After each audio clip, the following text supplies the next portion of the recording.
back and we find our center and our center core because we're all here for one another. We're all here for each other, and this is an assembly of our peoples. So it's important that we abide by the laws of our Huu-ay-aht and our peoples that we agreed to, that Isak and Huu-ay-aht and Hishukma Sawak, those are not just words on the poster. It's something that we carry in our Thlimaksti, in our Teachma.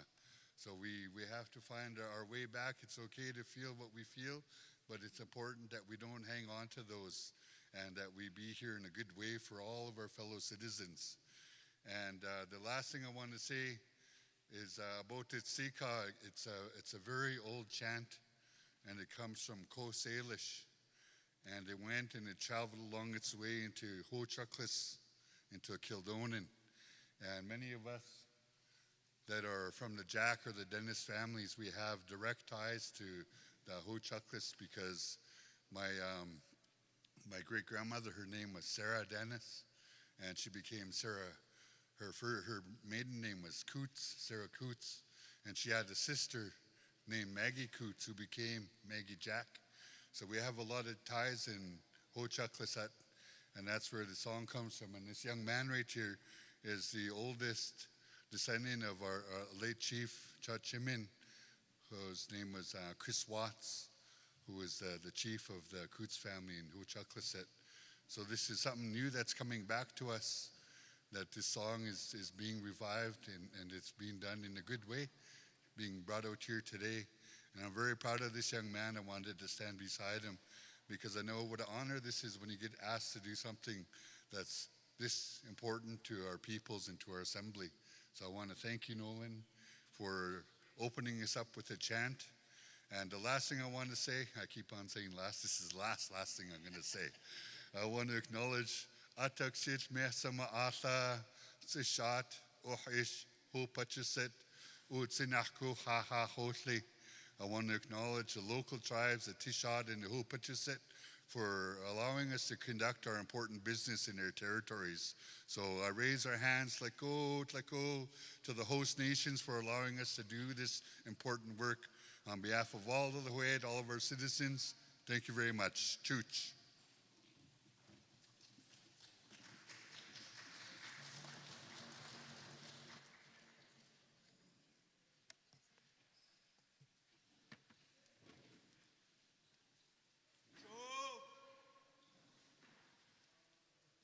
That we took place here, the family, Upathis, and our matriarch, Teresa. We're putting away the curtain, and we wanted everybody to witness with all the grief that's been going on. So on behalf of Upathis and our matriarch, Teresa, the oldest in the Peters family, wanted everybody to witness that we are putting away the curtain for a year. Beautiful, beautiful curtain, lots of history there. So that was the reasoning of covering up the curtain. It'll be covered for the remainder of the day. In coming years' time, it'll come back out. True.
Thank you. Thank you to our youth and our singers and dancers.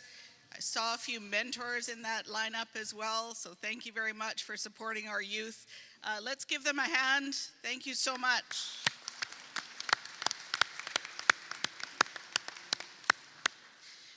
What a great way to open our People's Assembly today. Appreciate you all very much. To all of those who are teaching our young people and keeping our traditions alive, this is who we are, and it's important that we continue to do all the things that we need to do to show ourselves and remind ourselves who we are and where we come from. So, thank you, Wishki, my brother, Keitsa, sorry, AKA. For acknowledging the territories that we're on today. We had asked representatives from our family in Huu-ay-aht and Huu-ay-aht to come and do a welcome. We haven't seen them yet. If they get here in the next short while, we will invite them up. We do have some further protocols, though, to do before we begin our assembly. And I would like to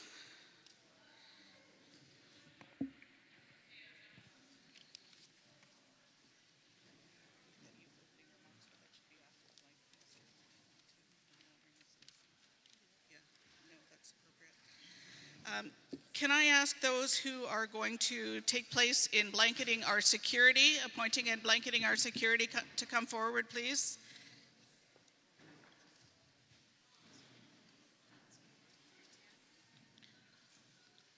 There's a list written on the blankets.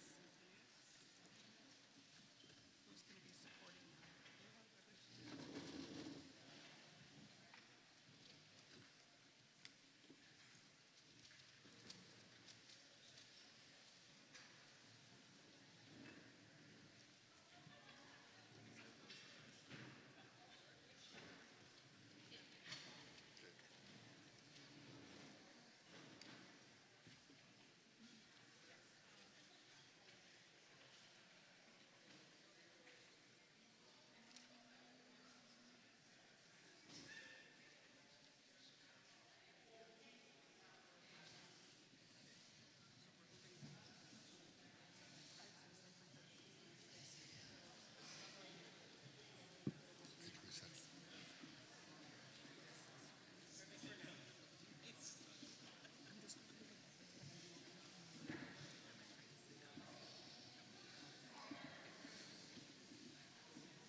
I feel funny kind of standing in front of the mic and not saying anything, so I'm going to fill up a little bit of space here, if you don't mind.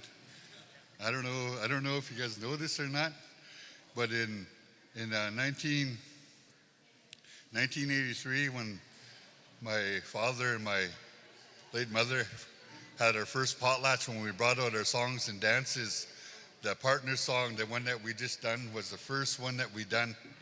So we ended 100-year slumber and hibernation when our people were quiet and not using our songs and dances. So to me, I think that's very reflective of our modern history. And I don't know if you know this, but there's a beautiful little old lady there. She's got real bright hair. Her name is Charlene. She's one of the OG lead dancers. There was Charlene and Nora and my late mother were the dance leaders at our first group when we first started getting our songs and dances together. So thank you, Charlene, for being here again. I'm always very proud when I see your dance.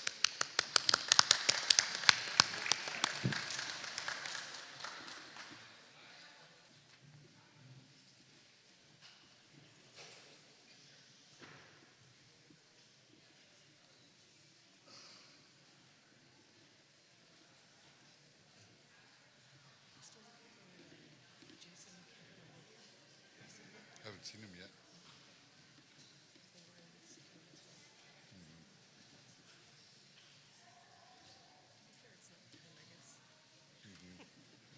Maybe take shifts straight out.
Teresa had a question. Teresa?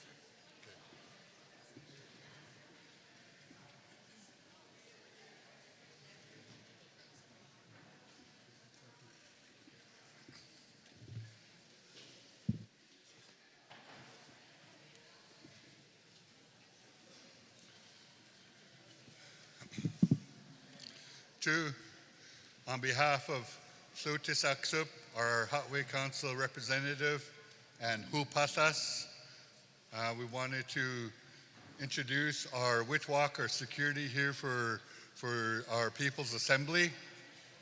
We have Hinatinius, we have Kiana, we have Wahoo, we have Huu-ay-aht, and we have Craig. We have some more that have been selected, but they'll come and maybe do their shift later. But this is our Witwalker security. And what we do here today is that we want to wrap them up and we want to protect them because we're asking them to do some very important work for us, and that's maintain the business in our house. So if at any time any of these fine citizens decide that they need to address you or ask you politely to keep it down or to keep still, we ask that you listen and that you pay attention to their directives because this is their job today. And sometimes that's a tough job, I know from experience because I'm Witwalk security in the community. So we wanted to wrap them and protect them with what we call achakunim, a blanket and a protection. So this is our security here for the People's Assembly 2025, and I want to thank each of you for your service here today on behalf of our Hotway Council, on behalf of Huu-ay-aht and Huu-ay-aht. Tlako, tlako.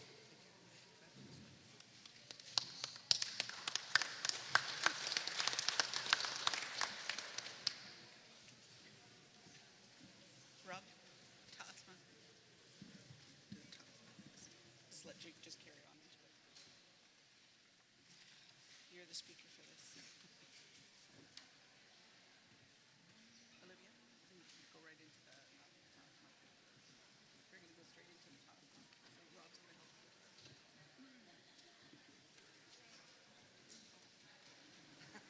So, are they going to support? So somebody can pass them blankets, hold it open, and then run out the door.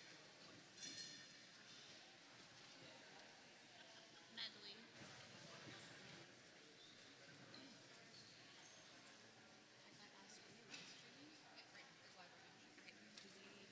Is it on the website? It's on our social media. I haven't shared it on the website. Oh, it's fine.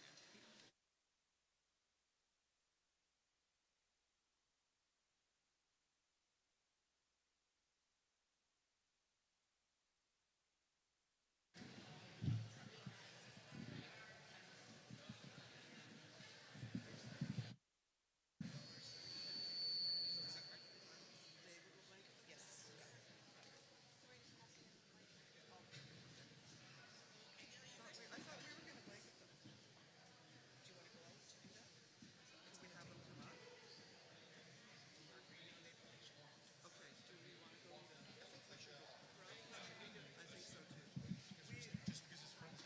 Okay. Yep.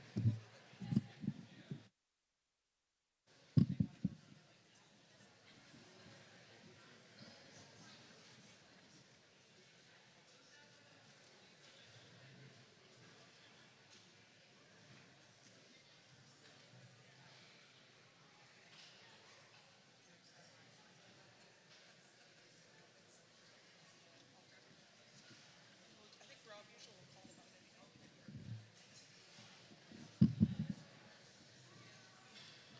Check, check. How's that? Is that good? I got told I brought the mic too close to the speaker. But our next piece of business is very much along the same line.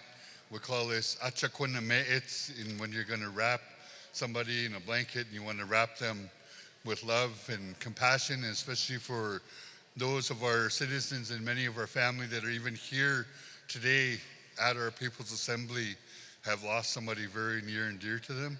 So we want to take this opportunity to wrap them and to blanket them as well, the Achakunameits. Can we have attention, please, for this important business? Thank you. Please keep the quiet in the room.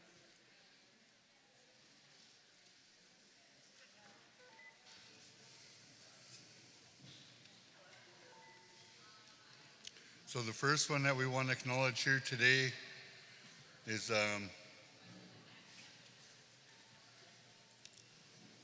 Francis Williams. Maybe we'll go to her.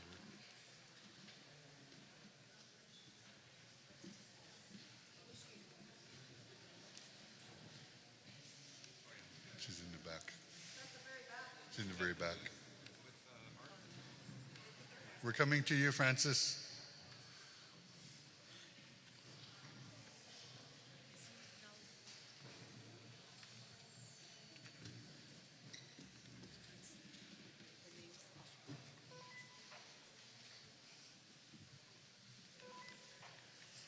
So this is these are the list of people that have passed away, and these are the family members that will be associated to them.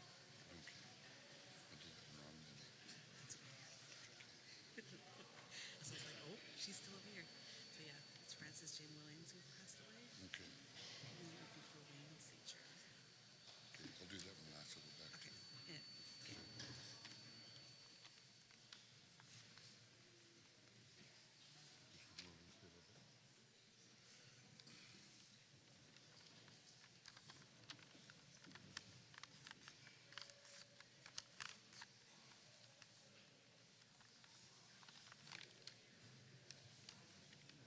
And the next one that we would like to acknowledge is somebody from the family of George Nookmis or Carol, any of the family, Nookmis family. Anybody that could accept this? We want to acknowledge the loss of young Chantal. Anybody from George's family or Nookmis family? Cheyenne?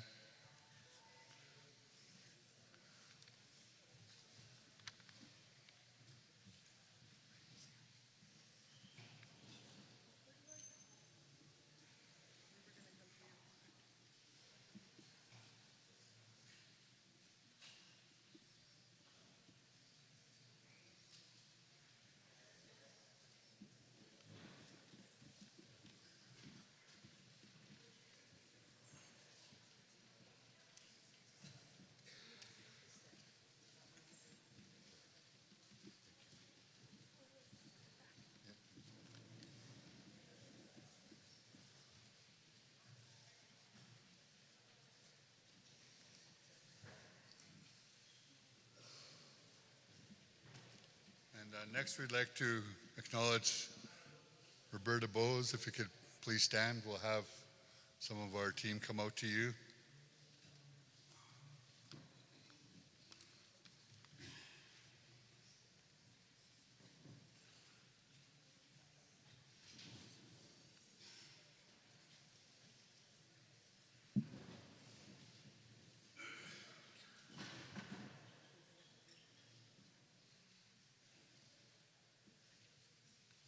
And Brett Bowes, we know that losses in our family have been many, and we want you to know, both of you to know, that our hearts are with you and they go to you.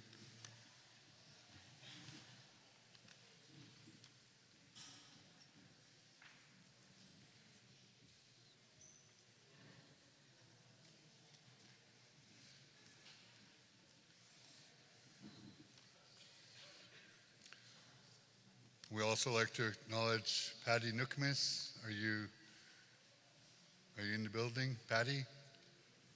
Could you please stand? In the back corner there.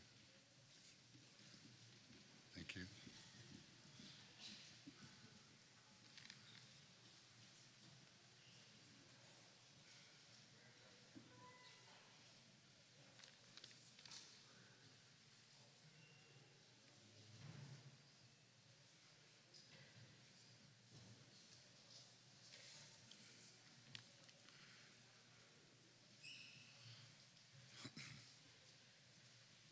Huu-ay-aht, we want to wrap you, Patty, for acknowledge the loss of your husband.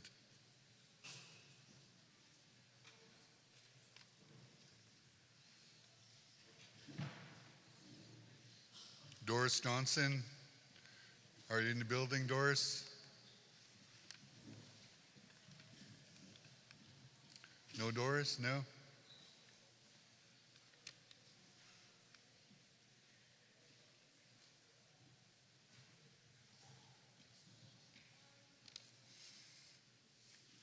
How about Martin Cook? Martin Cook? Anybody from the Cook family? Can you please stand?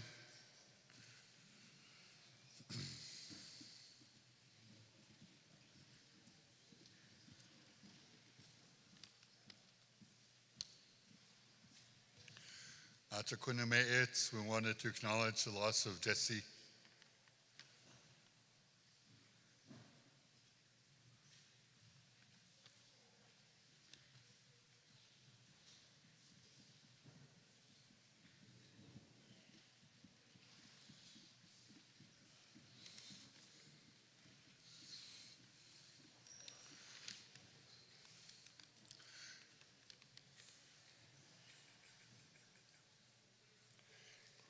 Cheryl Clappis,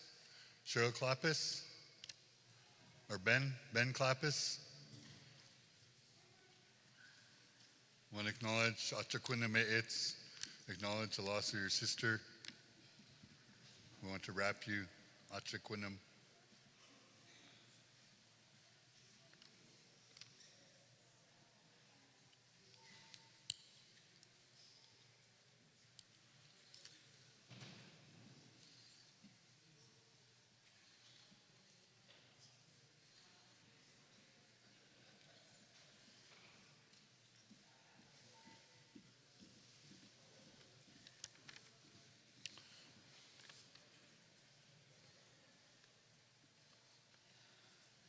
Dempsey Dennis or anybody from Dempsey's family?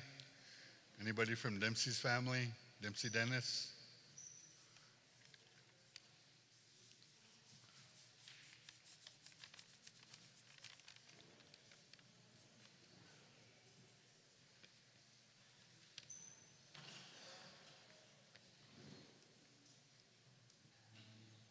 Wayne Seacher?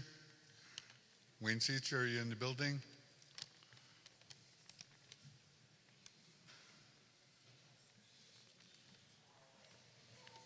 Maggie Peters? Maggie Peters?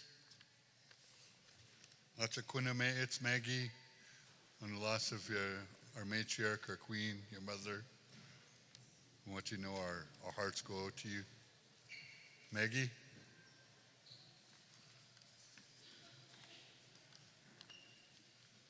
Kevin, any of them?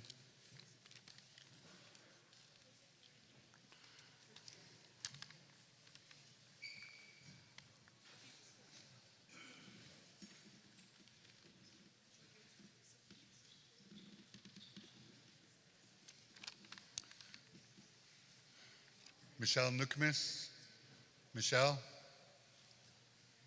Michelle's in the building. Huu-ay-aht, Michelle, on the loss of your dear mother.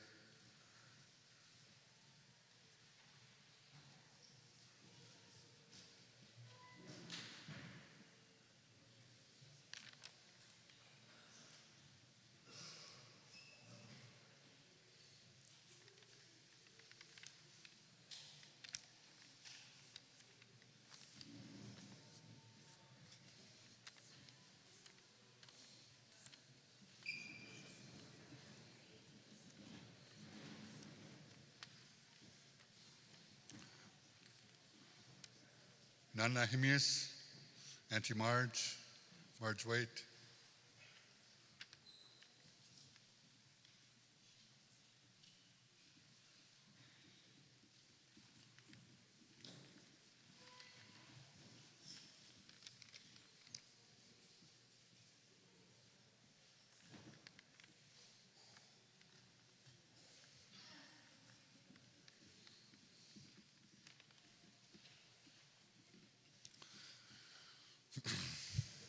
So once again, Achakunam is a blanket, and we do these blanketing ceremonies when we want to wrap and to support any of our citizens that may have lost somebody that they love that is close to them. So we wanted to acknowledge all of those heartaches and griefs before we go on with our regular business for the day. It's very important that we acknowledge that even in this room here today, there's a lot of people that are coming to the assembly, but they have a heavy heart and they have grief in their heart, and we want you to know that you're not alone and that you are supported. So on behalf of Clutis Aksup, Teresa Nukmis, and Huu-ay-aht, Olivia Peters, and our Hotway Council, we wanted to thank you once again for your time. Chu Tlako.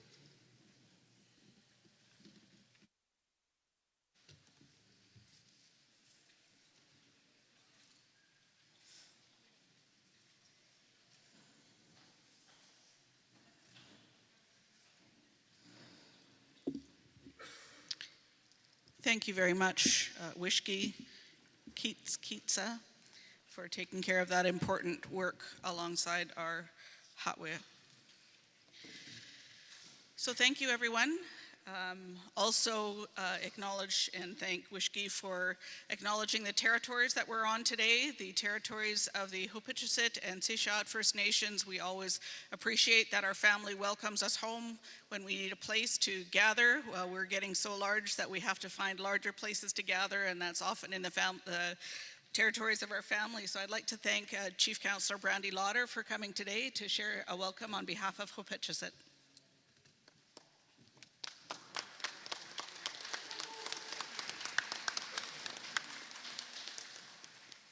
Uklama umakak takla. My name is Rich Talent, kept within.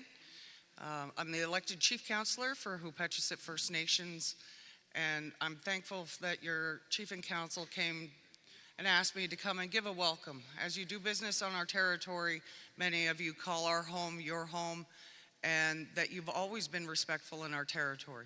I'm thankful you are our neighbors. We have relatives on both sides, and I thank you very much for inviting me here. Choo.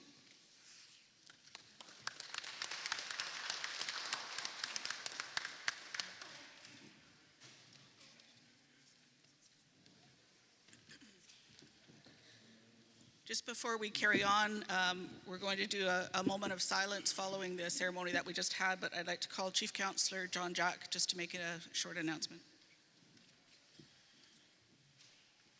So in consultation with council and speaking to some of our hereditary leaders, I thought it was appropriate for us to take some time during our moment of silence to recognize the violent tragedy that occurred in Stumanis territory yesterday. It happened in regards to a forestry operation operated by our partners in Mosaic. And so in respect for people we may know in Mosaic who may be affected, if you can hold the folks who are affected by what happened in Stumanis territory in your heart as well, that would be appreciated. Thank you.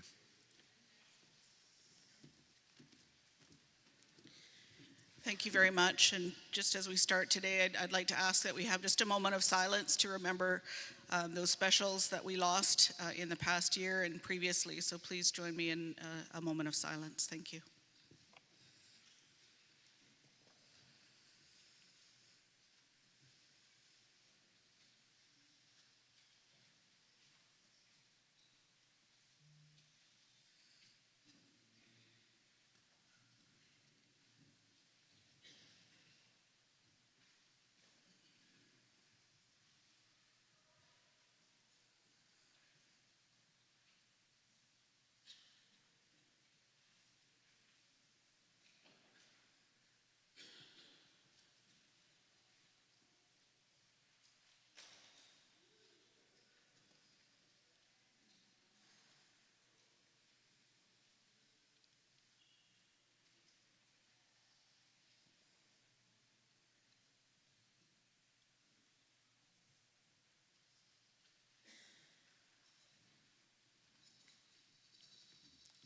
Thank you all very much.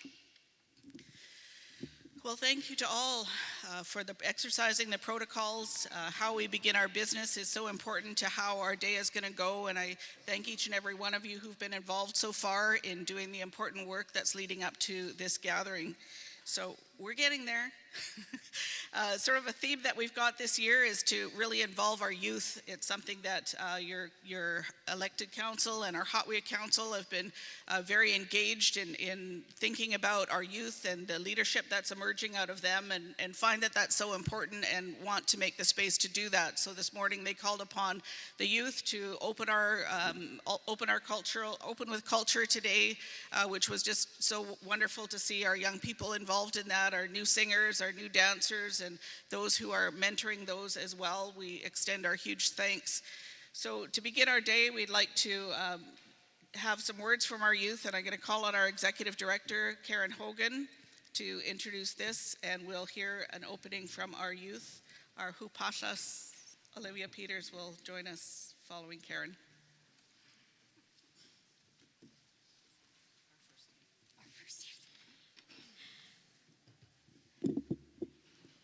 Thank you, Madam Speaker. This year's People's Assembly was a focus around our youth. We heard at our Land Claims Coalition Forum, a group of youth stood up and they really inspired all of the leaders of modern treaties across Canada to embrace youth. And for Huu-ay-aht, we want to do that. We want to embrace our youth. They reminded us that they're not just our future, that they are our present, and that they have a voice, and that they are powerful, and that they can move mountains just as much as anybody else. And so this year, our theme, Walking a Path Forward Together, is a theme where we embrace our youth. That our youth are those that are not just the horizon, but they're the wind beneath our sails. That they are already moving us, shaping us in the direction we take today. They are not passengers waiting for their turn to steer. They are already gripping those paddles.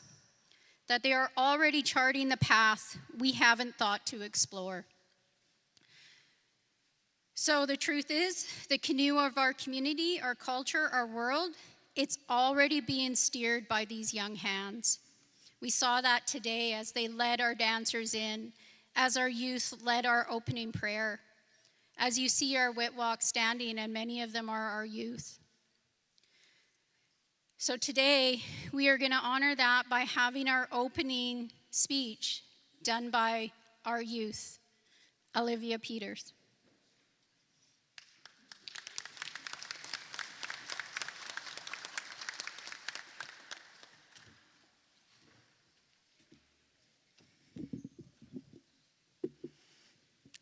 Uklama, Hupathas, Histiksheth, Abunaset, O-ish, Huu-ay-aht.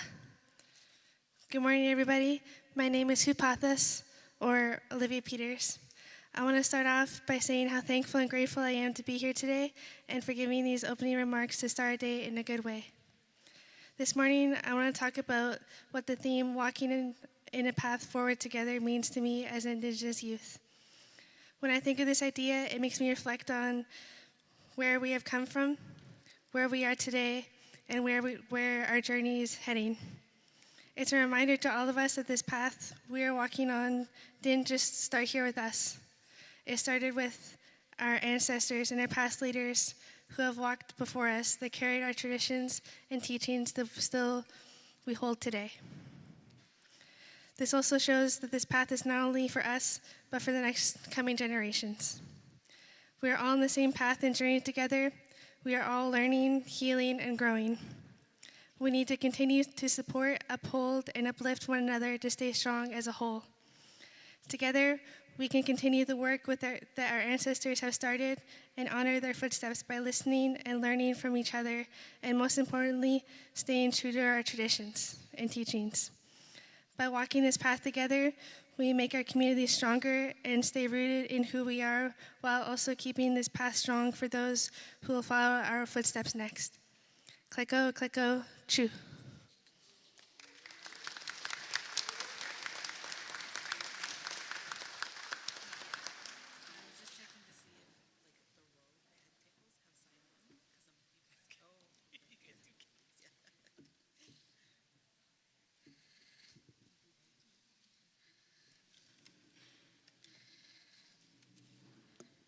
Okay, thank you very much. Thank you, Olivia. Voices of our youth are always so inspiring. So I'm really looking forward to today. I'm just sort of checking in on where we're at. We did want to acknowledge and thank, so if somebody, who's in charge of the door prizes, because we're gonna start with some fun. We want to acknowledge all of you for showing up, for being here in a timely way. It's really important when we have this important business to do that we show up. We're here as part of our government when we sit as the People's Assembly. So I really raise my hands and thank all of you for your dedication, for being here, thanking the staff for making sure that things are running smoothly. All of that stuff that's going on in the background that I'm not knowing about is amazing, and due to the team that's put this all together. So we're going to start off, we're going to do a $500 prize to acknowledge all of you who have been here on time and able to have your names in that draw. So somebody who can come up and do that draw would be great. We're also going to have a couple of draws for some cultural prizes as well. So who am I asking to come up?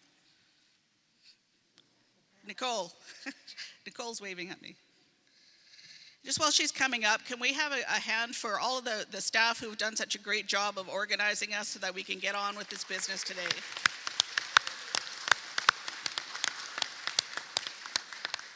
I know they've been meeting at least weekly for months and months and months to make sure that the facilities will be set up, that gas cards are here, that our citizens are able to show up and participate. So the work they do does not go unnoticed.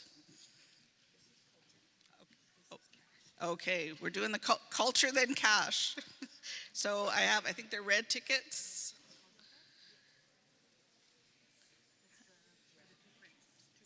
For Two Prints by Victoria Nukmus. Do you want to read the number? Yeah. The last 4 digits is 1019.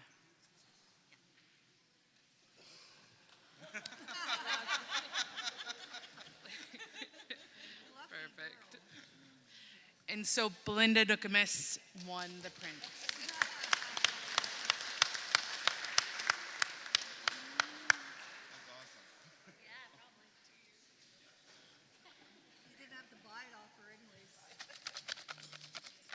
Cash. $500 prize.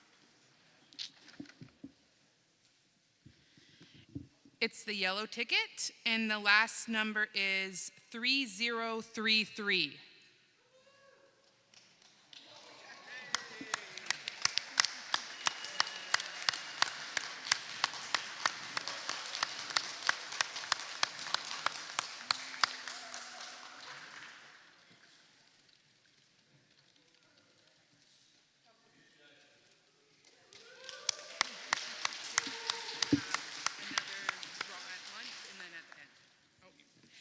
We'll have 2 more draws at lunchtime and then 2 more draws at the end. So please keep your tickets. Thank you, and congratulations, Belinda and Jackie. Just saying, I think Belinda won the cultural prize last year too. Lucky. Okay, we're going to move on to do the oaths that we do to get started in our business today. So we'll do the speaker's oath for myself. Then we'll do the I think we'll do the citizen oath and welcoming new citizens, and then we'll do the oath for public officers. Okay.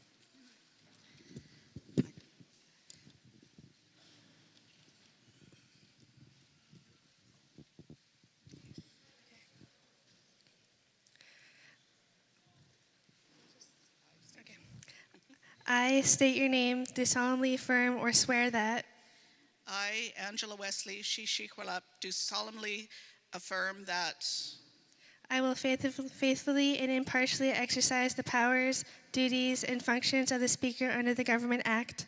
I will faithfully and impartially exercise the powers, duties, and functions of Speaker under the Government Act.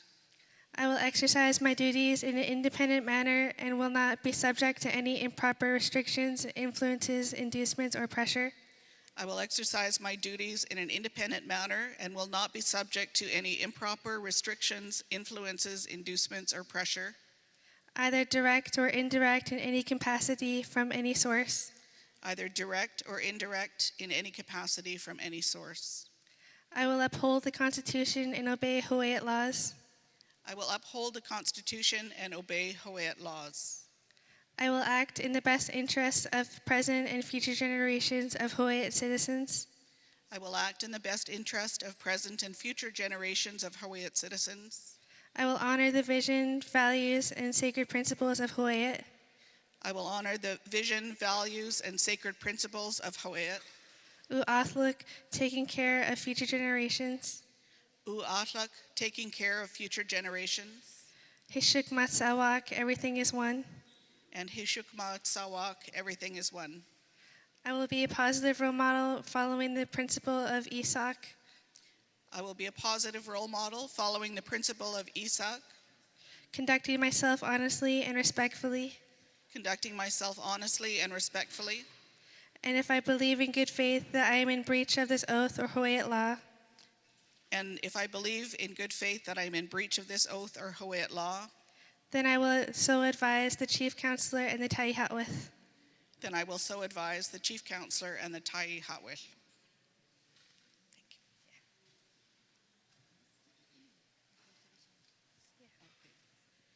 So we should probably, so are two of you going to go up and do this? We should do it in front. Yeah, sure. Okay. Or you can use that mic up there. I'm not sure. Alexis will let us know. I think they've got. We have 5 bags for the citizens.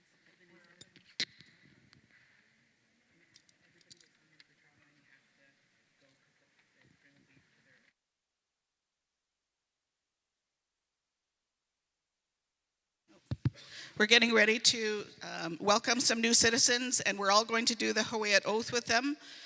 While that's happening, I'm told that anybody who's signed up for childminding needs to go to the back and needs to do that right away so that that can be taken care of.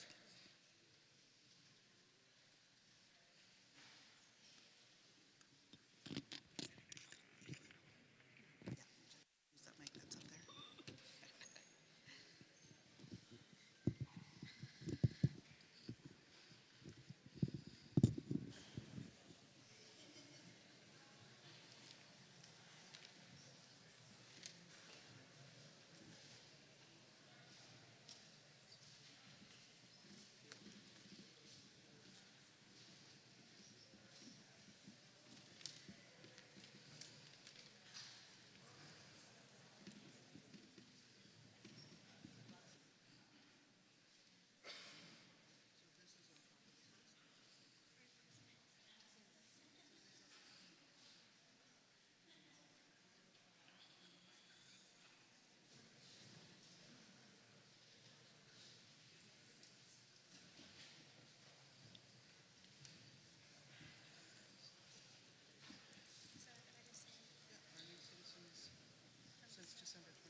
Yeah, it's better. Our newly accepted citizens since December 2024 to November 2025, Miles Danielson, Jason Bolton, Robert Young Jr., Derek Tidian, Carly Edgar, and also 7 minors were accepted. If your name was called, please come up.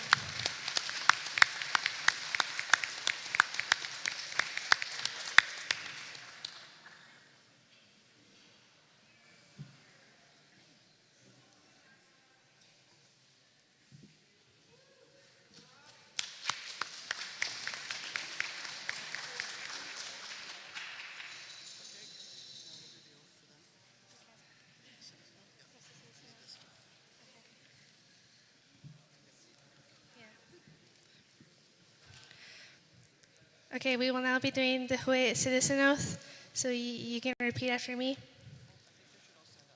Oh, can everyone stand up, please, for this part?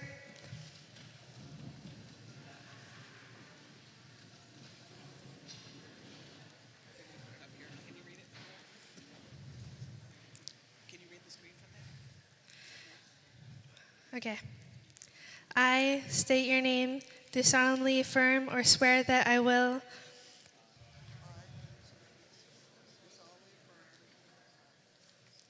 uphold and respect the Constitution and Huu-ay-aht laws,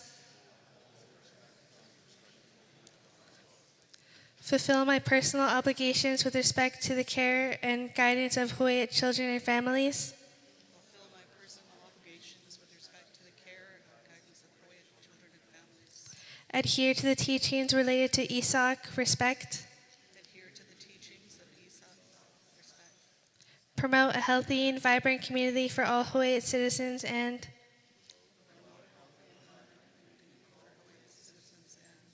fulfill all my duties and responsibilities as a Huu-ay-aht citizen. fulfill all my duties and responsibilities as a Huu-ay-aht citizen.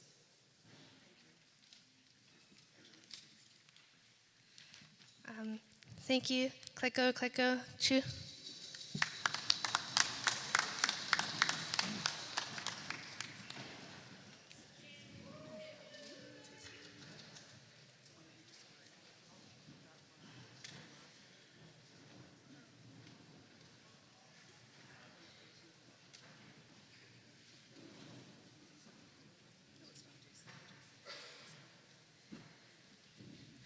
Thank you very much. It's important that we start our day reminding ourselves of our oath to our nation, our responsibilities that we've adhered to and voted on in our Constitution. So the final oath that we're going to do is the oath for public officers, and call on Huu-ay-aht Citizens.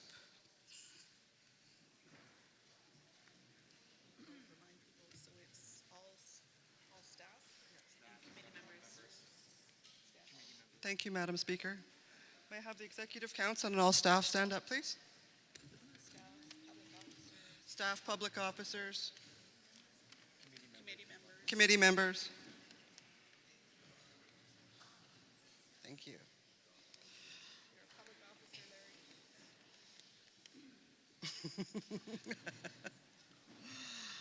I state your name, do solemnly affirm that I will act in the best interest of present and future generations of Huu-ay-aht citizens.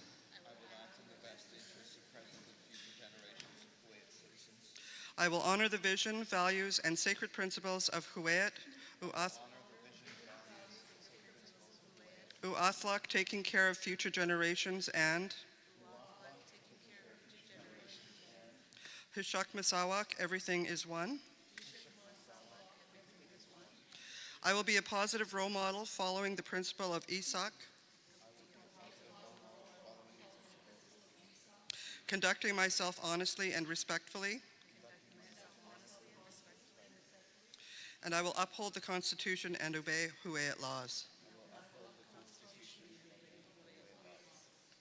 Kleko, kleko.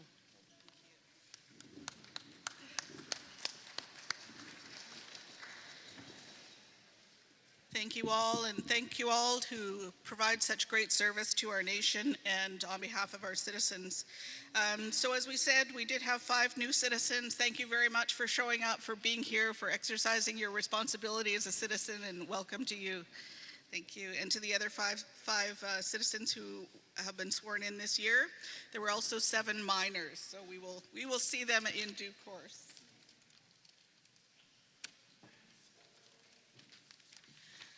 So we're moving on now to the adoption of the agenda. Everybody should have a package in front of them. Okay. So you should have a package in front of you showing the agenda items that we have for today. There's a number of things that we need to be covering. We have responsibilities. Dwayne?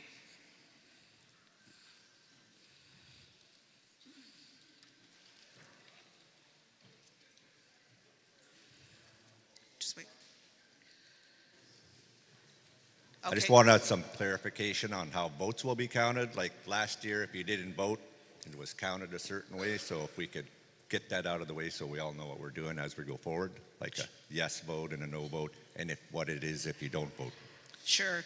And I'll explain that again, Dwayne. Thank you very much. As we get into motions and when those are raised on the floor, we do operate by consensus generally. So if there is no opposition that's expressed during the meeting, I will ask a couple of times before we move on whether or not that decision is accepted by your consensus. And if we hearing no opposition, those motions are carried.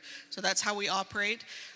If in a case of a motion coming forward where a citizen calls for a vote where there might be opposition expressed to a motion, we will do a vote then. We'll make a judgment in the room. Generally, we'll do a show of hands and have our staff count, so maybe ask people to stand up, or if we come to that, we'll make that announcement and make sure that everybody is familiar with that as it happens. We very rarely have had to go to vote. If we do, I'll make sure that we cover that off, so thanks for the reminder, Dwayne. So on your agenda today, we have, once we adopt the agenda, we'll be looking at the Executive Council report on the 2024 citizen motions. You'll know that in our Government Act, Executive Council is required to address and discuss any motions that come on the floor from citizens during the People's Assembly at the first meeting past the People's Assembly. So any motions, citizen motions that come out today will be looked at by the Executive Council at their next meeting, and they will report on them either throughout the year or again at the Assembly.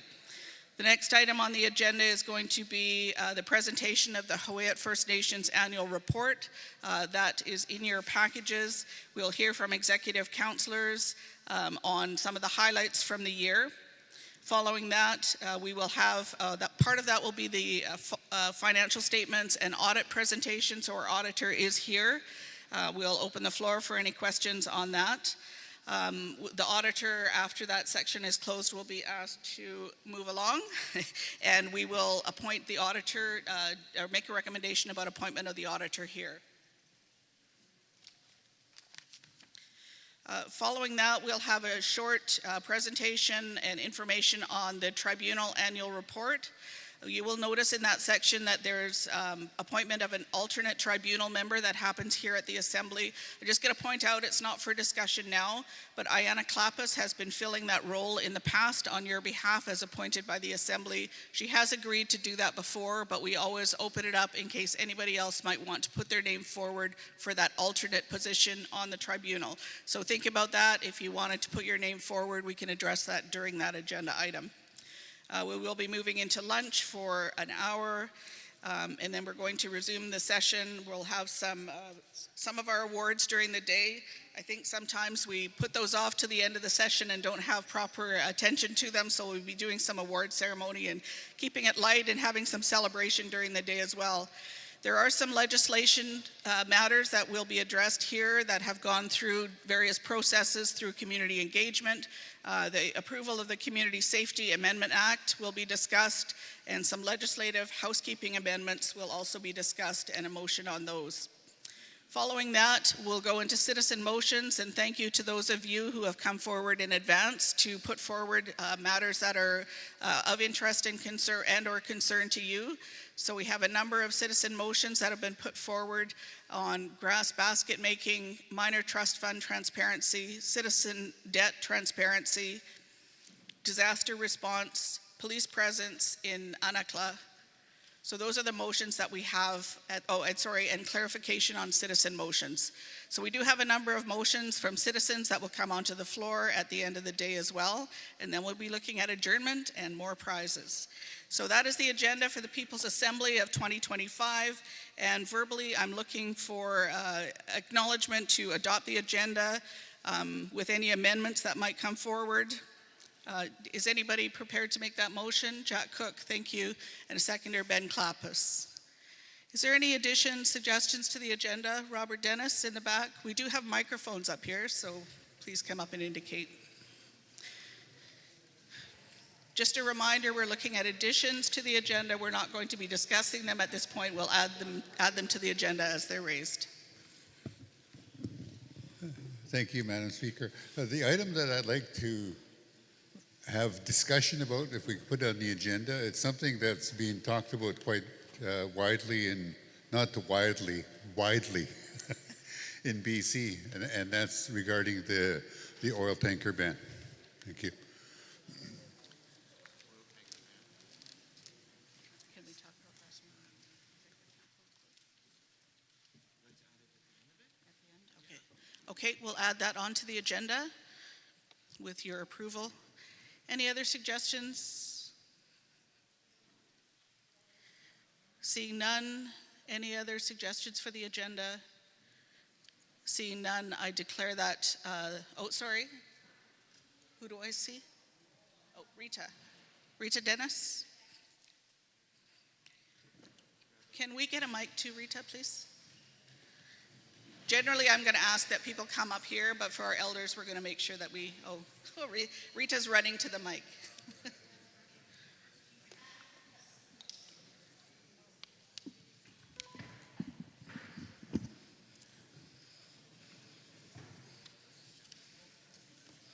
Thank you. Okay, I want to add a couple of things to the agenda. Number one would be the seniors money we get in the middle of the month. We requested a raise a couple years ago, and I was wondering how that was coming along, because we all do deserve a raise with the cost of living. So I'd like that added. And the second one, I want to know, help me, girl, about The second one was regarding what are the qualifications when you do the hiring for the people in the band office? Hiring practices Correct.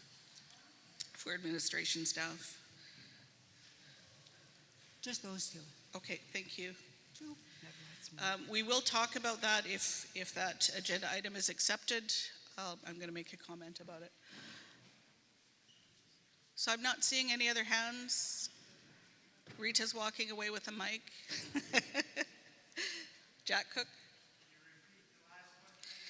The last was hiring practices for administration staff.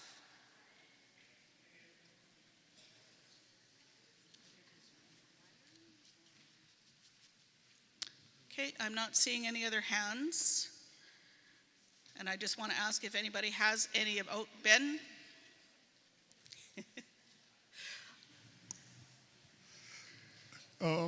If there's nothing being done about our cemetery right now, I'd like to bring that to discussion in the shape it's been in this year.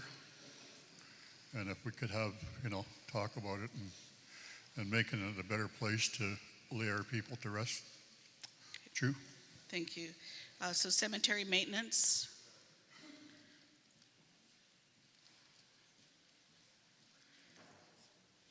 Okay, I'm not seeing any other hands.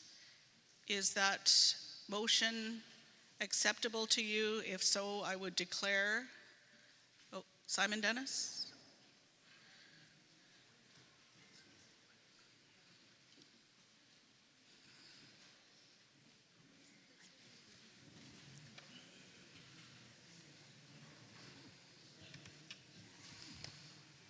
I want to, sorry about that.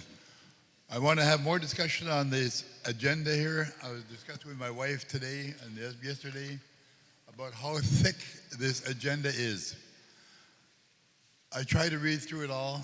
I try to understand it all, but I really request that we simplify what this package is all about. I really look at it's very important for me as an elder to try to understand what is being discussed here. So I'd like to have someone just, what's that big word? Summarize.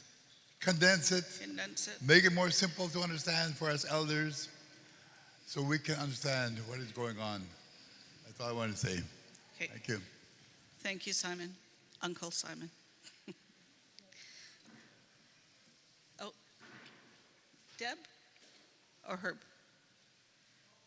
Daniel, sorry. We do have mics up here that as we carry on today, we're going to ask you to come up to the mic, but for the purpose of getting the agenda going, let's just get a mic over to Daniel.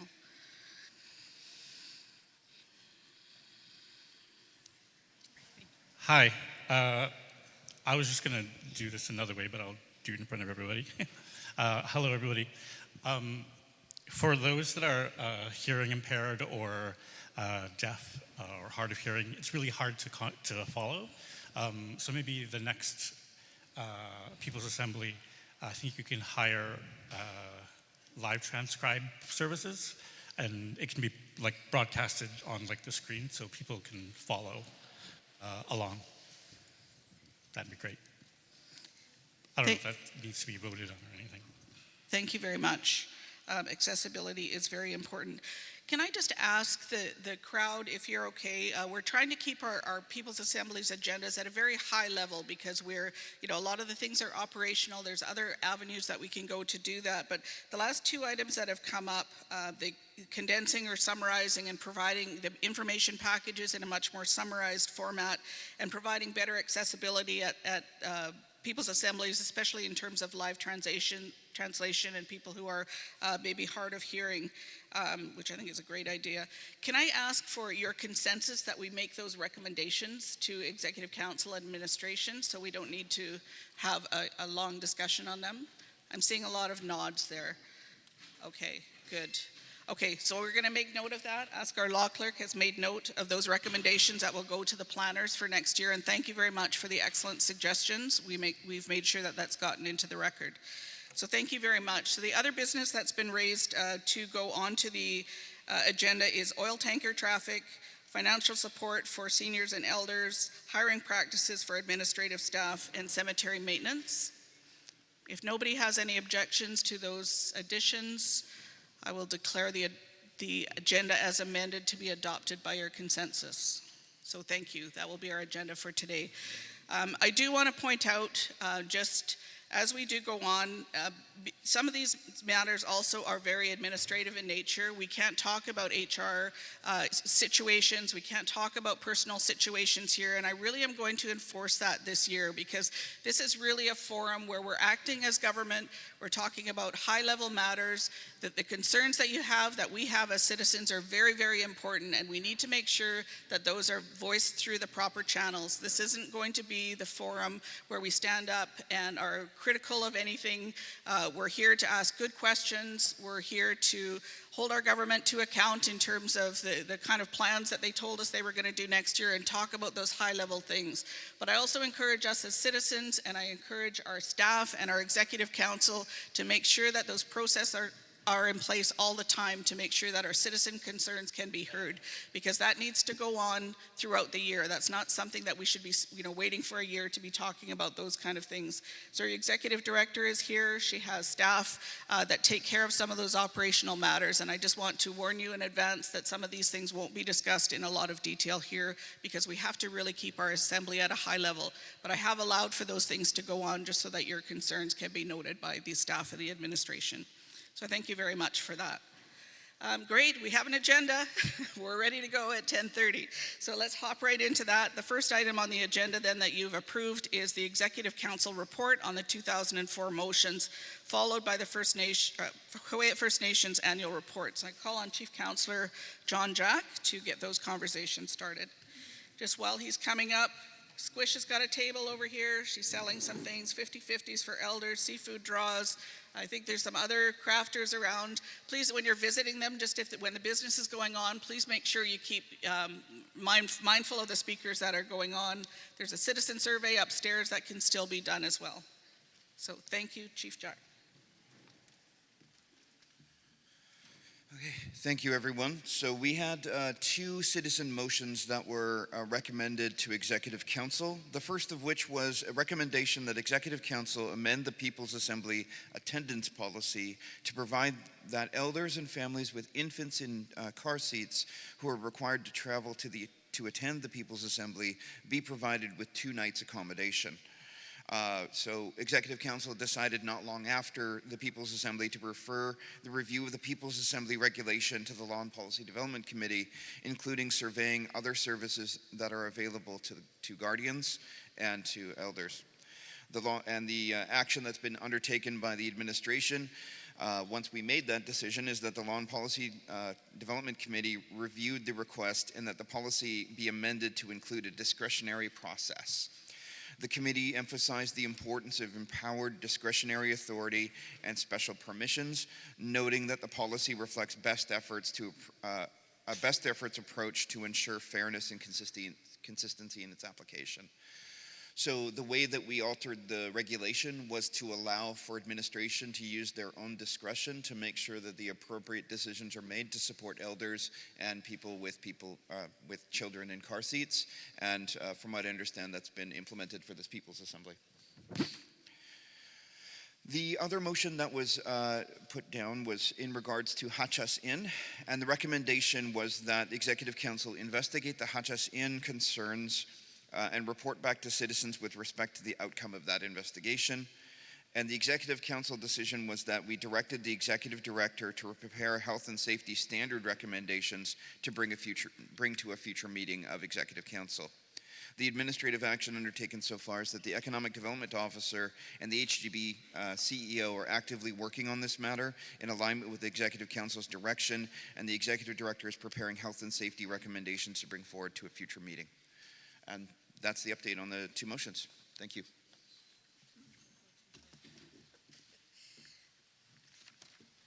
Thank you very much, Sean. The next item then on your agenda after that update report is moving right into the annual report from Executive Council. So I'm going to have Chief Councillor John Jack steer us through this. In this presentation, we will also be moving into the audit presentation once we've heard from our Executive Council. Just a couple of notes reminders, I guess most of you have been at all of our assemblies going on. There is a lot to talk about. If you have questions, we will be inviting questions to come up to the floor and line up. We'll keep a speakers list. If you have 2 questions or 3 questions or 5 questions, pick your most important one because you get to ask one question, and then we want to make sure that others have a chance. So anybody who hasn't spoken yet on that agenda item, I will invite to speak, and if there's time permitting, we'll move to those who have more than one question. So we just want to be really respectful and make sure that nobody's dominating the floor, that everybody has a chance to ask their questions as they have them. So we'll move forward on that understanding and call on Chief John Jack to begin the Executive Council annual report. So we have a few slides here that I'll take us through quickly, just as an overview. Okay. So, thank you. How about there? So with that in mind, the People's Assembly, every year we present an annual report. Not for the current fiscal year, not for the year we're in, but the year previous. So this is an annual report for 24 to 25. We're currently in 25 to 26. That being said, we will provide some updates on how things have been going because most of the things that we're doing are continuations of the activities we started in the year we're reporting on right now. So our annual report is inside the kit as well, and they're based and they're guided by our 3 sacred principles of Isak, Huu-ay-aht, and Hitchuk Masawak. And they're actually in the report as well, just in a different format. But in the interest of time and making sure we get enough time for each of the members of council to introduce their points, we'll just move through these slides quicker. These are the 4 fundamental objectives or goals that we identified in our strategic plan. They have not largely changed from our previous years as well. So we see this as a continuation of the work that has been undertaken in previous years and is something that we split up into 4 main categories: our people and houses, our integrated lands and resources, as well as our treasure and our overall governance. So those are the slides. What I'll do is I'll provide a quick update from the Chief Councillor's perspective as I hold some portfolio files as well, and then we'll have each of the other members of council come up and give an overview of how things have gone in this reporting year, as well as provide a quick update if they wish on what we've been doing in this year as well. So in the previous fiscal year, we have been continuing the work of governance first and foremost, ensuring that our institutions are well understood from a governmental as well as an administrative level, and ensuring that those institutions take up more strength so that we can rely on them as citizens and ensure that they are demonstrated to be working better. And if they do not, we are taking the appropriate steps to improve them through various methods. For example, we are undergoing some legislative review and reform on certain pieces of legislation, including the Community Safety Act, which we'll be talking about today. I'm not moving it forward, but hopefully that's okay. As well as the Economic Development Act.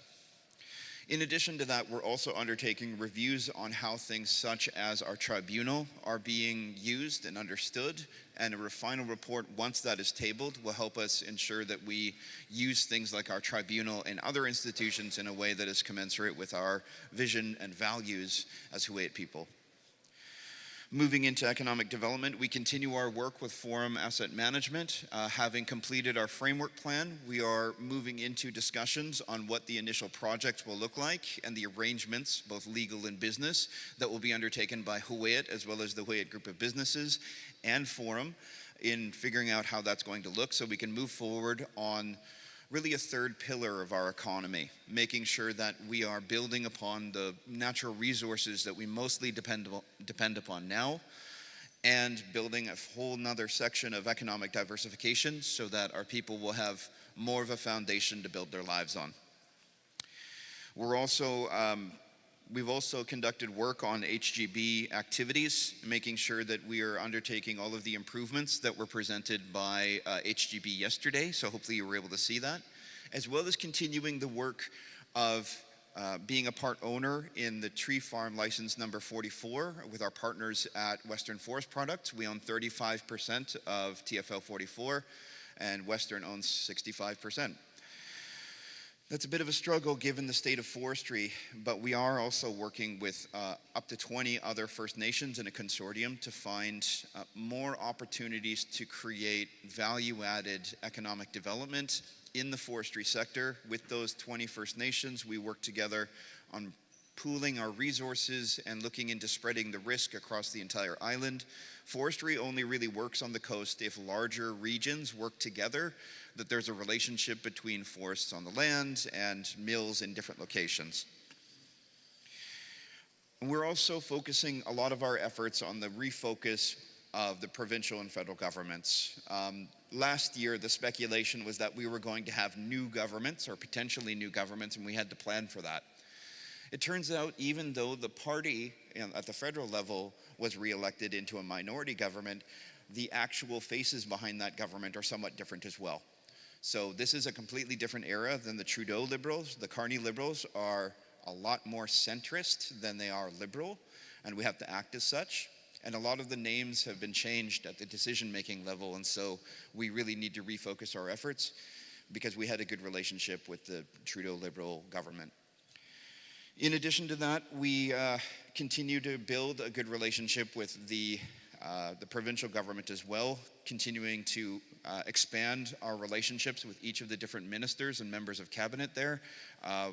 We are trying to really refocus our efforts on all of the initiatives that the federal government has been undertaken, especially using Bill C-5 as a way for nation-building projects, as well as the BC government with Bill 15 on their provincially important projects. Our point of interface is that we don't necessarily see that as a threat to who we are because we have a treaty already. And because we have a treaty, we are secure in a lot of our powers and abilities to make decisions as a nation. But we want to be able to have input on how that is going and what it is we're doing. And we're making some progress there, especially since we have a lot of opportunities in our territory that with a bit of provincial or federal attention, we could really unlock the value in some of those operations. So we'll go into more detail about that in the future, but that's a quick overview because I don't want to take too much time away from our members of council. So I think what we'll do is I'll pick one member of council to speak for a few minutes, and then they can pick the next person. But I would appreciate it if maybe Edward goes last, because he's the deputy chief councillor, and then he can go to Teresa, because he's her speaker. So thank you. Stephen, if you want to start. And the annual report is in the package as well. Thank you.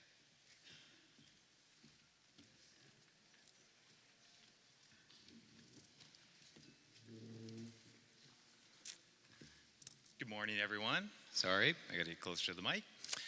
Good morning, everyone. For those of there who don't know me, my name is Stephen Rayner. My parents are Cynthia Rayner and Russell Rayner, and my grandparents on my mom's side are Tom Watts and Dolly Watts, or Dolly Morgan. It's great to see everybody here today. So I will try to not ramble on too much, but provide enough information so you can kind of get an understanding of what I've been up to. So my portfolios are law and policy, clean energy, capital raise. I support Stella in climate sustainability. I sit on the ANACLA Planning Committee. I sit on the HR Committee. I share in government relations and networking and building relationships with provincial government, along with a couple of the other council members. And I'm the chair of board of directors for Huu-ay-aht. So, for law and policy, I think John gave a pretty good overview of some of the amendments that we're exploring. Right now, we're looking at the Community Safety Act, so you'll get a presentation later today about some of the proposed amendments in it. We're looking at revisions to the Government Act, Economic Development Act, Financial Administrative Act, and any other revisions or new laws that would be coming out. So anything to do with laws and law and policy, the committee that I chair, we review and we make recommendations to council. I'm also helping support the tribunal project. In clean energy, some of you will have seen, we put some new solar panels on the roof of the ANACLA government office building. So that's one of the projects I was able to lead or to be able to get off the ground. Right now, I'm working on an offshore wind project. It's a vertical access offshore wind turbine. So it will offer around 2 megawatts of power with a 5 megawatt battery, which will be able to sustain our community during peak load. That means like in the evening, in the winter time, it'll be able to supply enough power for our community to operate. It's a pilot project that we're working with a group from Sweden. The new wind turbine has a lot of advantages compared to traditional. So there's significantly less concern about wildlife because of the rate that it spins, the design of the turbine, as well as the efficiency and that within it. So a good potential project. I lead alongside with John the framework visioning plan project, and I think he gave a basic overview of that. So looking at regional development locally, so it includes tourism, housing, some business development and that. I'm also working on another economic development project called it's a ship recycling facility. So where the BC government put in their, they just put a industrial strategy out, and they put on their ship recycling. Ship recycling is a consistent issue. There's lack of real legislation and that, so it's a new developing industry that has high potential and could offer high yield and return for the nation. I'm also the chair of board of directors for Huu-ay-aht Ventures, and I think as John mentioned previously, coastal forestry is seeing some challenges right now, so we've been mainly focused on how to mitigate some of these potential issues that we've been running into, and how to streamline some operations and look at improving the overall relationship with our partner with Western. Other than that, that's about what I've been up to. And for any of the stuff that I talk about, please reach out. I'd love to talk more about it. If you have any questions about it, I'd love to help answer those. So it's really great to see you all. I will call Evan up. I'm sorry, Evan.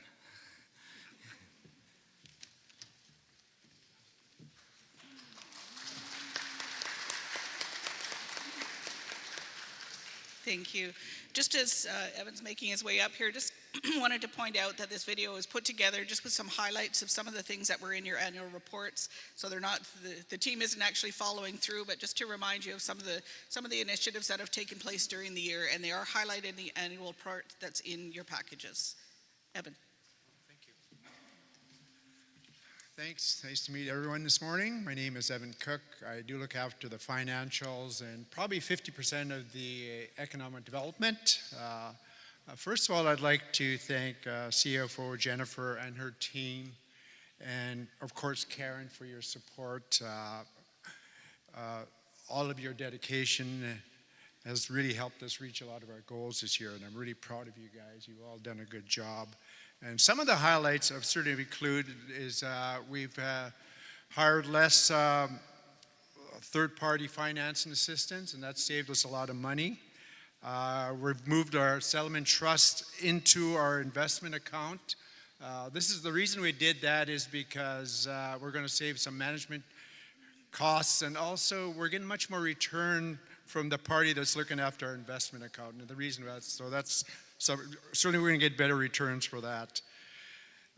We improved our payroll system, budget templates, and we've hired some more staff to support these programs. And we've hired an in-house legal person. Thank you. And that's certainly saved us a lot of legal fees, as you know how much legal fees do cost. And one of the great things we're going to be doing in the spring is we're going to be looking at assistant with citizens that want to move to Anakla and support them by giving them either assisting them with deposit fees or guaranteeing them with mortgages. These are things we're going to be looking at. And that's going to tie into the prefab part that I'm looking into for affordable housing. So I think if we can get those two together, and also it's going to, I think in Forum is going to be doing a lot of prefab, we think, and that's the way it's been going.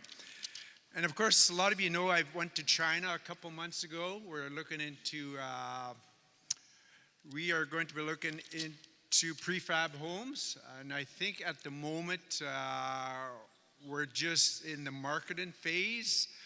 We're dealing with nations on the mainland to do a display home, and we're also going to be doing one on Vancouver Island. So we're in the process of that. And also, I think Mr. Dennis would like this.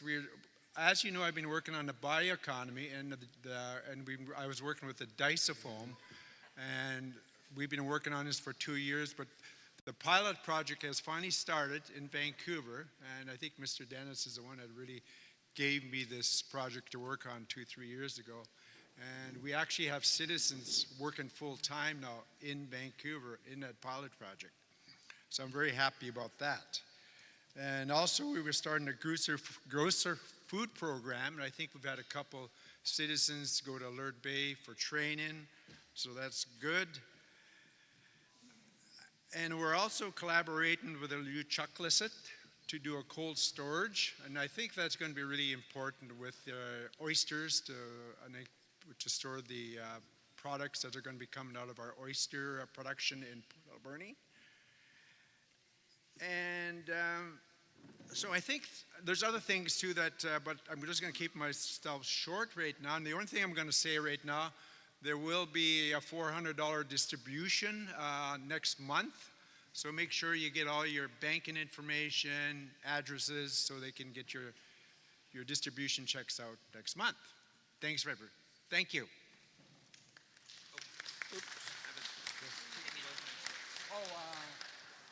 Brad?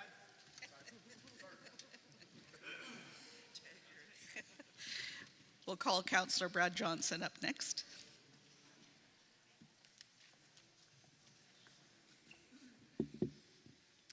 Good morning, everybody. My name is Brad Johnson. I hold 5 portfolios for the nation. Fisheries, HFN is working with DFO to negotiate a chum fishery at Sagsaw Creek. The fishery will mirror the Sarita ESSR fishery that we have a 3-year deal with already. In August, we were successfully granted a pilot Me Too project fishery for citizens to fish the Area G and sell their Chinook legally. They had the opportunity to fish offshore. This fishery was called the Incremental Community-Based Economic Fishing Plan. We completed a Me Too video that was presented to the DFO minister on why this fishery is so important to Monmouth citizens. All food fish contracts were filled this year, catching all our allocation, and continued negotiations on Me Too fishery to achieve what Huu-ay-aht have are ongoing.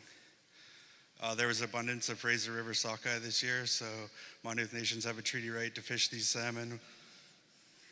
Moving on to wildlife. Translocation of elk and everything elk related is the main topic at the Wildlife Committee. The Wildlife Committee was successfully negotiated a translocation of elk from the Wee-Wee-Cum Nation to the Yuluth government and Toquat Nation. And our nation was successfully granted 2 elk tags from the province, and they were both filled by our citizens. Moving on to lands and resources. The Lands Use Plan Amendment project is ongoing with the Firelight Group. They'll be working on regulations, zoning regulations, building and develop regulations, residential lease regulations, and this project should be completed the spring of 2026.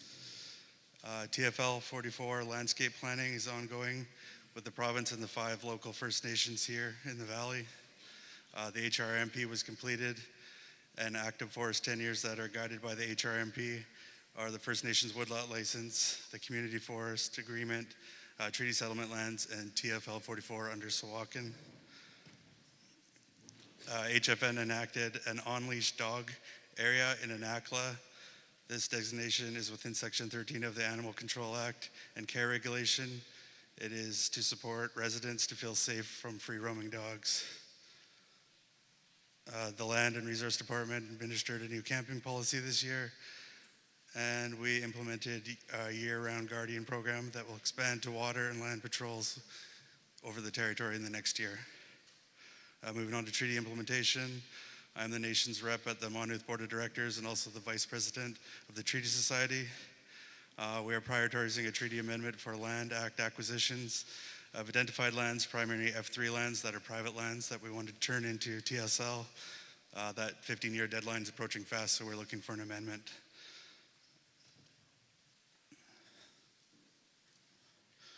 We enacted info sharing agreements with other modern treaty nations like Tawasin First Nations and Tla'amin First Nations.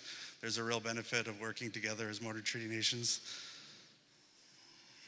And right now we're actively supporting the Niska Nation in their court case with the Supreme Court of Canada over land title. This work will take place in the next month in December.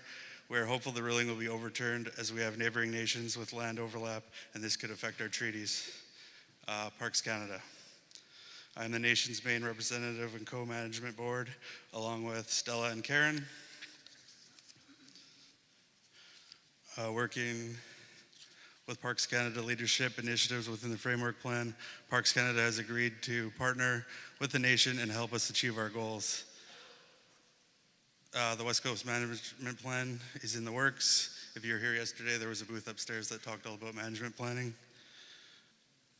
We released a Welcome to the Territory video with our 3 sacred principles that was in collaboration with Parks Canada, and National Marine Conservation Area Reserve is just in the feasibility stages. HR, workplace, and wellness. This year we discussed hybrid working environments, HR regulations and policy updates, an ombudsman program. Education guidelines and hiring timelines were addressed. I led the executive director's evaluation that took place last month. It'll be wrapping up this month. We have a new org chart, new HR salary pay grid for the organization, new HR policy manual, gap analysis for lands and resources, finance, and child and family service department was done, and we reviewed the staff attire guidelines. And my last portfolio is the Banfield Road. We ensure that the road is being maintained by Sawakin and Mosaic. The nation wrote a letter to support Huu-ay-aht Nation for a secondary route out of the valley. And the chip seal is holding up well over the year. The road reopened at the end of October after the Mount Underwood fire. What took place was danger tree falling, geotechnical assessments, weather stations that were put in place, and gates were installed for when the road shuts down to weather. Thank you very much. Thank you for your time.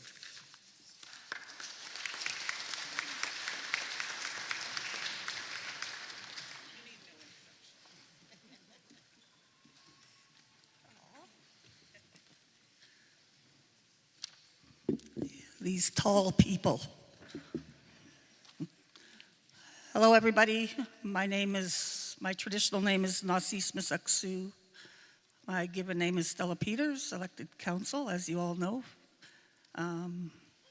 My portfolio is citizen development, so that's mental health and wellness, education and training. I was also added culture and events, and public safety, community safety, emergency planning, emergency preparedness, climate change, climate resilience. I chair the Citizen Development Committee. I chair the Community Consultative Group with the RCMP. I'm on the Anakla Planning Committee with Edward and Stephen, and I'm also on the Human Resource and Workplace Wellness with Brad and Stephen. And I'm on the Cooperative Management Board with Brad. And I think that might be it. So one of the more important things that I've been working on lately is with our citizen development. So a lot to do with the department with Coral and Brent. And I want to acknowledge the staff that I work with because, you know, I'm not going to say that I do this or that because it's a we thing. We do a lot of work working well together. And some of the things that we've worked on were with community services, it's, you know, counseling program has 3 staff members to support citizens, services to citizens. We have a new food voucher program to help citizens 2 times a year to support our citizens in times of need. Changes in departments took over the cultural program and language program. Faced some changes in patient travel and restrictions from FNHA. And we are in the process of talking with FNHA now around patient and medical travel. There was actually a meeting yesterday, but we couldn't all go, so Coral and Kimberly and Kristen attended that. The WITWalk program had been launched, updated the RCMP community services offer. The crisis grant usage went down 55 accessed in 2024 versus 29 in 2025. Keeping in mind the food voucher program launched, so that kind of, it just kind of changed a little bit. Dental went down, 21 accessed in 2024 versus 15 in 2025. Funerals went down from 25 in 2024 to 16 in 2025. Social assistance went down from 12 in 2024 to 4 in 2025, largely due to the establishment of the Work Opportunities Program. It's always good to see our citizens working, and sometimes they just need a little nudge. Counseling went up from 18 in 2024 to 57 in 2025, largely due to the increase in counselors being available for citizens, not just in Anakla, but away from home as well. 185 events were held, workshops, activities, and ceremonies in 2025. We had 12 citizens access treatment in 2025. Things that we're doing right now or in the next fiscal year, we're developing a funeral brochure to be completed to support citizens during a time of need. It's more like a checklist so people can do what they need to do when it comes to funerals and just helping them be prepared for that. Cultural plan for the cultural program, we're working on a 5-year plan right now. Language plan to be completed to look at how to deliver language learning, thanks to Heinetinius. Measuring and making changes to the WITWalk program, expanding that. Mailing program to support delivery of mail in Anakla. It seems funny now we have little mailboxes out in Anakla though, so it's kind of nice. We're not overwhelming the front desk at the Anakla government office with a lot of parcels and mail. And we do have a mailman, Aaron, he's at the back there. Negotiating a new RCMP tripartite agreement. That was last done 10 years ago, I believe, or 11 years ago. And Huu-ay-aht is the only one that actually has a community consultative group with the RCMP. We're the only ones that have a We just signed an agreement with BC Corrections, which will allow more communications and collaboration. And we're the only ones with a WIT-WALK program. So we're kind of ahead of the game compared to a lot of the other nations. We're going to review and possibly make amendments to the education and trades policy. But that's about it right now that I'm going to say. I'm going to call Edward up now.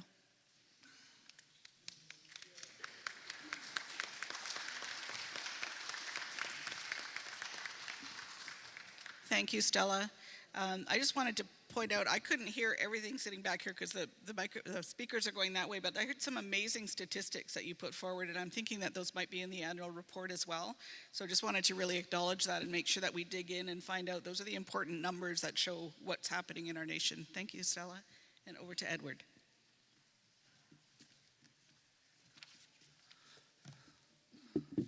Hello. Chu na ate itchani huklama klitsnit. Clicko Tisha Huu-ay-aht for allowing us to take business on their lands. I have great pride in our nation, especially when you see our curtains, being surrounded by history. And I think this is what we all work for, to gather at this time, to report back. When you think about our annual report and the depth of information and statistics, where it comes from. It comes from our citizens. You think about the various reports that take place that help shape our strategic plan. And I have the honor of having the portfolios of children and families. And on that committee, myself as chair, Nicole Malcolmson, Destiny Stewart, Sarah Johnson, not Martha. It's funny because wait till my next committee here. So ANACLA Community Planning and Infrastructure. On that committee, I have Councilmember Peters, Councilmember Johnson, as well as Martha Johnson. So I got two twins on either committee, as well as Jackie Dennis, and very instrumental on the committee. In the role and responsibility. You heard the oath being done earlier. It's a great responsibility to have. And being active within our nation is what we need to put forward recommendations. On page 9 in the annual report, that's where you'll see Children and Families Committee and the Infrastructure Committee. And the information there is what we do. We meet bi-monthly and very active 2 committees. We've been working with Canadian Human Rights Tribunal, CART 41, kind of abbreviation. So it's correcting wrongdoings. There was insufficient funds that was, we felt the impact of no funds coming in regards to children and families. So we're working on a feasibility study for a CFW office and a child care center in Upper ANACLA. The feasibility study should be done in December, and then we go from there. So that's very exciting. A part of the CART 41, as well as a youth center. So then that has yet to be started on our feasibility. But these are all funds that are provided to us because of wrongdoings in the past. And then, so infrastructure, you might have seen the upgrades to the HOH, enhancing our HOH. We had a celebration this past year, and what a great gathering it was. Investing in our infrastructure is key. So then part of a 10-year capital plan, we've been working through that. The committee's been very active in that. Speaking of reports, you think about the Citizen Development Report is done every 4 years. There'll be some communications coming out in regards to that. The youth report was done through CFW committee, or the department, I should say. And then we have the community comprehensive plan, the framework plan, ACTEV plan, inquiry report. And these are all reports that our committees, put forward recommendations, because those reports are inside our strategic plan. So then we're able to create that movement and create that awareness, and it's the voices of our citizens. So then I just want to say click go to the committee members. And last year we didn't have Omexu. This year the doors opened in January, so very exciting. Made the front page of the annual report.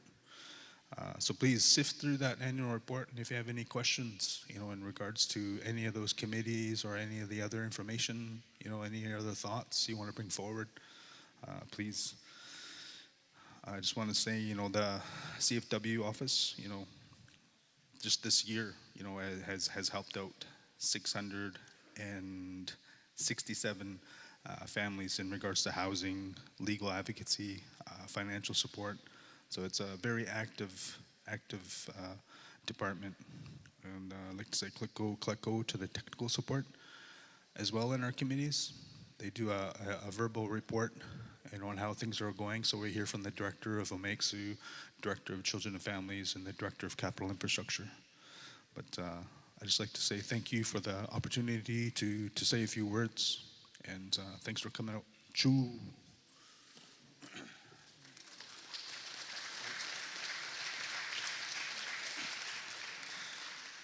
I'd like to introduce our representative on council for Huu-ay-aht, Huu-ay-aht Teresa Nukmas. Choo. Thank you, Ed. Not as tall as I used to be. I'm shrinking now. Welcome, everybody, to the People's Assembly of 2025. Thank you for your attendance. I am the Huu-ay-aht representative for Executive Council. My name is Teresa Nukmas. My traditional name is Huu-ay-aht. My father is Benson Nukmas, and my mother is the late Gertrude Nukmas. Huu-ay-aht Council, our message this year, we meet monthly, twice a month, to place new citizens in houses, review law and policies, work with the cultural team, review and advise on the Community Safety Act. We also oversee the exclusion order process, and Huu-ay-aht Rep attends Executive Council meetings and chairs several committees, including the Huu-ay-aht Council, Citizenship, Treaty Enrollment Committee, and the Nananixu Society. Discussions were held related to the school reparations and class action settlement. Huu-ay-aht is one of the 325 First Nations participating in the national class action regarding residential schools. Currently, the Council continued its work on traditional naming project with the objective of identifying citizens who hold traditional names and those who do not in preparation for future naming ceremonies. Huu-ay-aht continued to search for known ceremonies and names that can be given to citizens, as well as creating new ones. There's also a form in your People's Assembly, and there's some forms, I believe, at the back for citizens who don't have names to fill out. If you don't have one, please pick one up. Our former Huu-ay-aht and emerging leaders were invited to participate in a leadership gathering. This session provided an opportunity to reflect on the responsibilities and values of being Huu-ay-aht, review ceremonial and business protocols, and reinforce the importance of active leadership within the Huu-ay-aht First Nations. These intergenerational meetings will now occur regularly and foster mentorship and knowledge sharing. Strategic planning discussions continued with the project team forum, and urban strategies include to support Huu-ay-aht's framework plan over the next 20 to 30 years, specifically related to culture use of the Huhuthli. These sessions included a review of emerging ideas and articulation of guiding principles and presentations of master development. I also sit on the Citizenship Committee, who includes Rose Charles, Roy Warner, Kimmy McDonald, and Sherry Cook. Our staff support is Jordan Young and Alexis Young. Thank you very much. Have a great day. Choo.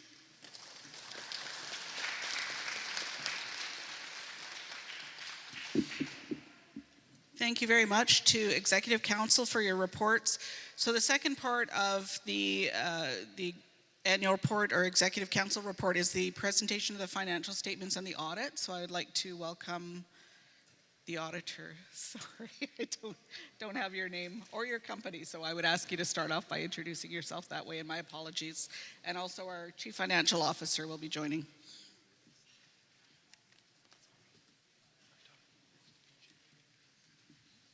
Thank you, Madam Speaker.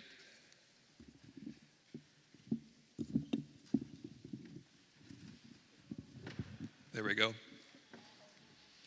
My name is Todd Ponzini. I am with Deloitte, and I am the audit partner in charge of the financial statement audit for the year ending March 31st, 2025. And so with financial statements, these numbers are a little bit dated because the fiscal year ended about almost 8 months ago. And so I'll say a few words on the financial statements and give you some highlights. I believe the financial statements are included in the information package in great detail. And so the numbers we'll see on the screen today are a high-level summary of what's in the financial statements. Before I talk about the financial statements, maybe I'll say a few words about the audit process that we follow as auditors. This was our first year as auditors. This is our initial year. We were appointed auditors last year.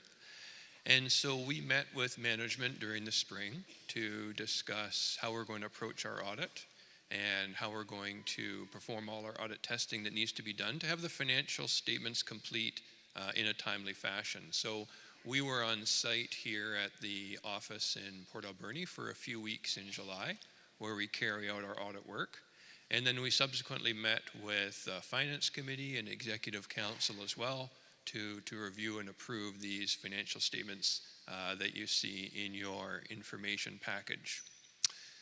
When we carry out an audit, as auditors, we must be independent. So we're independent of management, independent of all the members of council. We have to be an independent, objective body. And when we carry out an audit, we must get external confirmation or verification as proof for all the numbers in the financial statements that we test. We aren't able to accept management's verbal explanations. We have to have external evidence, which is why we come to the government office here in Port Alberni. Oh, that's my slide clicker, thank you, to carry out that audit work. So let's look at some of the numbers in the financial statements. I'll go through those. I have a few slides to show, and then we'll have some time for questions at the end. So here we see the schedule of the revenues and expenses for the year. I hope it's big enough. When I made the slides, I tried to fit it all on the one slide as best I could. And what this shows is the revenues being funding and amounts received during the year, essentially cash inflows, and then the expenses being amounts paid during the year for the delivery of programs and services. Under the revenues, there's several categories. The first being funding from both Canada and BC. $25.2 million for the year, which is made up of about $17 million of funding from Canada and about $8 million of funding from BC.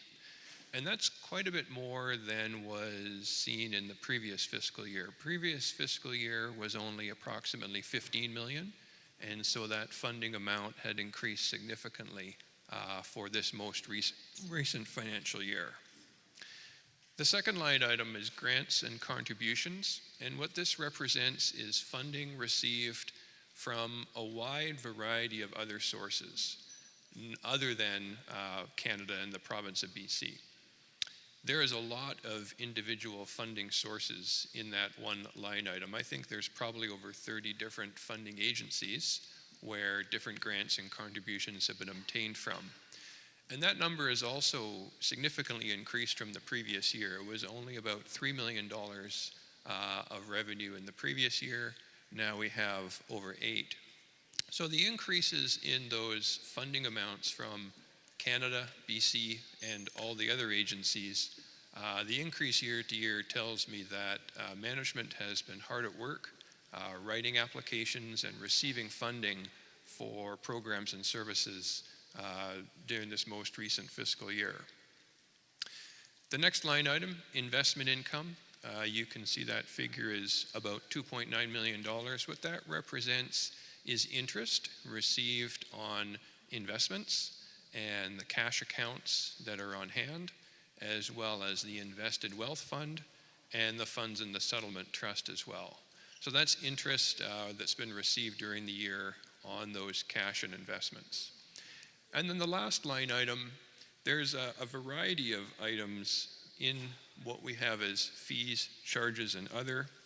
I think the most significant one is there's about half of that really represents the recovery of costs from other funding agencies.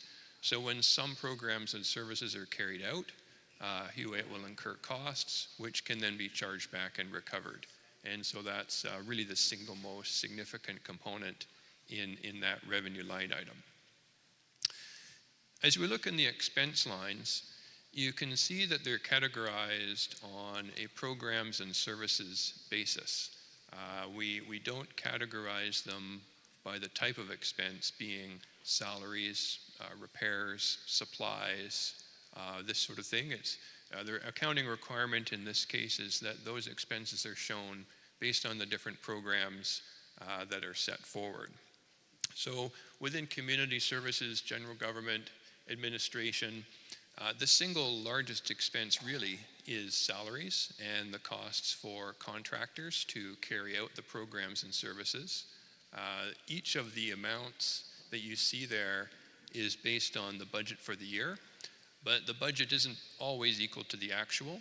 These would be the actual amounts for the year. It's also important to note that all of these expenses are for carrying out programs, services, doing some repair and maintenance. Any spending on new assets, new construction, new physical projects won't be seen there. Those would be increases to the asset amounts on the financial statements because they're building something that's going to be enduring in nature for the long term. So if we take the overall revenues less the expenses, we get to the figure at the bottom of the slide, annual surplus for the year of just over $12 million. Now it's very important to note that when you see that surplus, that's not the same as profit. If you had a profit-oriented business and you compared your revenues and expenses, you would say, well, I've made a profit of $12.4 million. That's not necessarily the case in the financial statements of a government as we're looking at here. What that really means is that $12 million more of contributions and funding was received than was spent. But when funding is applied for, it has a reason, it has a purpose, and the spending has just not necessarily occurred yet. So we can't really look and say there's $12.4 million of surplus, which is available for any purpose. There's usually a purpose behind the funding. There's a certain circumstance that funding is meant for, and it just hasn't yet occurred. And so in financial statements, we're not able to portray all that. Most of that would be in the budget, is where you would see a more detailed listing of programs and services and the plans for the next fiscal year. So I'm not sure where I point this. Oh, that worked. Pointed it at the sky. So in this slide, we see the assets that are on hand at the year end, the fiscal year end of March 31st, 2025. And I have portrayed them in really three different categories. So the first category, you can see there's 4 line items there, are cash on hand and any amounts receivable. The first line, cash, which is about $10 million, this represents cash that is on hand, but not restricted or designated for a specific purpose. Now that's not to say that those cash amounts don't have an intended use. They would have an intended use, but they're not externally restricted or they're not designated for a purpose through a voting or a motion. It's very important in financial statements to accurately portray how much cash on hand is available for general use and how much cash is restricted because a funding agency may have required that cash be set aside for a future purpose. That's what we see in the second line, the restricted cash line. It's also just over $10 million. The majority of that figure, about $7.5 million, is required cash to be on hand for the future maintenance, restoration of capital assets, mostly housing and infrastructure. So those are cash amounts that the funding agency has required be set aside. So it can't be touched for any other purpose, and as a result, it must be shown as restricted cash. The other approximate $2.5 million in that line is the amount in the minor's trust account, which also has to be shown as restricted. It can't be used for any other purpose. Under the third line, designated cash, so that's very similar in nature to restricted cash, but it's not where an outside agency has applied the restriction. This is where a motion of Executive Council has designated a certain amount of cash on hand to be used for certain projects, programs, services, and these funds came from the specific claim money that was received in the previous fiscal year, so the year ending March 31st, 2024.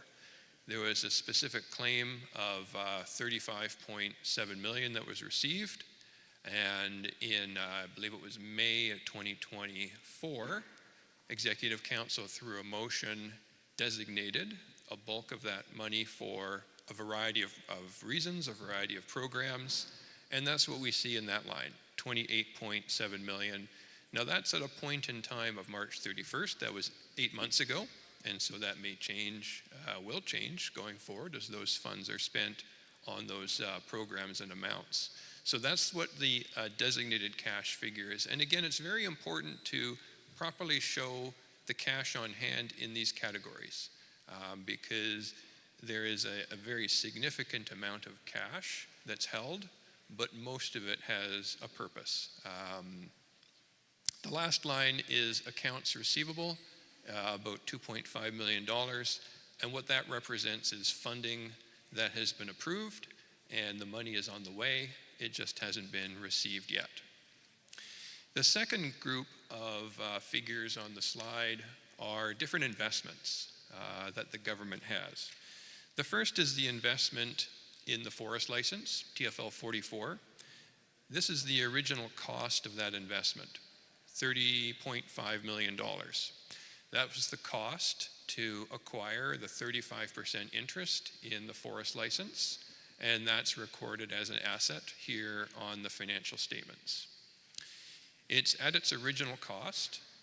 It's not at any other value that's been increased since then.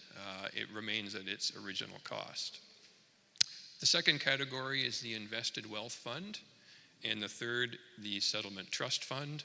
So those are monetary investments. Those are a mix of cash and also investments in mutual funds, some stock investments, and those are shown at what we would call the current market value at March 31st, 2025. And then the last item, or the last line, is the investment in the group of businesses. And so as essentially as the owner of the group of businesses, the government shows the net amount that's been invested in the businesses, and there's a variety of businesses, there's not just one, and that's the overall asset that the government has in that group of businesses at March 31st, 2025.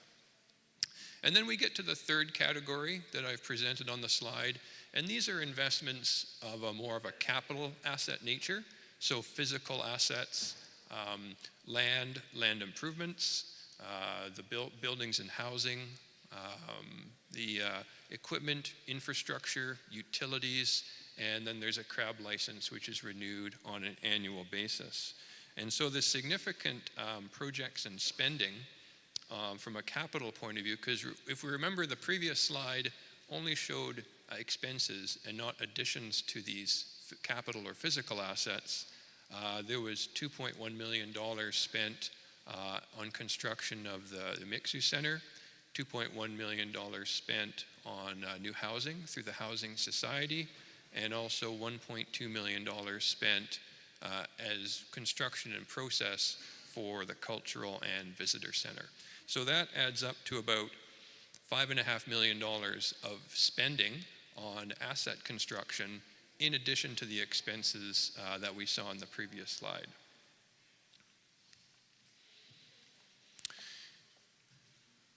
This slide shows the liabilities of the government. The first being accounts payable, which are amounts due to suppliers. There's also wages payable, salary payable, vacation payable in that first number. The second number is what I'd called advanced funding payments. These are payments that have been received, grants and contributions, where the related expenses haven't occurred yet. So these funds are essentially saved up and deferred to the next fiscal year. The most significant liability are the loans for the investment in the forest license. So just under $14 million. Those borrowings were incurred and taken out to invest in the forest license, and those loans are being repaid over a period of time. We also have, as our next line, a smaller loan for new housing construction. That came up as one of the slides in the annual report. That will increase. That housing, I think, was due to be scheduled or completed about now. So that loan will grow. You'll see it as a higher amount in next year's presentation. We have the trust funds owing to the miners. And so the miners' trust funds are shown here as a liability with an equivalent amount of cash on the asset part of the financial statements. And lastly, we have a liability for some cleanup and disposal costs under the accounting requirements that we follow. If there's a physical asset or something that needs to be cleaned up, you would need to show a liability for those costs. So if I take the total liabilities of, we'll call it 21 million, the total assets of 168 million from the previous slide, we have a net overall surplus of $147 million. The last slide, I have some information on other entities which are controlled by the government. So we have the group of businesses, we have the forestry investment, and we have the housing society. So the first three lines shows the revenue and expenses and either the income or loss from each. And the last three lines shows the assets and the liabilities and the surplus, the net surplus of each. So the group of businesses, it's very hard in the time today to go through it in detail because there's many different businesses. There was revenues of 6 million, expenses of about 7.3, and so that's an operating loss of about just over 1.2 million. The forestry investment did not return any money. There was a very small revenue from some interest received, and practically all of the expenses that you see are interest that is paid on the $14 million of debt that we saw in the previous slide that was taken out to purchase that license. And then lastly, on the right, the numbers for the Housing Society are much smaller. It is getting started. There's some rent and some operating costs. And then in the assets and liabilities section, you can see that each one has some assets. For the group of businesses, it's mostly cash and physical assets. The forestry asset is the license itself, and the liabilities are the loans. And on the Housing Society, the assets are mostly the physical housing that is either constructed or under construction, and the liabilities would be the loans and accounts payable to the suppliers. So I'll pause there, and then I think we have some time for questions. But before I do, I would like to thank Jennifer, CFO, and all the members of the finance and accounting team that helped us to carry out the audit this year. Thank you very much, Todd. I'm just going to stand back here so we don't have to share the space. So we'll be looking for any questions. Something occurred to me, and maybe we can answer it while we're waiting to see if there's any other questions. In one of the discussions that's to come up from the citizen motion, there was a question about what happens with the interest from the minor trust accounts, whether that goes back into the trust accounts or if it goes back into the government. So we're still going to have the conversation this afternoon, but just from our auditor or our CFO, if you could confirm that so that that can inform our discussion this afternoon.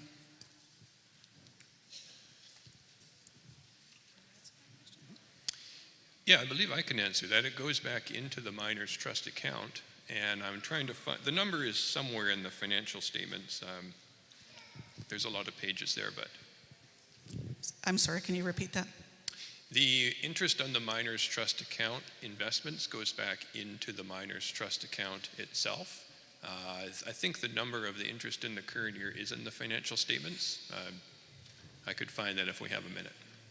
Okay, thank you. So the answer to that, and we'll come back to that this afternoon, is it goes back into the minor trust accounts, and our CFO is confirming that as well. I had Robert's hand up and also Marty and Jack. Yeah, Robert, sorry, can you move to the mic? So we got Robert, Marty, and Jack.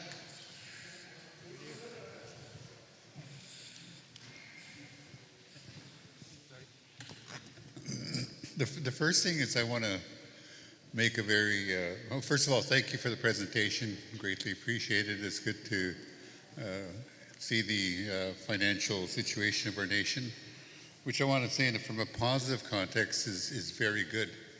And one of the things I wanted to look at was that I decided to look at 2011 financial statement. At that time, we had a $2.3 million surplus. Now we're sitting at a 147 financial position. That's somewhere to be proud of, you guys. Give us our nation a good hand for this incredible improvement.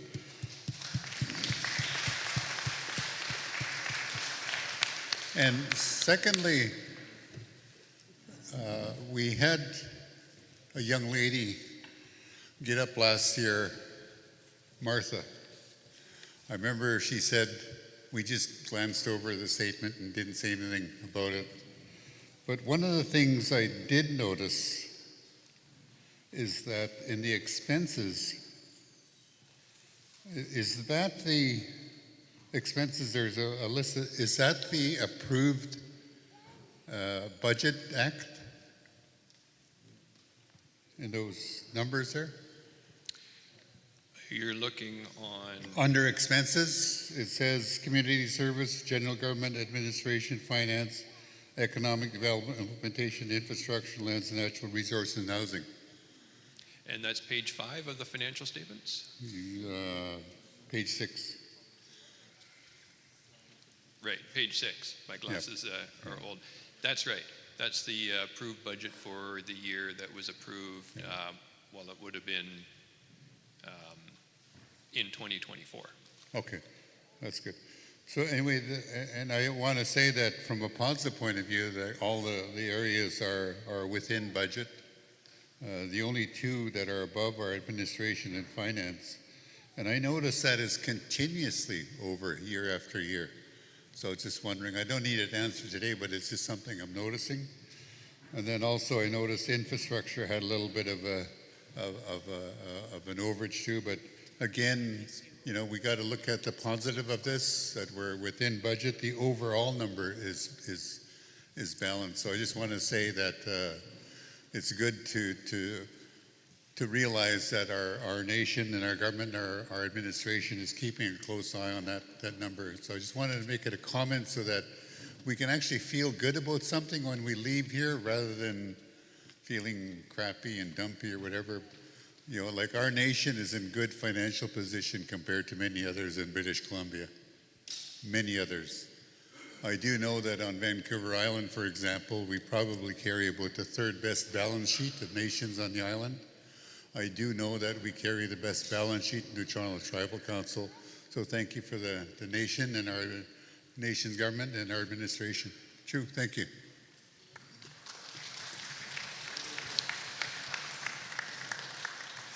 Thank you for the question.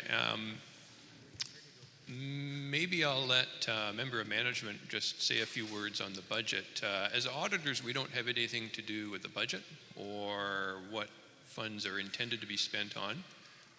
I will comment that I have other Indigenous clients. We do other audits in the Indigenous community in BC and Alberta. And I would agree with the comment that your financial statements are very strong. It's a very strong financial position to be in. Did you want to say a word on budget?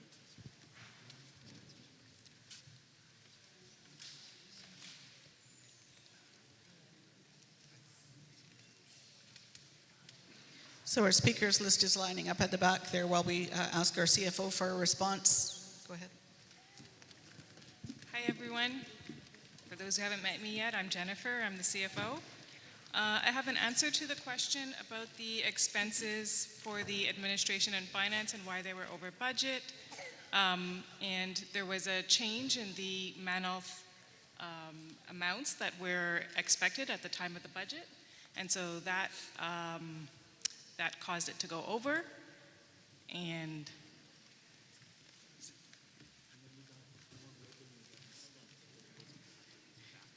right, so we also got, there was related revenue attached to that, which we got, which was spent. Came in after the budget was created. Thank you. Thank you very much. Okay, thank you. So we've got a lineup at the speaker back there. So Jack Cook is the next speaker. Just a reminder, we haven't got a lot of time, but we want to make sure everybody has a chance to ask their questions. So ask that you please be concise. And if you're starting to get close to 2 minutes, our Whitwalk up here is going to hold up a yellow card. So get to the point. Sorry, Jack, that just happened to come before you spoke. Over to you, Jax. Let me start now. It's more of a comment than a question for our audit. As we followed the slide and I looked at the book, I got lost. It took me a little while to catch up to how you did it. There on your slides were summarizing of the information here, so that's why it took me a little while to catch up. So I might suggest that if you're doing your slides, you use what's in here, so that we don't have to try to figure out where those numbers are coming from. So it would make it a little simpler for us to follow, because as I said, when I was looking up to your slides and looking here, I was trying to figure out where they came from. Thank you. Thank you for that comment. It's my first time, and so I'm going to make a note of that, and maybe what we'll do is we'll have some information that lines up closer to the financial statements in the package on a few more slides, so it can be easily seen. So thank you for that.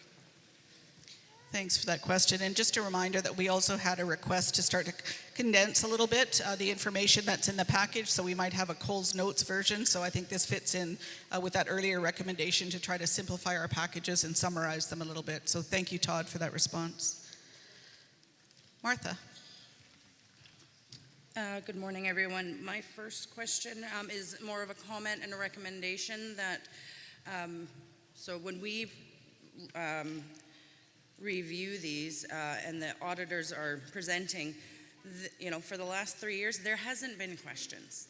And it takes a lot for somebody to get up here and ask those questions. And I think my recommendation would be to allow and look at putting something in place that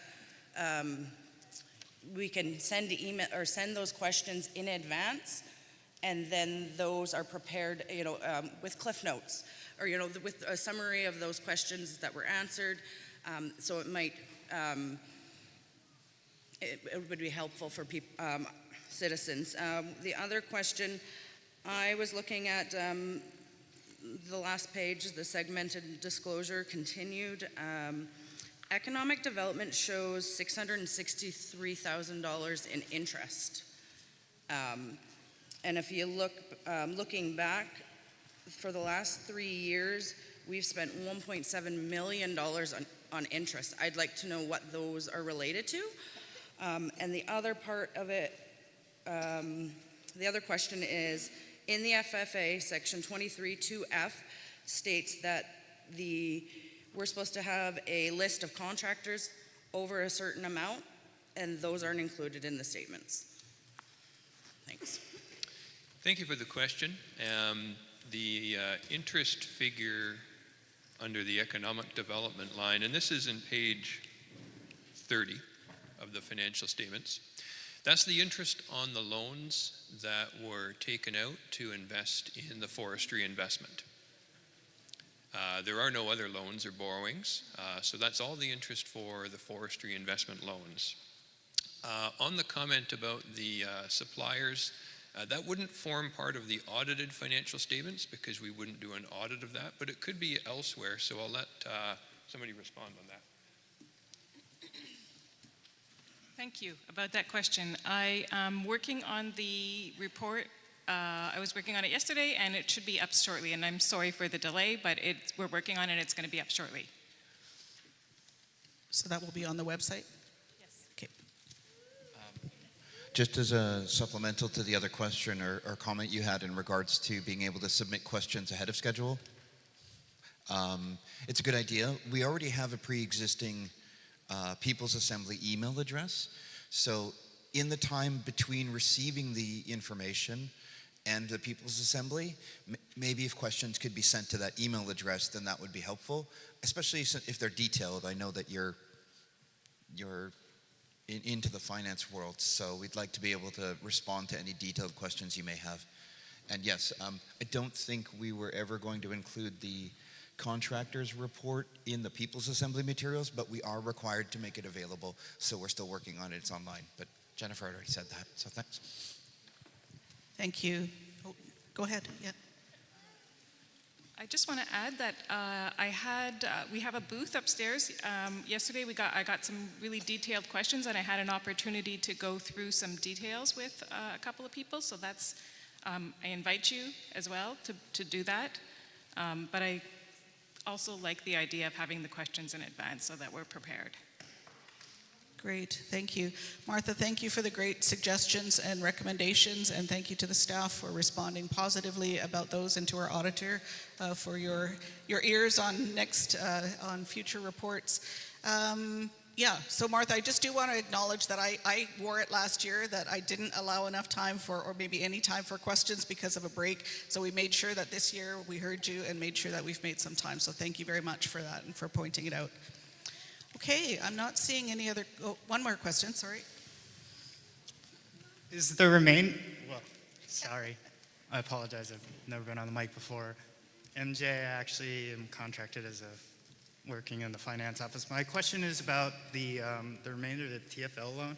How much does that actually represent, the 35% of that deal? Is that the total amount of the TFL license, or is that just the percentage of the license that we owe?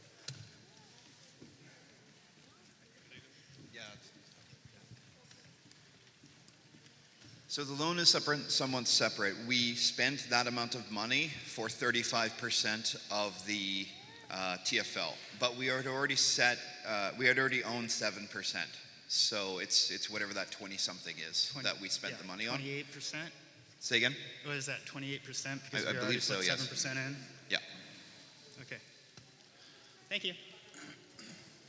Thank you for the question. Simon, we're moving towards last questions here, so over to you. Okay, I want to make a question here. I was listening very carefully. Not too long ago, there was an article in the Huu-ay-aht saying that our nation has 30-point-some-odd million dollars. And when I heard Evan say that we're getting $400 for Christmas, I had to take a deep breath and say, does that make sense? If we had 1,000 last year, 400 this year, and the Huu-ay-aht advertised that Huu-ay-aht has $30+ million, what is going on with our Tana, our money? Please consider that, because we do not have very many elders left here. We've lost 5 elders in the last while here. Let's really look at that. And let's come to a conclusion. We really need to know where our finances are going. And I look up here and I see all these high-paid people. Where is our Huu-ay-aht people? Are they going to be able to be hired? I moved home a couple of years ago. I hoped there was going to be a job. There was going to be something that will keep me there. Now, not too long ago, my wife has had news that she has to have open heart surgery. And not too long ago, I heard that I have cancer. So we're going to look at that, and we are losing our elders. We have lost 5 elders. 2 of them were mentioned, Ida May and I believe Clara. Let's remember them. They are important to us. Ida May Williams just passed away not too long ago, and I believe, was it Clara also? Let's remember them. We need to do that. Clecco.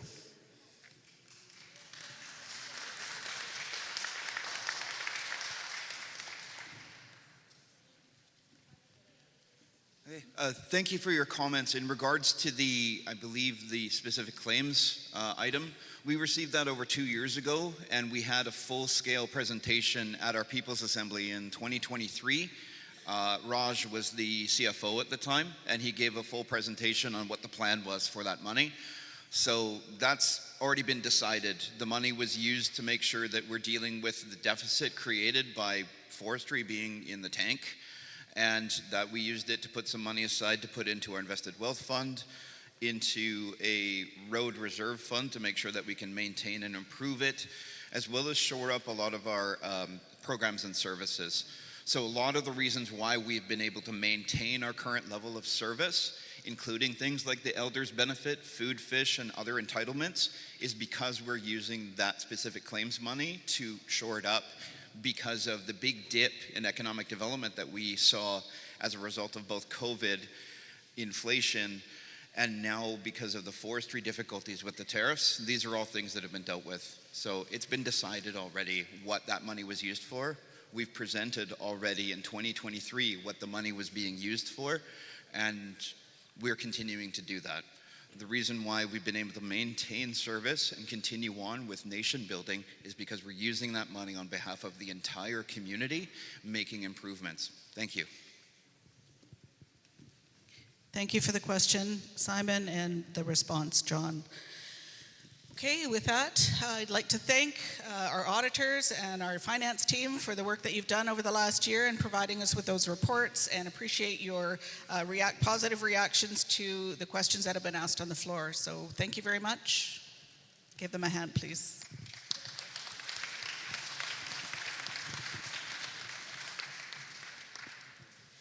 Okay, we're approaching lunch fairly quickly here, so I'm going to exercise some chair discretion. I guess I don't need 2 mics. So the next item on the agenda is the approval of the auditor and appointment of the auditor, and he has to be out of the room at the time, so we'll let him do that comfortably and not worry about it. I'm going to move on to talk about the tribunal annual report.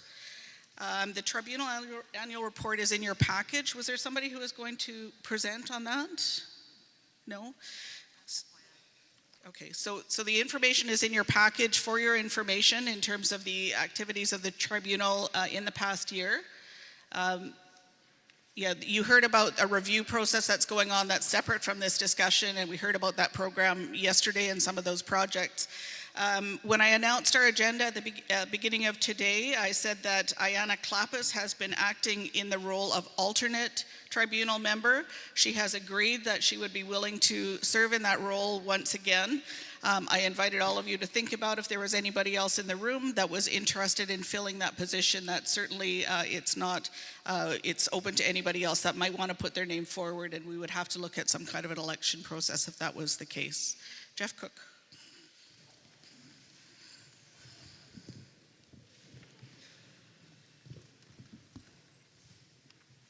I was sitting there beside Kim McDonald there. Unfortunately, she had to leave for another appointment. She asked me to raise, if it ever came up, she was interested in serving on a tribunal if the process came up, or if there's something that she wanted to put her name forward. Kim McDonald.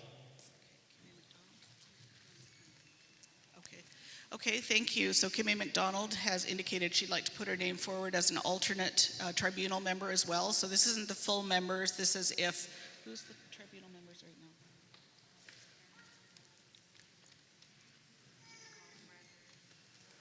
Okay. Let me just give a bit of a reminder to everyone right now of who's on the tribunal.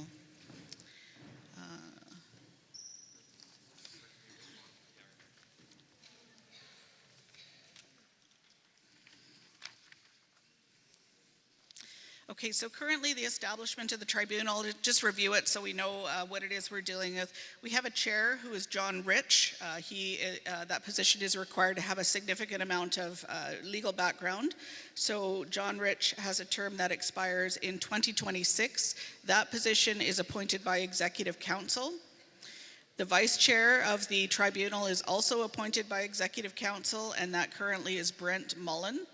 And he is in a 4-year term which expires in June of 2026. And again, that position is established and chosen by the Executive Council.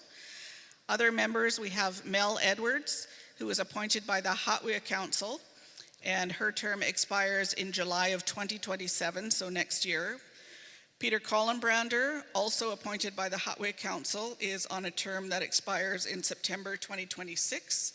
So the Huu-ay-aht Council and the Executive Council appoint those. So Andrea Pettigrew was appointed by the People's Assembly in 2017 for a 3-year term. It expired in November 2020.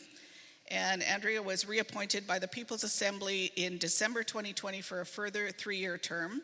So her term expires in November of 2026 next year. So the position we're talking about here is the alternate member. So this would be the alternate member in the event that Andrea is unavailable. Is that correct? Or any of the, in the event any of those are not available. So Ayana was appointed as the alternate tribunal member in February 2019 for a 3-year term. She was reappointed in 2022 by the People's Assembly, and her appointment expires now. So that is the position that we're looking at now, is that alternate position that would fill in if any of the other tribunal members were called upon to do their work. So thank you to Ayana for not only serving, but agreeing to have her name stand for another term, if that were the case. And we've heard today that Kimmy McDonald is also interested in having her name put forward as well. Is there any others that are interested in having their name put forward as the alternate tribunal member? Pardon me? Harry Brasseau would also like to be considered. Any others? Okay, so we have 3 names, which means we're going to have to go to a vote. So we'll make sure it's good timing, because over the lunchtime we'll be able to put together some kind of a process to make sure that we have a fair process so that people can vote for who they want. So we'll consult with our in-house legal counsel about doing that and see what kind of process that will be, whether it'll be a box that we put out there or a show of hands. But we'll do something that will work well for all of us and make sure that we have a fair process. So I thank you to Harry, Kimmy, and Ayana for putting their names forward for that, and we will return to this item after lunch then and figure out what a process is going to be. Okay. So in the meantime, has our auditor left the building? Okay. Councilmember Evan Cook, did you want me to go over the briefing note in the motion? Okay. So there is a briefing note in your package with regard to the appointment of the auditor. I'm going to go over it just quickly again so that we're informed on the decision that we're making. So our Financial Administration Act requires that an auditor be appointed by the People's Assembly each fiscal year. The Finance Committee undertook a process to identify and evaluate the position of auditor in accordance with the requirements of the Financial Administration Act. And the committee recommended to Executive Council that Deloitte be appointed as auditor. Deloitte is the firm that we just heard from here that did the audit that you just heard about. Executive Council accepted the Finance Committee's recommendation, and the People's Assembly appointed Deloitte as an auditor in accordance with the Financial Administration Act. This would have been for last year. So Deloitte is qualified to be an auditor as a member of the Organization of Chartered Professional Accountants in British Columbia, and has confirmed that it would accept the appointment if offered. Evan Cook, the chair of the Finance Committee, nominates Deloitte for appointment as auditor by the People's Assembly. So you have the opportunity now to vote on the appointment of the auditor. I'm going to read out a motion. Whereas pursuant to the Financial Administration Act, Section 34, the People's Assembly must appoint an auditor at the first session of the People's Assembly for each year. Evan Cook, the chair of the Finance Committee, on behalf of Executive Council, nominates Deloitte LLP, Deloitte, to be appointed as auditor, and a report in respect to the matter was provided to the People's Assembly, which I just read to you. So the motion then that's being put forward and introduced by Councilmember Evan Cook is, be it resolved that the People's Assembly hereby, in accordance with the Financial Administration Act, Section 34, the People's Assembly hereby appoints Deloitte as the auditor for the period April 1st, 2025 to March 31st, 2026. Is there a seconder for that motion? Sarah, Sarah Dennis? Okay, any discussion, questions, comments? Jeff?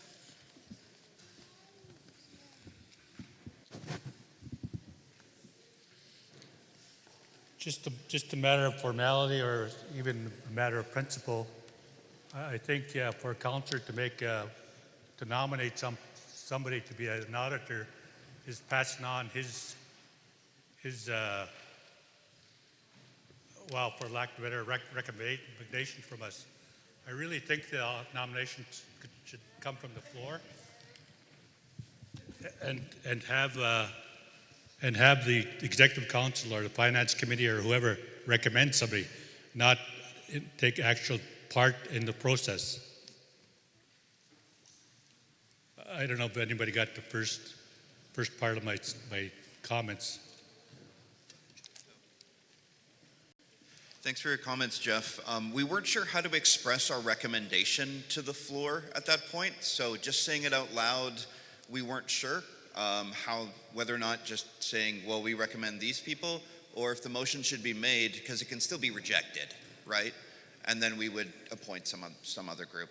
So it's just a procedural thing. If it's cleaner for us to just make a recommendation without having a motion, then that can happen as well. So I think that's more of a preference thing, so maybe we can ask the People's Assembly after all this. Thanks. I think that's fine for this year, but I think we should maybe look at it for next year, that the recommendation or the motion come from the floor here. Because, for us to be led along, it doesn't make sense. I have another comment from our CFO as well, but I just wonder, Jeff, I'm happy to do a friendly amendment if you're looking for that recommendation to come from the floor as opposed to from Executive Council. I would be happy to do a friendly amendment and ask for a motion from the floor. Evan, would that be okay with you? Well, I just wanted to make it part of procedure if it's for next year and following years. That's all I'm looking at for next year. I think we hear that, but I'm opening it up if you'd like to make the motion. Would somebody be prepared to make that motion? You're seconded. Who? Oh, Robert, sorry, Uncle. Sorry, okay, so that's moved by Robert Dennis, seconded by Simon Dennis. Thank you for the ability to change on the fly.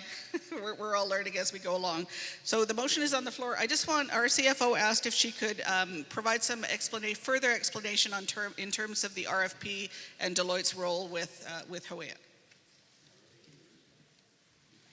Thank you. I just wanted to provide some extra information and some context. The RFP that Deloitte answered was for a 3-year term, and my understanding was that at last year's People's Assembly, it was decided that we would try them out for 1 year and see how it was going. And we felt they did a really good job, and we worked really well with them, and so we recommended that they continue through the 3-year term that was part of the original RFP. So I hope that provides some context.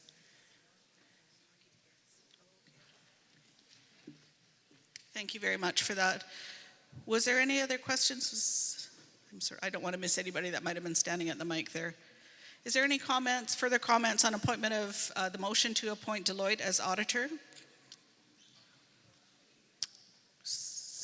Pardon me? It's for the period ending March 31st, 2026. So April 2025 to March 2026, 1 year. Okay. Seeing no further comments, hearing no opposition, I declare that motion to be passed by your consensus. Thank you very much. Thank you to the Finance Committee for all the work that you continue to do. Okay, we're approaching lunch. My sense of smell isn't telling me it's there yet, but it should be there pretty soon. We are going to take a break. We're planning on taking a break for 1 hour. There is a draw coming up at 1 o'clock. I don't want to overstep, so hold on and let me tell you what that draw is for. Somebody can tell me, is it for hockey tickets? We're having 2 draws, one for hockey tickets and one for a drum. So that will happen at 1 p.m. sharp as we come back. And during the lunch break, we will be able to figure out some process around appointment of the alternate tribunal member. Thank you all so much for your attention this morning. Oh, and I didn't mention that we do have quorum, so yay us.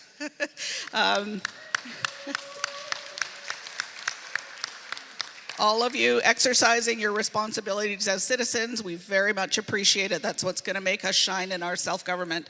Thank you all so much. Enjoy your lunch, and we'll see you at 1 p.m. A reminder to please go and cast your ballots in the back there for the alternate tribunal member.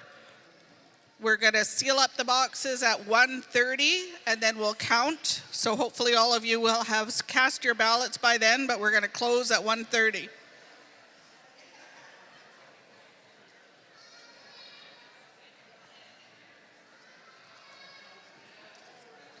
I see some of you are visiting our vendors. We've got vendors in the back that are selling some beautiful crafts and also lots of fundraising going on.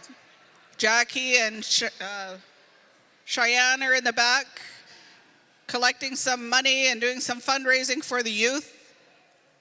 Squish, where are you? She's got some,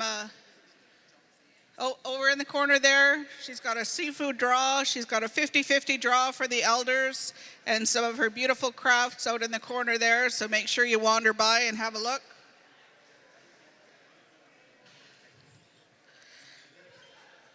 Everybody go and try some of Cheyenne's jam. Cheyenne Nukma spent days making jam so that she could sell it by donation and raise money for the youth. Thank you, Cheyenne. Reminder, the citizen survey is upstairs. Or see Clara, see our elf. Clara the elf will help you out. I'll announce it again later, but if anybody found or saw a white drum at the House of Huu-ay-aht celebrations, it was lost by one of our young people. Please let us know if you know anything about a white drum that might have been found at the House of Huu-ay-aht at the 25th anniversary celebration.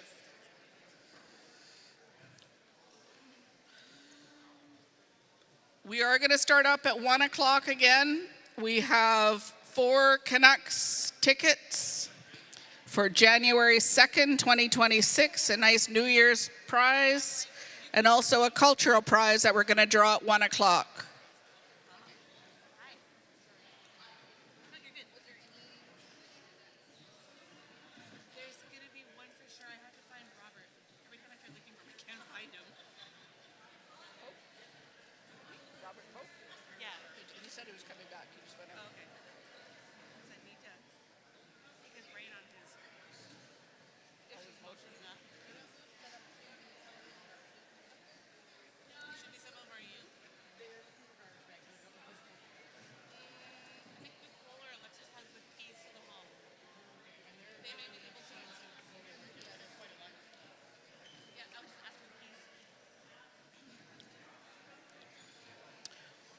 We're also going to start off this afternoon doing some of the recognition that sometimes we do at the end of the day to make sure that we're all present and happy to celebrate our youth and our special people who we'd like to recognize this year. So we'll be doing that at 1 o'clock after the draws as well.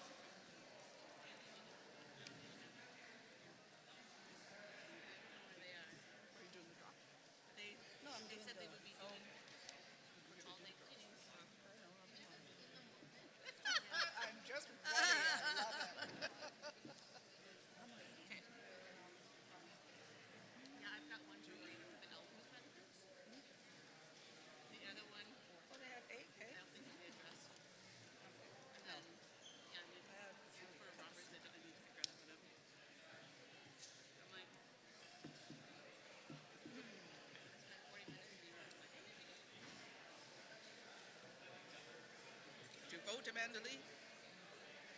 Oh, did you vote? Good. Good. Where did everybody get those snowflakes from? At the signing pass. Oh, I guess I should go sign in.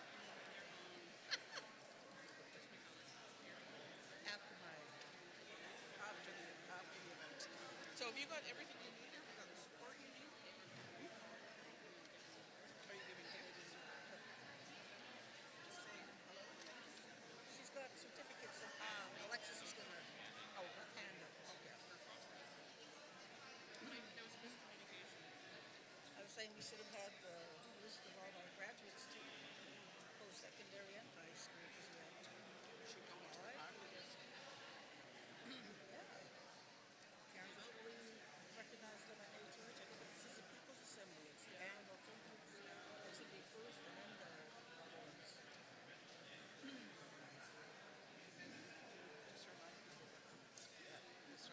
I'm going to mention that we had 25 graduates. I loved some of the statistics you were giving. Yeah.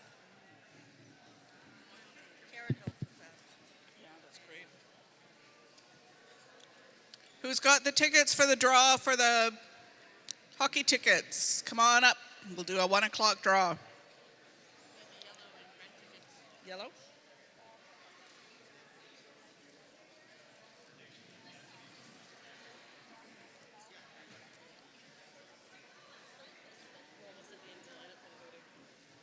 Oh, okay, good. Reminder again, you've got until 1:30 to vote for the alternate tribunal member. Thanks to those of you who have voted.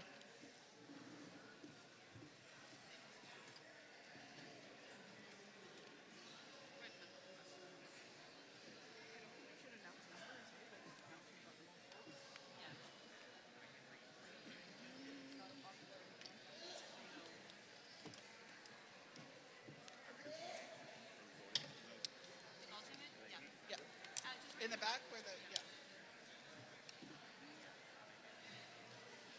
New citizen right on the ball. What's that? New citizen right on the ball. Actually, a couple more have showed up too. The Tidian showed up. Citizen? Yeah. Is it Derek Tidian? Derek Tidian. Yeah, he showed up here too. We should stand him up and bring a package. You've got a package for him, right?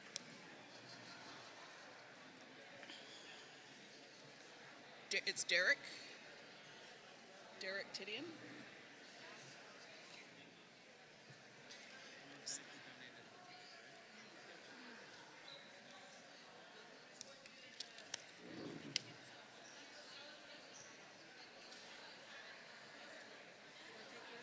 Who's got the tickets for the hockey ticket draw?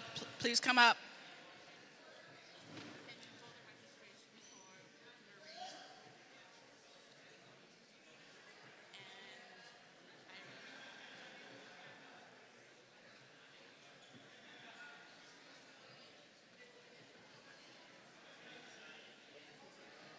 They're drawing for the Culture Prize and a Canuck.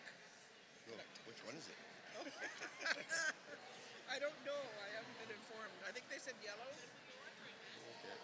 They'll tell what color it is when they announce it. Yeah. Who is it? Alexis?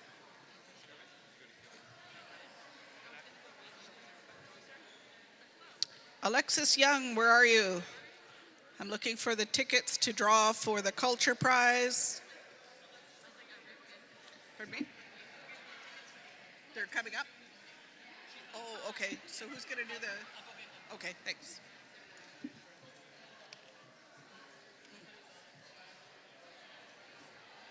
Oh, sorry, we took your plate away.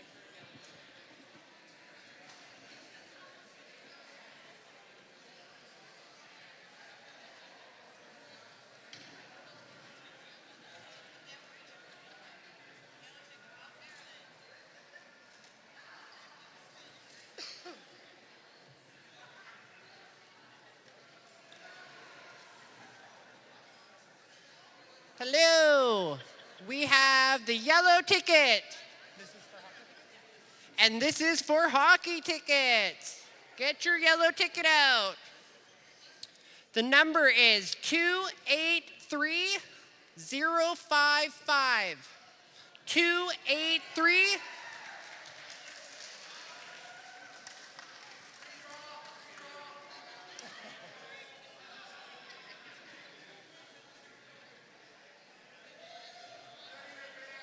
And then what do we do?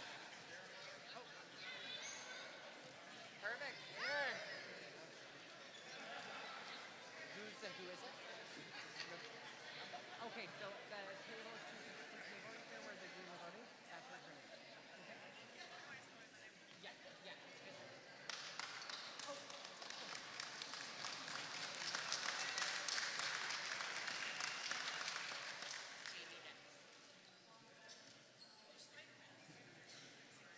Congratulations, Jamie Dennis.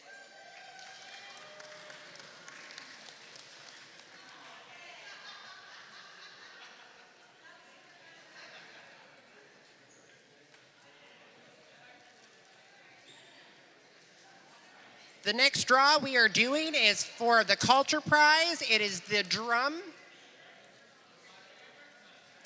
This will be a red ticket. Get your red tickets out.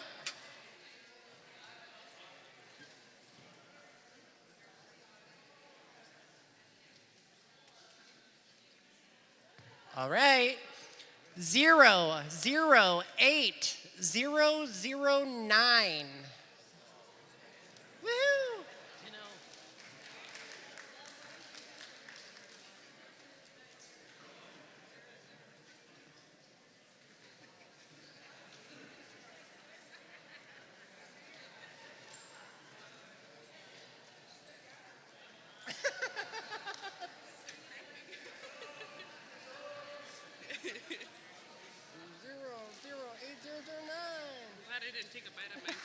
Congratulations, Janelle.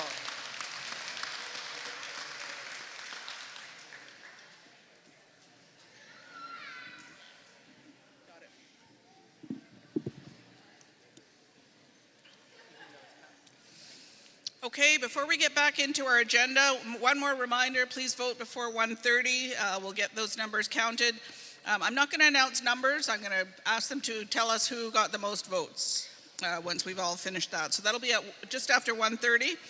In the meantime, generally we've been doing our scholarship and special awards at the end of the day, and we thought that let's do it while we're all here, while we're feeling well fed and good and happy. So I'm going to call on Stella to start with the scholarship presentations.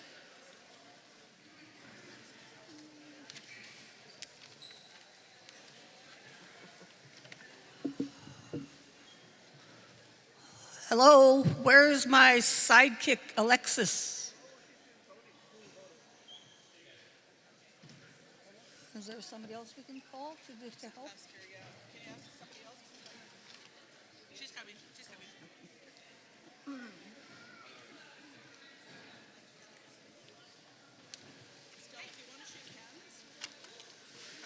No, no. She's gonna call them up. I'll call them up. So we're going to name off the education awards, the Huu-ay-aht Academic Excellence Awards. And if your name is called, would you please come up and get your certificate? Taya Anderson. If there's somebody that could take it for her.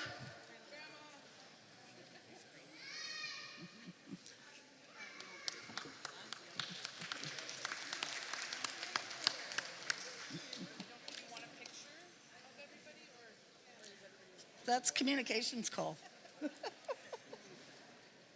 There's Amanda Lee now. Kathy, turn around.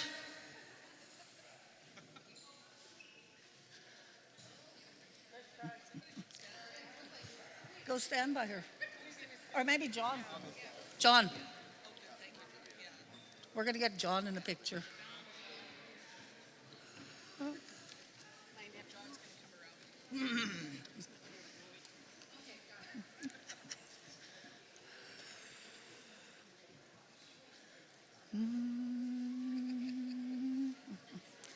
Sierra Brown.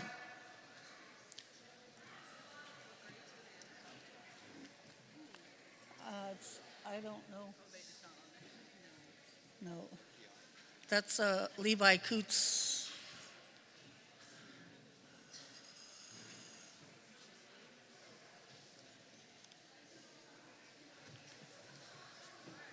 Nadine Caillou Sport.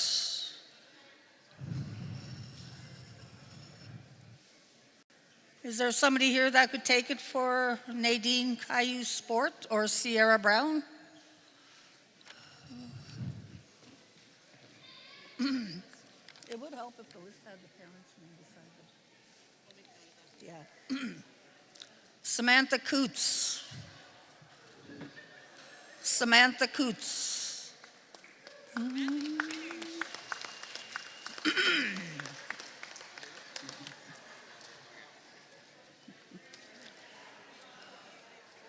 Ken Dennis.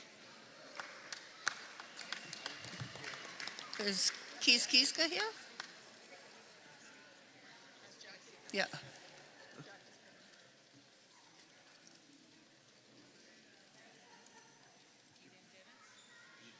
Yeah.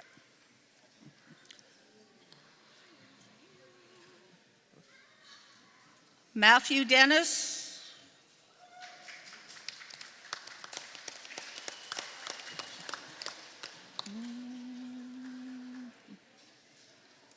Is there somebody here that could take it for him?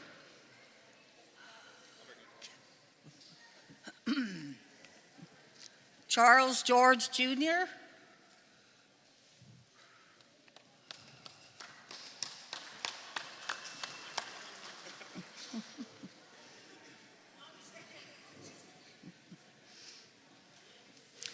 Eli Ginger.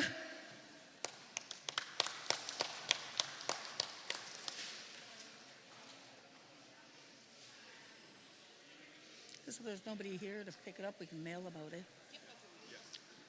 Haley Jacob.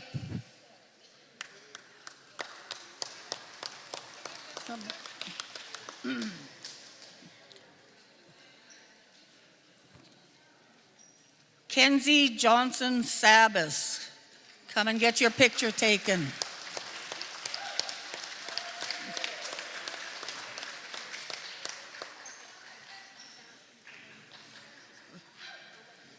Yeah, she's coming.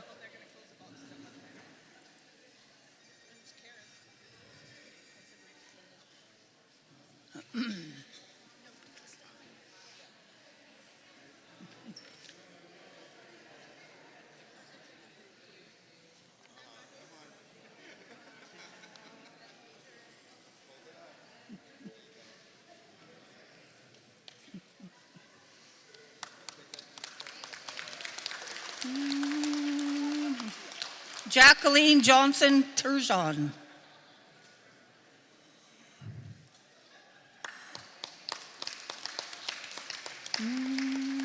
Rita's daughter. Summer Little. I don't think there's anybody here. Yeah. Danica Lopez.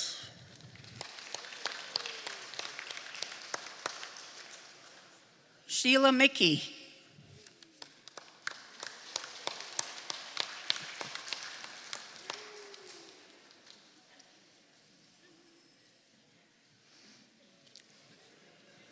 This time you got to get a photo.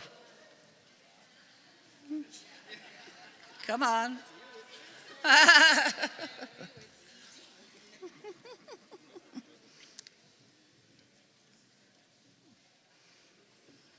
Nolan Nookmus.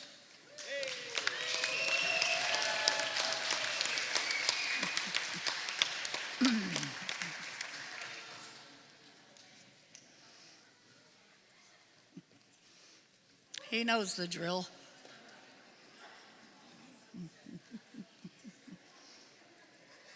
Mackenzie Parcher.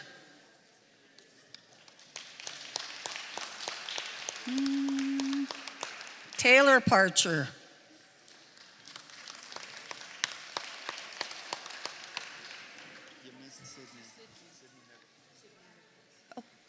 Sydney Nookmus.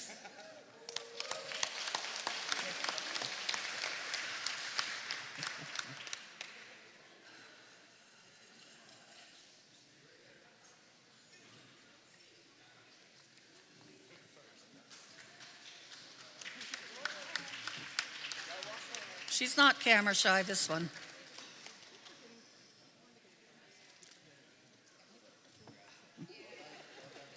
Wyatt Phipps.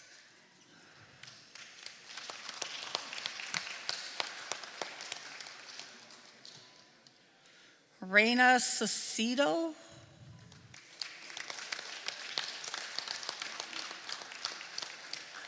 Daniel Speck.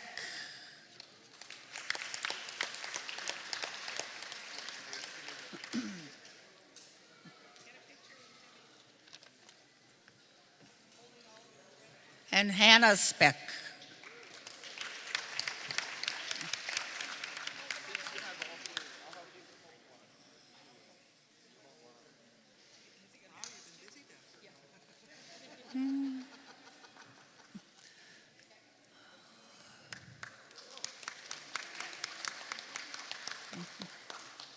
Tori Young, come and get your photo taken.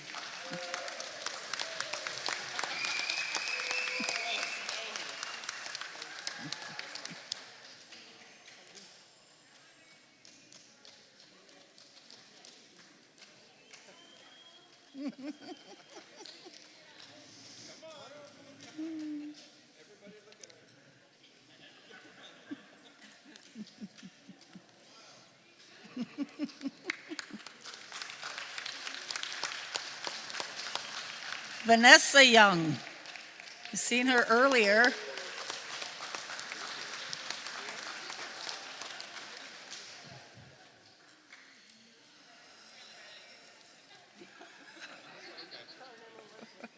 She knew it was coming up.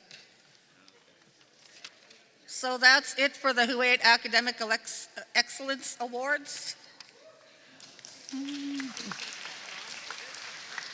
Now we have the Hishuk Masawak Award. Peyton Campbell, grade 2.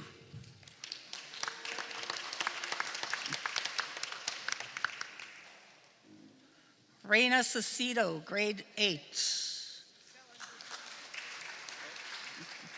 Oh, that's for Peyton?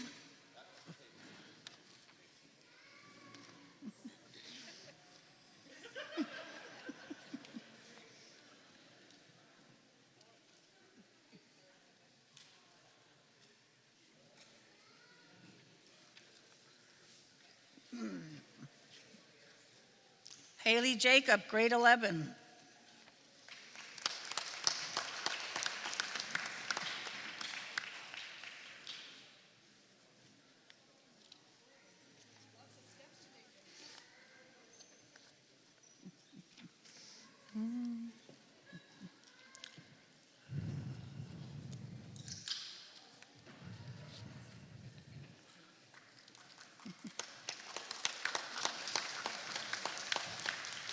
ESOC Award, Eden Dennis, grade 8.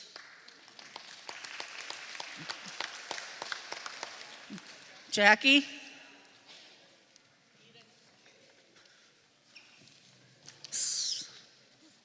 Summer Little, she's not grade 1. I think she's grade 11 maybe.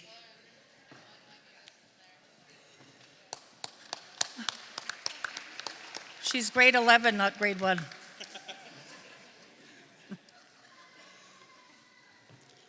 The Keehan Chief Louis Award, Sydney Nookmis, grade 9.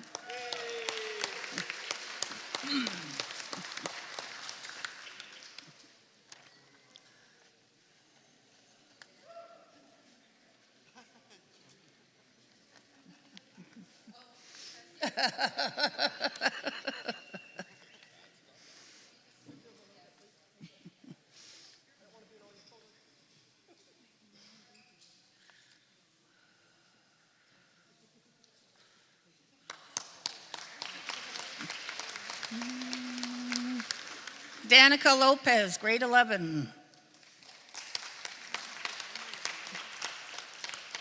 The Kathy Nookmis Award, Tyler Atherley, grade 7.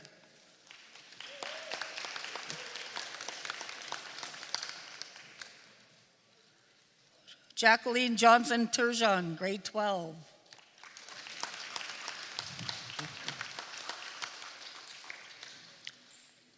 I'd also like to acknowledge all our Huu-ay-aht graduates from post-secondary and from high school. We had 25 turn out at our celebration this year. We're very proud of them. And we encourage them to continue their education, all of the students, and to hopefully come and work for Huu-ay-aht. Thank you. Thank you to all the parents, too, who did this with the kids.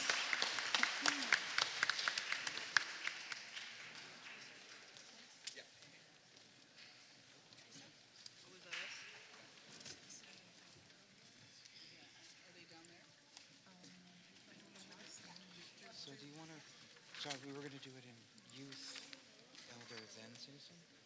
Sorry, say it again? We're going to do youth, then elder, then citizen? Okay, sure. All right.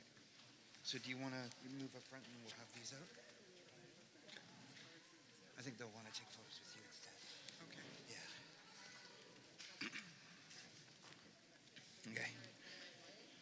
Yeah. Okay. Okay. Okay. Okay. So each year, Huu-ay-aht Citizens can nominate someone they feel meeting the following. The nominee has had a positive impact in the community. The nominee has demonstrated a personal commitment to the benefit of the community, has performed an outstanding achievement or act of heroism. The community has benefited from this person's involvement, has overcome significant personal adversity, has positive and inspiring personal attributes that serve to encourage others. So once nominations are in, the list is sent to the Hotwea, who do the selection process. So I'll read out, I think let's see what order we're doing this in. The Citizens Awards are Citizen of the Year, Alyssa Dennis.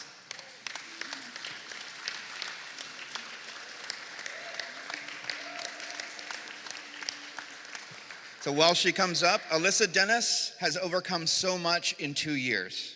2 years ago, she took her life back from her addictions and is now working hard to help others in need. She's an amazing role model to many who are trying to overcome addictions. Congratulations, Alyssa.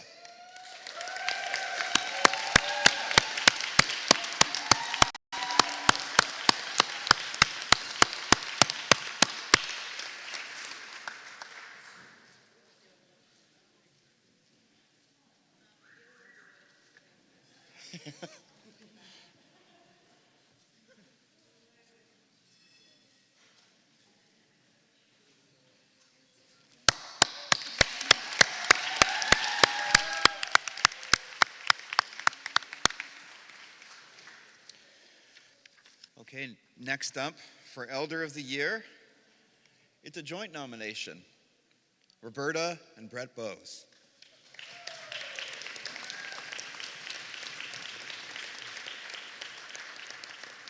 So we have a long written statement of why they were selected. It's I nominate Roberta and Brett Bowes for the Elder nominees. This has to be a joint nomination as they always work as a team. Roberta and Brett have been continuous foster parents for 30 years or more. The children have been mostly newborns or toddlers. It has been their policy to ensure that children are placed in a safe home upon leaving their care. For the past 15 years or so, 4 Neutrano siblings have been in their care. The oldest has just graduated this year.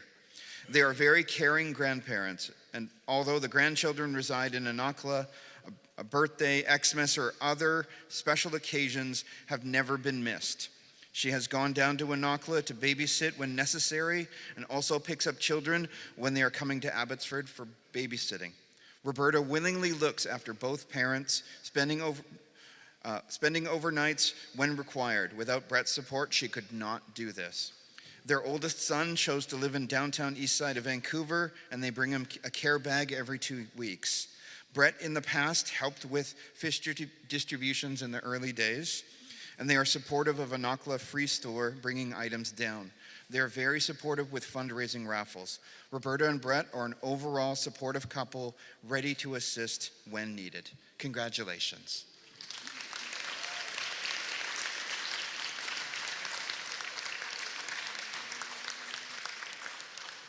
All right, I'll do this the right way this time. I'll read out the thing first. So this is for Youth of the Year.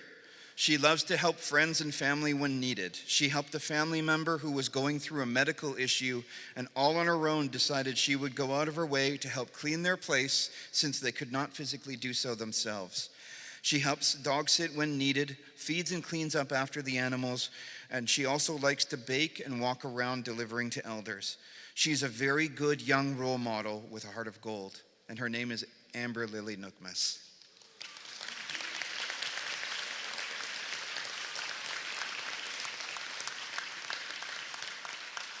Is Amber here today? She was. Can someone accept it on her behalf, perhaps? Is Belinda here? Aw. Nope. Where? Where? Oh, there. Here she comes. Here she comes.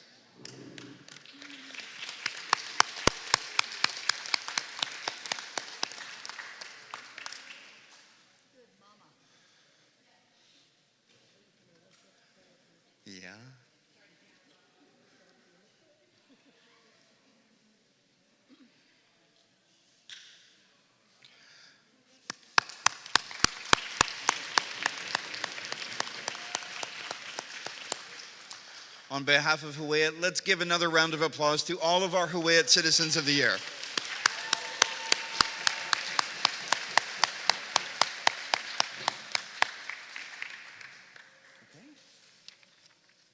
And that's that. Thank you.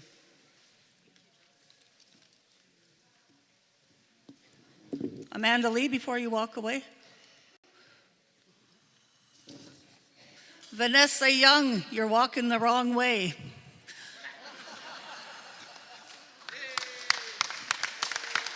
John? Yeah, you do with John.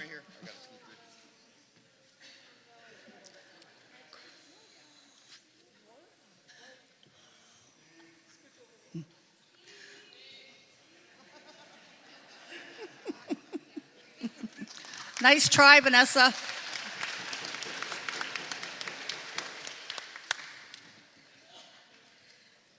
Well, that's fantastic. Congratulations to all. Such an uplifting time when we can stand our young people up and stand up those who are so special to making our community a great place. So we're going to send our in-house legal counsel to the back. I think our voting is going to close in about 2 minutes there. So quickly, if you have not voted yet for the alternate tribunal member, please go to the back and do so within the next 2 minutes before the ballots close. Alexis, you're good with that? Okay, so ballots are in the back there. Okay, so we had moved on to away from the agenda item before I had a chance to ask for questions of Executive Council, and Ben Klappus, you're on the list for a question for Executive Council.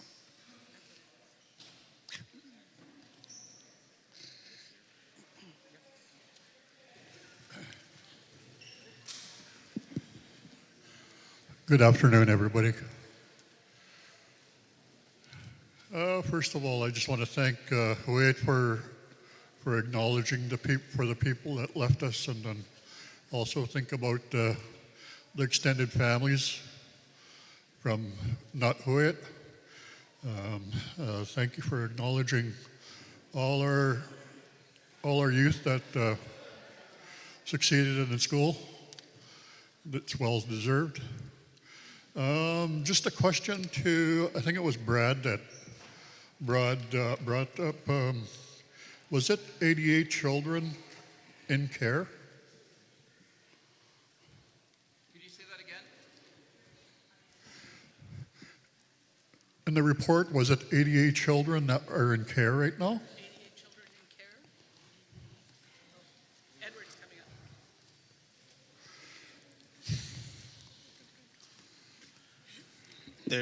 up.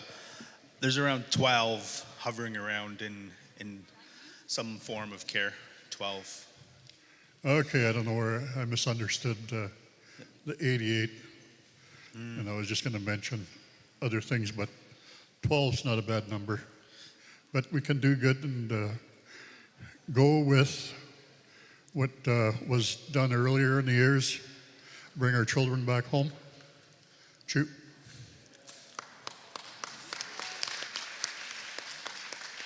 The social sources report came out in 2017, and at that time we were pushing close to 50 children in care, and since 2017 the number has dropped to 12. So I think that that's all because of the social sources report, all that extensive information from the citizens. Choo.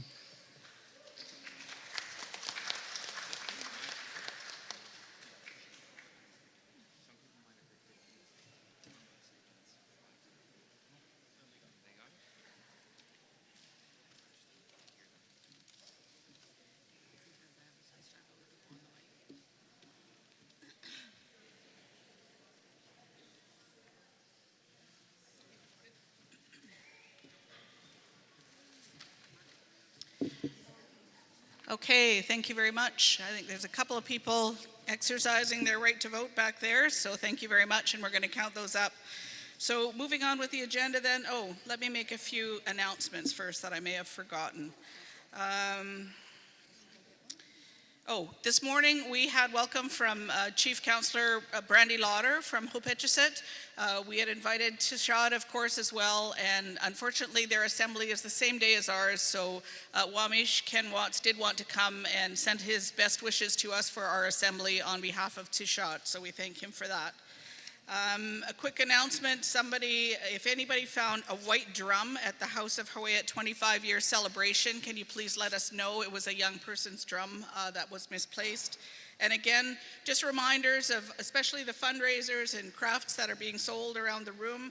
Invite you to go and have a look there. There's some 50-50 draws going on, Colleen and others for the elders. I think there's an effort to fundraise to go to Huu-ay-aht up north this year, perhaps. The youth are actually raising funds for the same thing, so Jackie's table in the back has got a lot there. Want to acknowledge Cheyenne Nukmus. She's made some jams, spent days making jams so that she could donate that and collect donations for the youth. So thank you very much, Cheyenne. Awesome. Okay, a reminder, there's cultural brushings available up until 4 o'clock today, and the citizen survey is still available upstairs. So with that, we're moving on with our agenda, and we're getting into some of the in-depth legal of some of the work that we do in terms of the People's Assembly, looking at amendments to legislation or new legislation. Today we've got a few pieces of legislation that we are going to be introducing and talking about. The first being the Community Safety Act Amendment Act, and I look to Council Member and Chair of the Law and Policy Committee, Stephen Rayner, to come forward. Thank you. So this is in your package as well. It's the approval of Community Safety Act Amendment Act.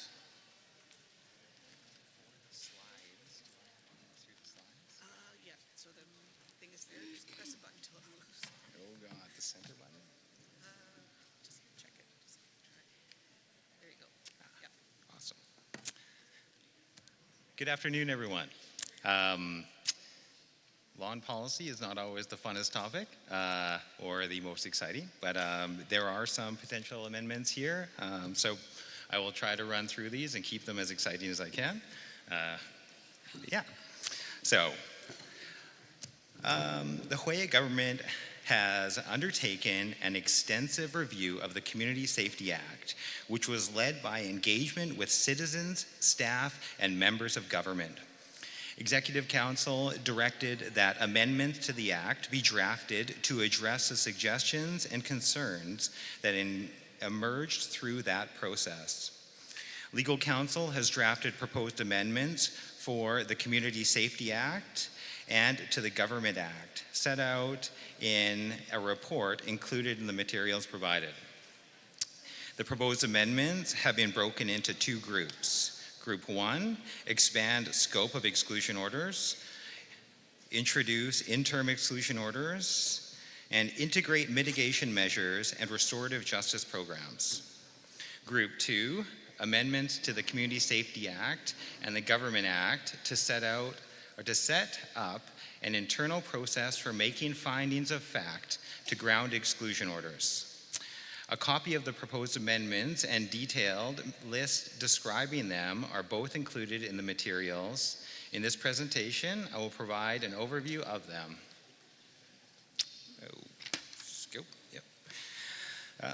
Exclusion orders issued under the current law ban individuals from entering on treaty lands. There is a very limited purpose for which an exclusion order may be granted by the Executive Director. The Huu-ay-aht Council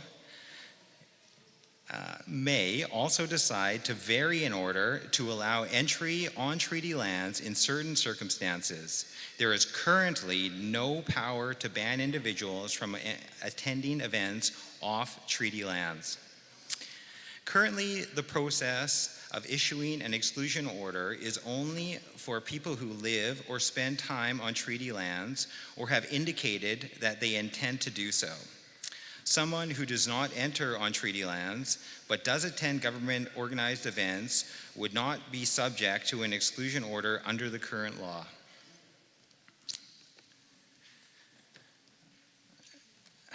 Concerns that were raised Excluded individuals should generally not be allowed to attend people's assemblies or other government events off treaty lands. The Group 1 amendments say, or are, one of the concerns that has been raised is that excluded individuals should not be allowed to attend people's assemblies and other government organized events that occur off treaty lands.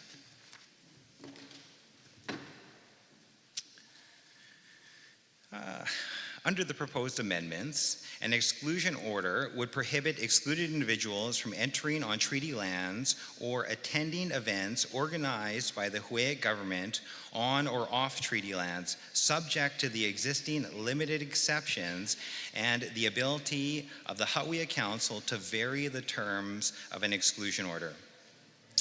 Exclusion orders would be potentially issued to those who attend events organized by the Huu-ay-aht government or have indicated that they intend to do so, as well as those who live or spend time on treaty lands or indicate an intention to do so. This would allow for the exclusion of people who do not live or spend time on treaty lands from government events.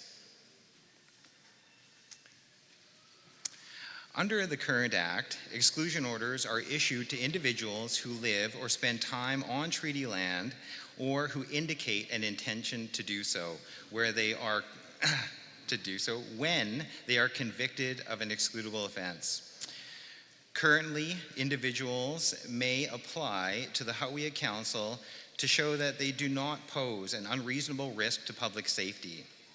After hearing an application, Huu-ay-aht Council may decide to keep an exclusion order in place, to fully rescind it, or to alter the terms. For example, by adding conditions or by allowing them to go to certain places on treaty lands.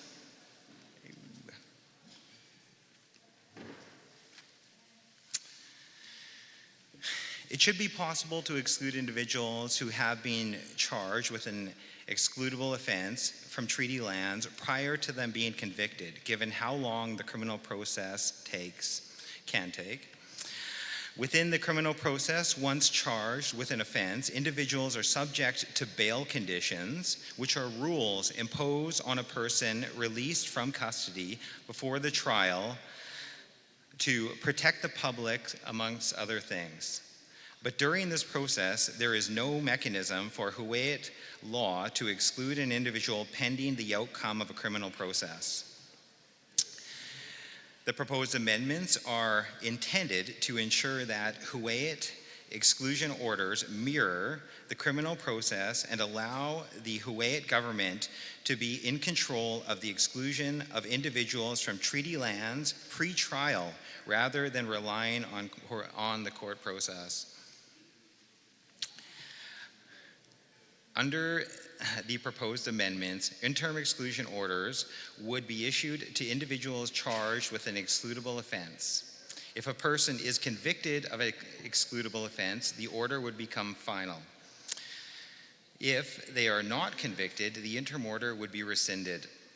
Individuals excluded on an interim exclusion order could apply to Huu-ay-aht Council under Part 3 to show that they do not pose an unreasonable risk to public safety, just as they can do now with the current exclusion orders. Nothing about the current process or existing orders to the Huu-ay-aht Council can make would change, except that they would also be able to consider an application for interim orders.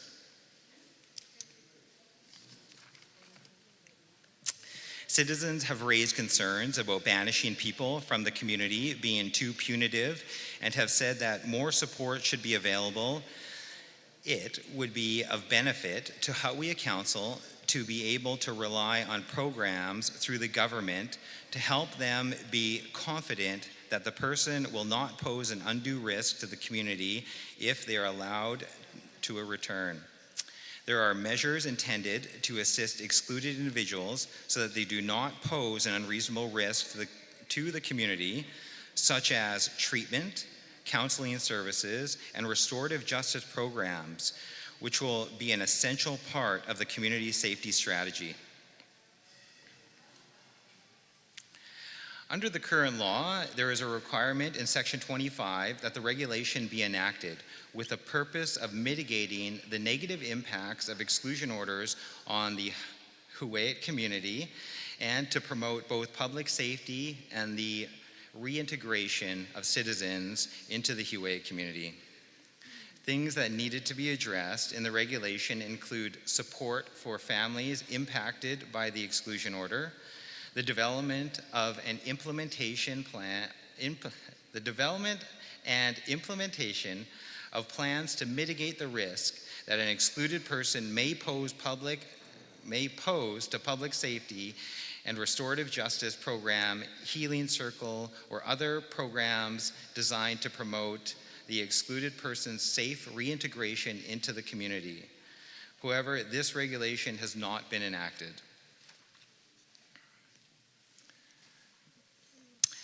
The proposed amendments are intended to ensure that mitigation measures and restorative justice programs are addressed through regulation by both amplifying and simplifying the existing requirements to enact the regulation and to streamline the required consultation process in relation to drafting new regulation, which are quite detailed in the current version of the Act.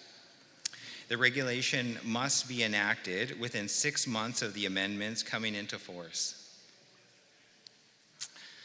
Now moving to the Group 2 amendments.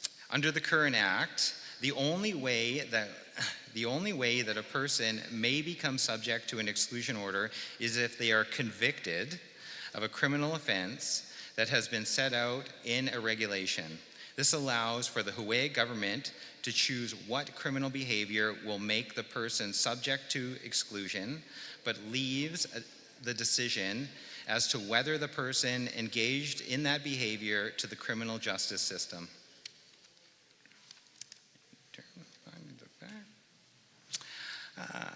This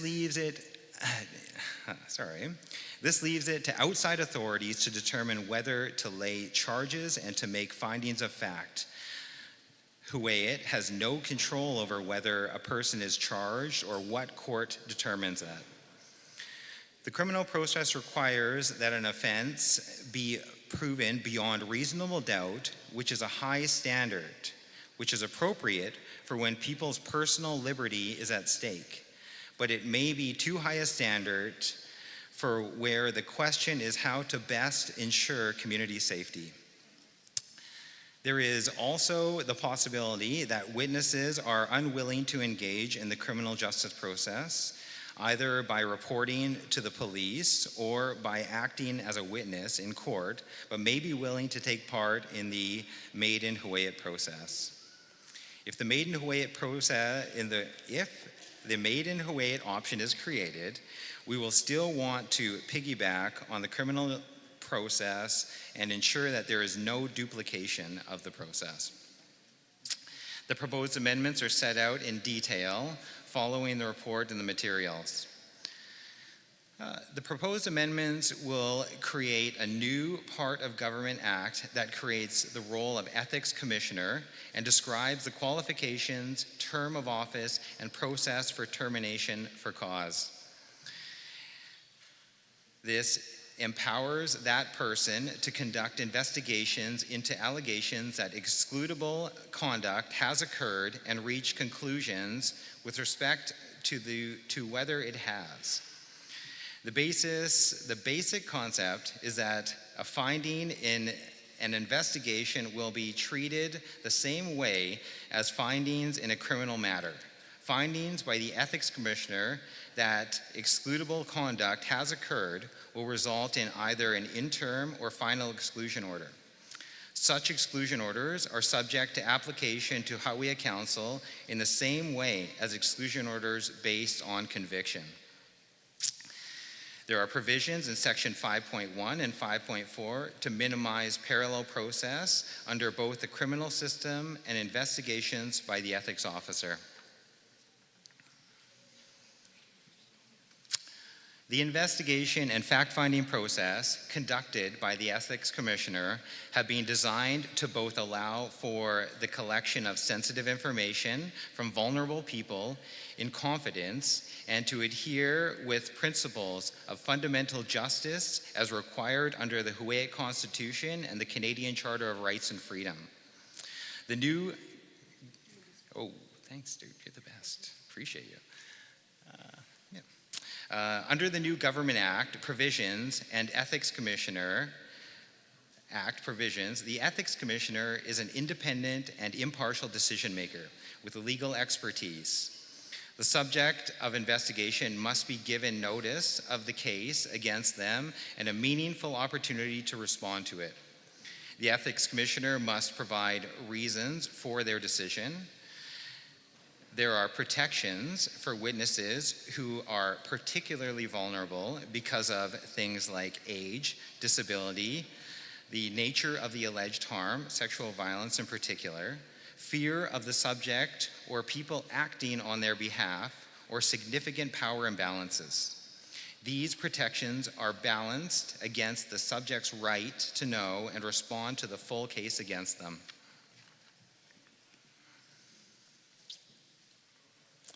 The Ethics Commissioner is also required to make an annual public safety report to the People's Assembly. A requirement is added to enact a regulation that sets out what actions will constitute excludable conduct. It is anticipated that these will be largely based on the list of excludable offenses, which will describe conduct rather than specific criminal offenses, which often have rigid definitions and very specific elements that need to be proven. There are also a number of minor amendments intended to improve readability and clarity, increase consistency, and increase alignment with more substantive amendments.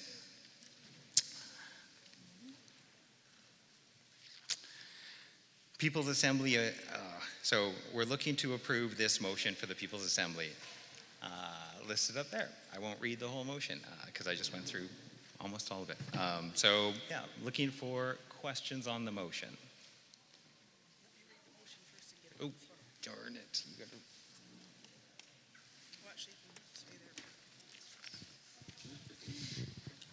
Thank you very much, Councillor Rayner. So we do have a motion. It's in your package. I'm going to read it out and look for a mover and a seconder, and then we'll open up discussion on the motion. So whereas Executive Council gave drafting instructions on April 10th, 2025 for amendments to the Community Safety Act, whereas the law clerk with the assistance of legal counsel has prepared the attached proposed amendments to the Community Safety Act and consequential amendments to the Government Act, the proposed amendments, whereas the Huu-ay-aht Council has indicated its support for the proposed amendments, whereas the proposed amendments must be approved by the People's Assembly before they may be brought into force, and whereas at the request of Executive Council, the proposed amendments have been split into two groups to facilitate consideration by the People's Assembly, delineated in the attached materials as Group A amendments and Group B amendments. I think that should be Group 1 and Group 2 amendments.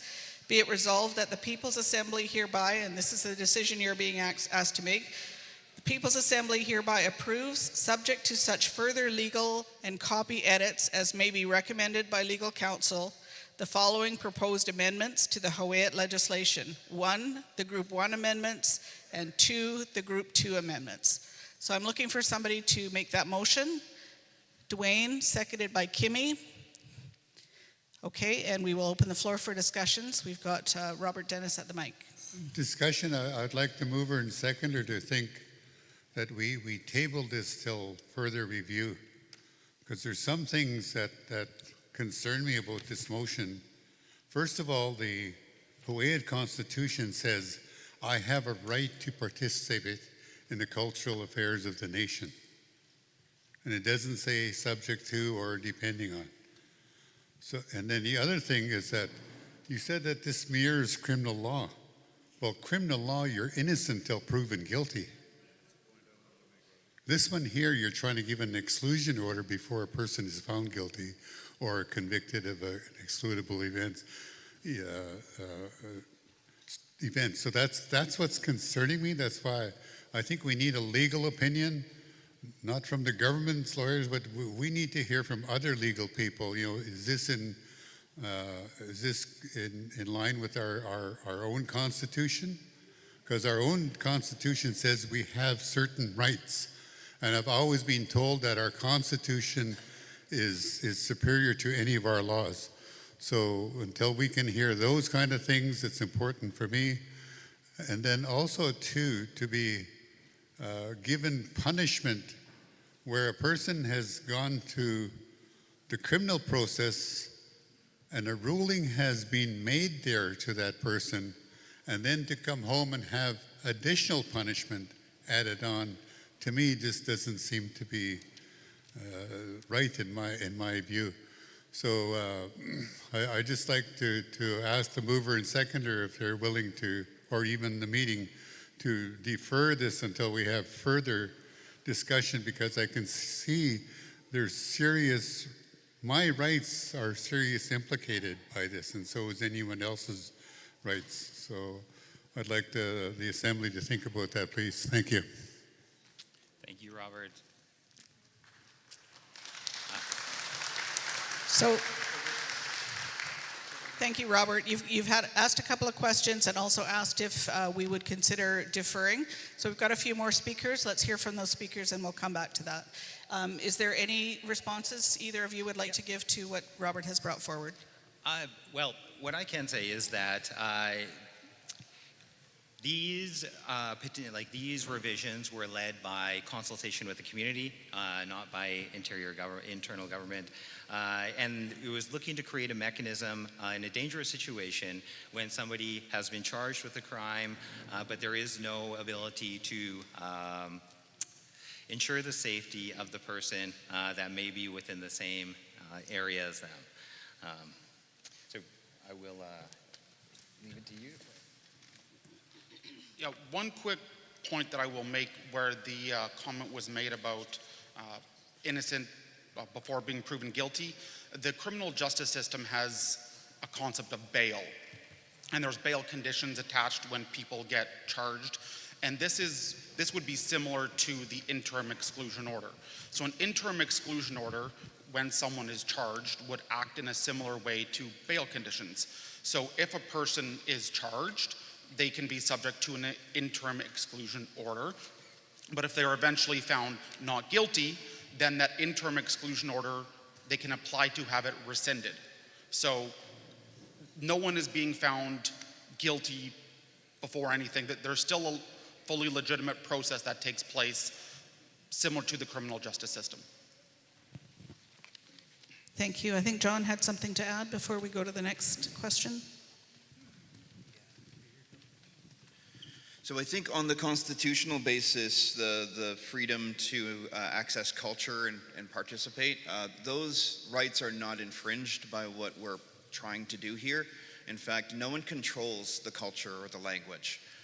What we do control, however, are our own meetings. What we do control, however, are our own events. What we do control, however, are whether or not we want to expose our citizens who could potentially be amongst the people affected by what this individual may have done.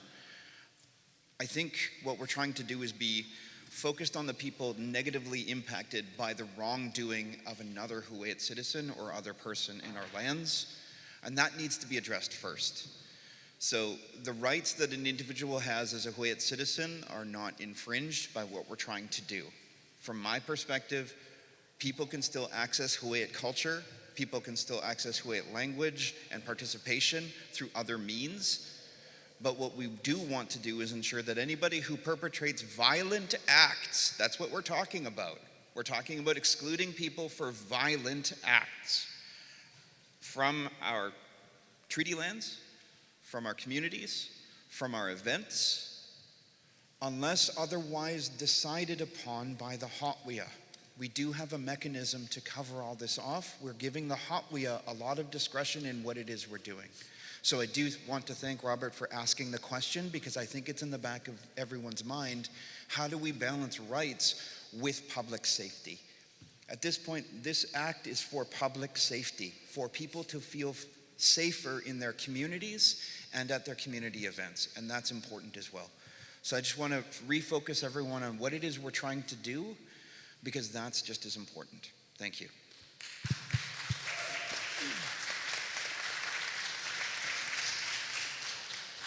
Thank you.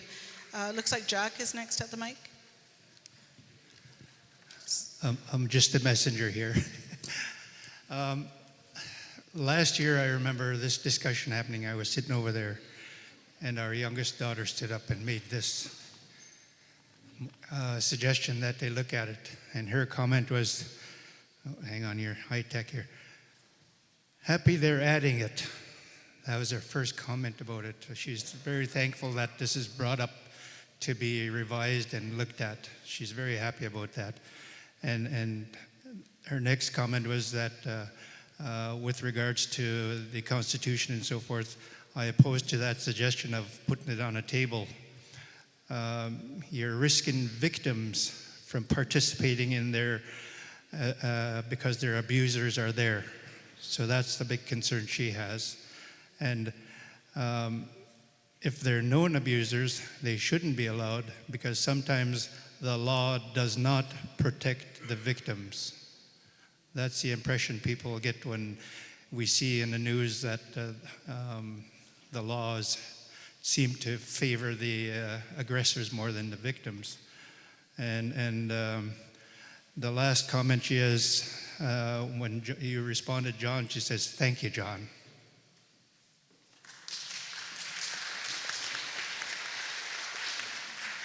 Thank you, Jack.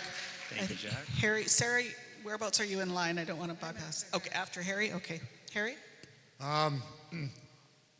This is a great idea, but I do see some flaws in it, because this would have kept me from coming home back in 2011. I was convicted for a violent crime, and this would have excluded me automatically. Right? Coming home is what helped save me. Right? So I understand the purpose of this, that if these crimes are happening in the village and they're involving multiple Huu-ay-aht citizens, yes, they should be excluded, but the person that's being excluded should be given the opportunity to still have his voice heard through votes. So if this is going to go through, then I suggest that when we have a vote for assemblies, that the votes don't count until the next day, so the perpetrator has a chance to also voice his vote for a yes or a no, or have input. Thank you. Good part of response. So there is a mechanism in it to be able to apply to Huu-ay-aht Council once the order has been implemented. Also, the findings of fact will require that person to be able to provide their side, or not require, we'll ask them to provide and take part in the investigative process.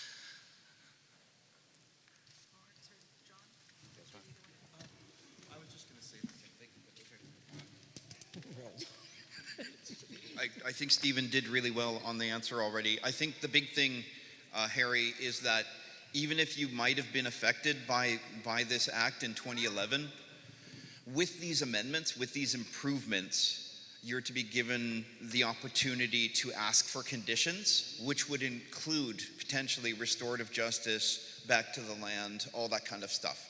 So the intention here is to improve our processes so that those sorts of things are already incorporated, but we're giving the discretion to the Huu-ay-aht to decide what that mixture looks like, because it may be different between you back in 2011 and you now, or different individuals, right? So those are things that we're trusting the Huu-ay-aht to decide upon through the processes that are contemplated in the Act. We're trying to create a balance in regards to what we're requiring the Huu-ay-aht to do, which is decide, and also trying to not tell them how they're going to do it, except for certain boundaries. So how they're going to determine who will get access to restorative justice or other means is up to them, but we are requiring them to be consistent in that approach. So, thank you. Hopefully that helps. Thank you. Okay, no other comments on this end. So, Sarah? I'll watch my words. Okay, one of the big concerns that I have about this is, so it's our Huu-ay-aht, but now we're allowing non-citizens, non-members to live in our territory. How does it work with the non-citizens and the non-members that have moved into our territory that are kind of doing the same thing as our people that already live there? So how do they get dealt with? Do they get a part of this punishment as well as our own people? He was being talked to, so he doesn't know what was being said.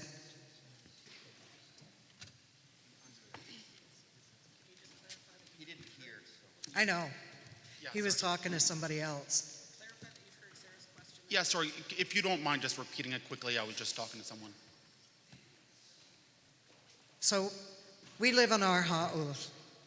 Only one of our hereditary chiefs lives down there.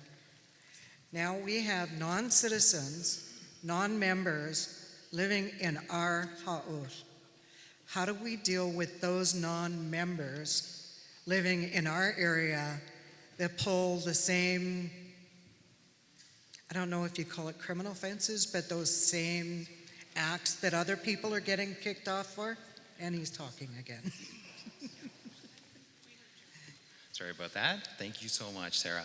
So they would go through the same process. So the exclusion order would apply to anybody, even non-citizens that live on treaty or spend time on treaty lands. So I don't want to say anything wrong, but he's not a citizen at all. Like, he's just a resident that bought a house down there. So he gets treated the same way as us, is that right? Yeah, so anybody that is living on treaty settlement lands that would have a violent conviction or charge against them would go through the same process as a citizen. Okay. And I just have one more thing, and I'm just making this easy. Can I add something first? So one thing that I think I should just reiterate is that they'll be going through the same processes, but whether and to what degree the Huu-ay-aht decide to give the same grace to a non-citizen will be up to them. So that's part of it as well. Thank you. Okay, thank you for that. So I just want to clarify the speakers list. Hinatinius, I know that Ben is on the list as well. So Sarah, if you have another question, you'll end up back after Robert again. Can I just follow up with what she just said real quick? Sorry? How would a non-citizen, how would you enforce those policies on a non-citizen? How do you enforce those policies? He has no incentive to leave if he's not losing money, he's not losing fish, he's not losing anything. How's that going to be enforced? Okay. John, can you repeat what he just said, please, because we are live streaming? Harry, I believe your question was how would these things be enforced if a non-citizen was non-compliant? The same thing that would happen with a citizen who's not compliant. We would inform the police and they would enforce our laws. Okay. That's Okay, thank you. Normally I wouldn't allow that, but that was a follow-up to the previous question. So Hinatinius, can you help me understand? Ben was in the lineup as well? Jackson, Ben, Irene. Oh, Kiana, sorry, you've got a sash on, so I wasn't sure if you were in line. Okay, so we'll do Who's next? Jackson, Kiana, Irene. Okay. And then Hi, Robert. Mr. Chief, Jackson Dennis. The only question I have for you guys in law and looking after our women and children, what safety plans do you guys have as a community and whole for our children? Their safety is a big concern for me. Because, if a guy's going to be violent or, sexually disobedient to everything else, everyone around him, asking that person to leave is above all the safety of our community, right? If there was violence in our community back in the day, or any community, that person was asked to leave for the safety of everybody in that community. Are we implementing that into this now, today, and for tomorrow? Continuance in safety is imminent these days. Missing women, missing children. we have to bring all of this into saying, how are we going to continue keeping them safe? Could I clarify? Are you asking? Please do. Sorry. Go ahead, please. Sorry. Finish up. How are we going to keep our children safe if we're going to continue letting a physically abusive person living on reserve, and that doesn't have to be on reserve. I mean, it could be your neighbor, you could be living anywhere. They have, what the hell do you call those? You can tell I've never been in trouble with that. I don't know. How are we going to keep our kids safe if we keep letting them home? Can I clarify? Are you asking for somebody who may have conducted an offense against a child? Could be anybody, yeah. Sorry, I couldn't hear you. Anything to do with the law you guys are talking about offenses. It gets kind of confusing when you're putting different words up for it. A little bit more clarity on what these. I'm trying not to swear. Clarity of what this is. I know it's about safety. I know it's about the safety of the women. Okay. Right? So, Jackson, it's a bit hard to hear what you're saying sometimes. It sounds like you have a couple of concerns that you don't. I do, actually. Yeah. So the first concern you had that you just said was, thank you, Sherry. You want clarity on which offenses are being covered? Yeah. Okay, so the offenses are in the binder. They're in the Act. It is every single violent offense that's listed off in the Canadian Criminal Code. So anything that is violent in nature, we listed those ones as the ones that invoke the exclusion orders. And then the second one was, how are we going to protect our citizens proactively from violent offenders? This act is a part of it. The other part is to have more services dedicated to prevention, so teaching our young men and boys to treat women with respect. And then the second thing is to help victims get through the trauma so that they can get back to a point where they're contributing and being a member of our community to the fullest extent. I think those were the three things you were asking. Yeah. Was there anything else? Policing. Are we going to have our own policing involved with Yes. this?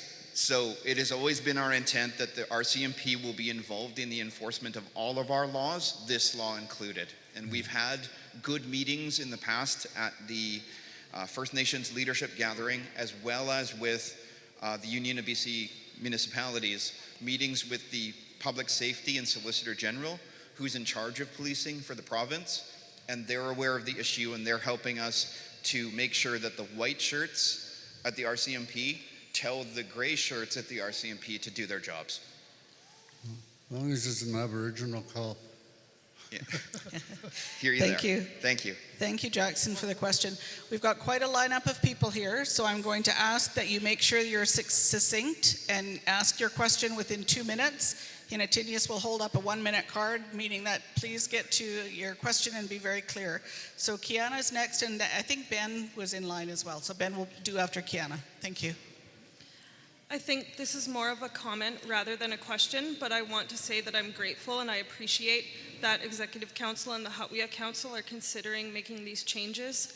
As someone who has witnessed multiple violent acts by a member of our Huu-ay-aht Council, I went through the RCMP, I also went through the Huu-ay-aht Council, and because of how our current Community Safety Act stands now, nothing was able to be done.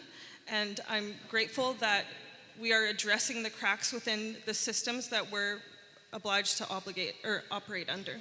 Chew. Thank you, Kiana. Thank you. I don't think you were looking for a response. Thank you for the comment. I think we had Ben and then Irene. Sorry, Irene. I thought that was a good time to. She's so mean to me.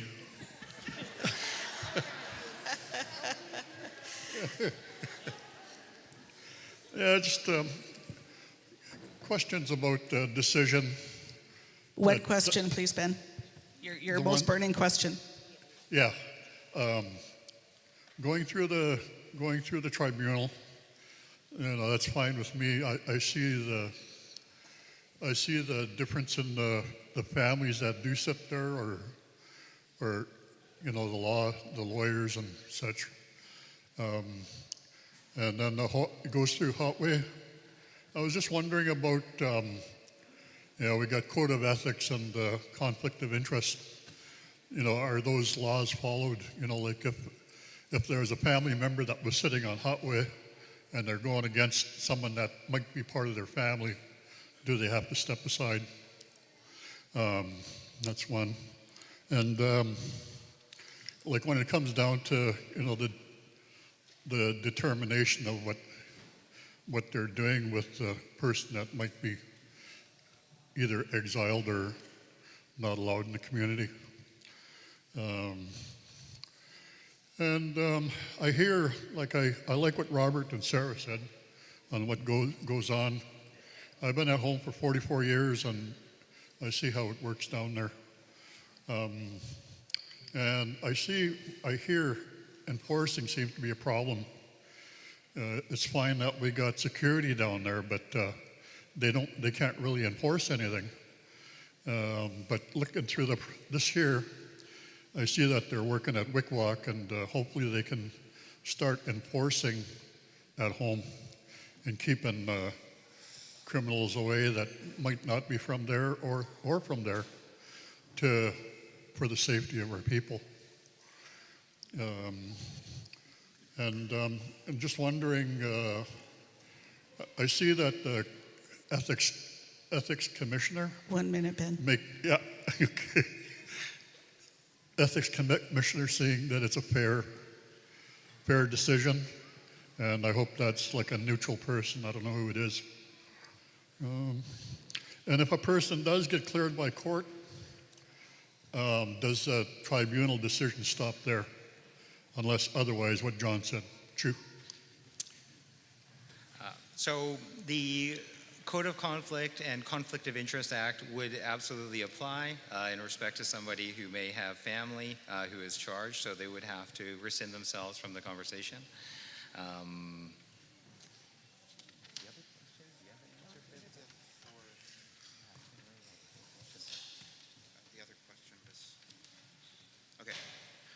So the Huu-ay already do that in regards to the Code of Conduct and Conflict of Interest. There is a subgroup that handles all of the exclusion orders, and if somebody is related to one of those individuals, they trade out. So that is done already. The second question, Ben, had to do with enforcement. And so we'll reiterate to the whole idea is we do have Wickwalk, we do have people who are helping to keep our community secure and safe. What we need to rely on, though, is in ensuring that right now, without these amendments, we rely on criminal convictions. And in some of these cases, it's very hard to get a conviction, especially when it's cases of intimate partner violence or sexual assault, because it's very difficult to have women who are affected by these things stand up and say something. And so the idea behind the ethics officer is for someone who is neutral and third party who can investigate these things in a place that isn't a court of law, because then we can address the fears and concerns and the lack of justice that occurs through the current criminal justice system, because people who are often very clearly guilty of intimate partner violence or child abuse or sexual assault get off for no reason or are never even brought to a court case. And so that's the injustice we're hoping to address in all of this, because that culture of silence and repression is still there, and we need to do as much as we can to counteract it. Thank you, John. Okay, I'm just going to make a couple of notes again on the agenda. We have a number of speakers, and Robert, I'm going to have to ask you to go to the end. We're going to have Irene, Dwayne, Kat, and we're going to circle back with Robert, and we're going to see where we're at that point in the conversation. So again, please, 2 minutes, get to your, please be succinct with your comments and or questions. Thank you, Irene. Uklama Hominiki, Irene Peters. It's been some time since I've been at a public space and been able to speak. I've been away for some time, so excuse me if I'm a little, off on what I'm trying to convey today. I rise today to speak. I'm not in disagreement with the proposition, but I do have some comments. This motion does more than set boundaries. It removes the citizen from their very lands, events, and any type of citizenship responsibilities and cultural spaces that form identity as Huu-ay-aht. That crosses into a violation of basic human rights. This motion as written removes any citizen from all participation within community life of Huu-ay-aht and our lands, our events, our gatherings, our cultural ceremonies, cultural spaces. While I recognize the need for safety and harmony and accountability, this order goes beyond those purposes. It reaches into the heart of who we are as Huu-ay-aht and Nuchanoth. Under UNDRIP, where a nation adopted, every Indigenous person has the right to belong, to participate in our ways of life, to access their lands and maintain their identity. These rights cannot be taken away through administrative motions, conflict, or internal disagreements. They are inherent. This order also mirrors colonial structures of removal and exclusion. The same systems that historically disconnected our people from the land, their culture that belongs to them and their community. When we ban our own citizens without due process, without cultural witness and wellness, and without a path to restoration, we fall into the very patterns that have harmed our people and harmed our ancestors. This is not Isak. It is not Huu-ay-aht. Our governance must be grounded in dignity, fairness, and balance, while staying culturally grounded on who we are. Safety can be upheld, but not through stripping someone by the rights that define their identity. I urge for us to consider that when we're moving forward to do anything that involves the power that we've had as a treaty tribe to make laws, to make processes, to make policies, that we start getting back to who we are as Indigenous people, as Huu-ay-aht, and that they should be culturally grounded, and we should be trying to they belong to us. They belong to us. They belong to relatives, their family members, they're our nieces, nephews, brothers. We need to figure out ways to wrap them around and show love, show compassion, and get them integrated back into who we are as Huu-ay-aht.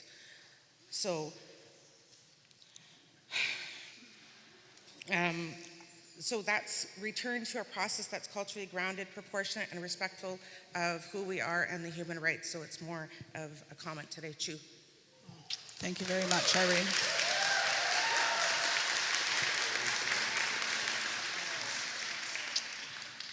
Thank you for the comment. What I can say is that these were in response to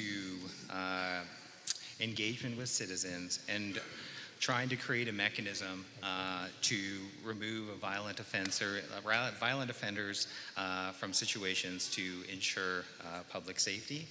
And there is the mechanism to apply to Huu-ay-aht Council, as well as there is going to be restorative justice and other supports that would be allow for that person to be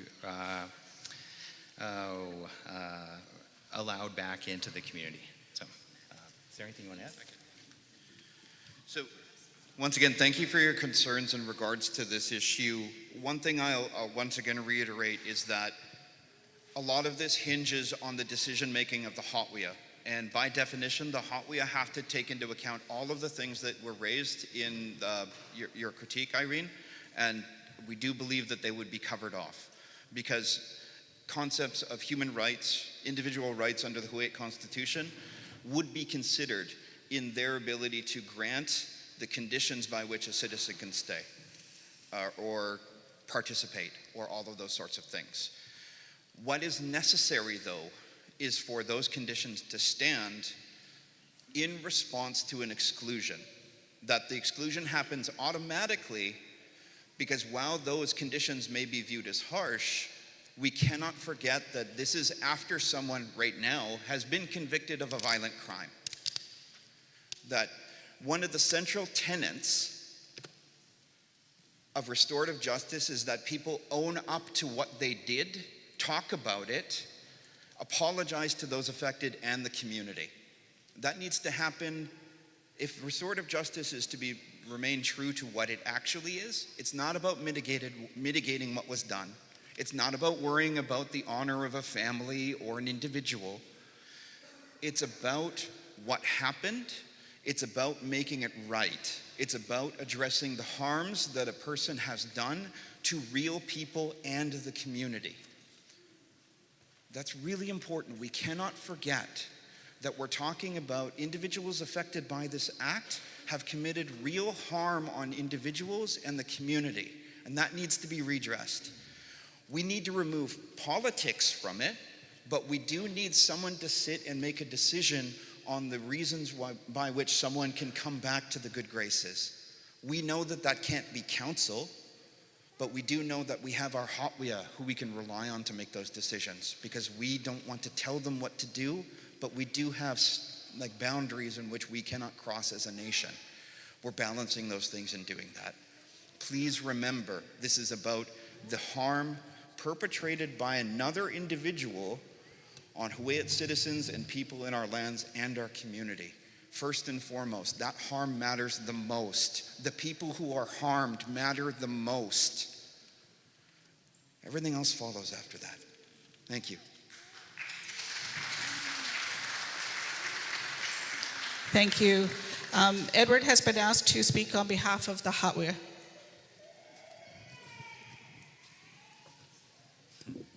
Chu, I hold many hats. One is a speaker. And the Huu-ay-aht, want to express that that it's a stepping tool. You a step towards a healthier community, a step towards a healthier individual that has created harm, but also a step towards those that have received that harm. It's a step forward. And I think that exercising the ancient spirit, with the modern mind, and being able to know that there is a conversation that happens when there is someone that does receive something that says, you are excluded, then that puts a serious step forward to be able to talk with Huu-ay-aht, heads of houses, to be able to talk about a plan to get back to community, and then the conversation with the individual that has received the harm, so that we could rebuild the circle in a restorative justice way. So I think that's what Huu-ay-aht wants to express about this. There's a lot on their plate, and they're not taking this lightly at all. To be able to make sure that there's a step towards a safer community, safer and healing for individuals, for both parties or several parties. That there's been a lot of thought and engagement with our citizens, and this is exactly what we need, to be able to hear leaders within the community, like Komaniki, to be able to express these things, so then we could talk about what's really in the Community Safety Act and the amendments, and knowing that when we first made the amendments, we didn't get it right the first go around.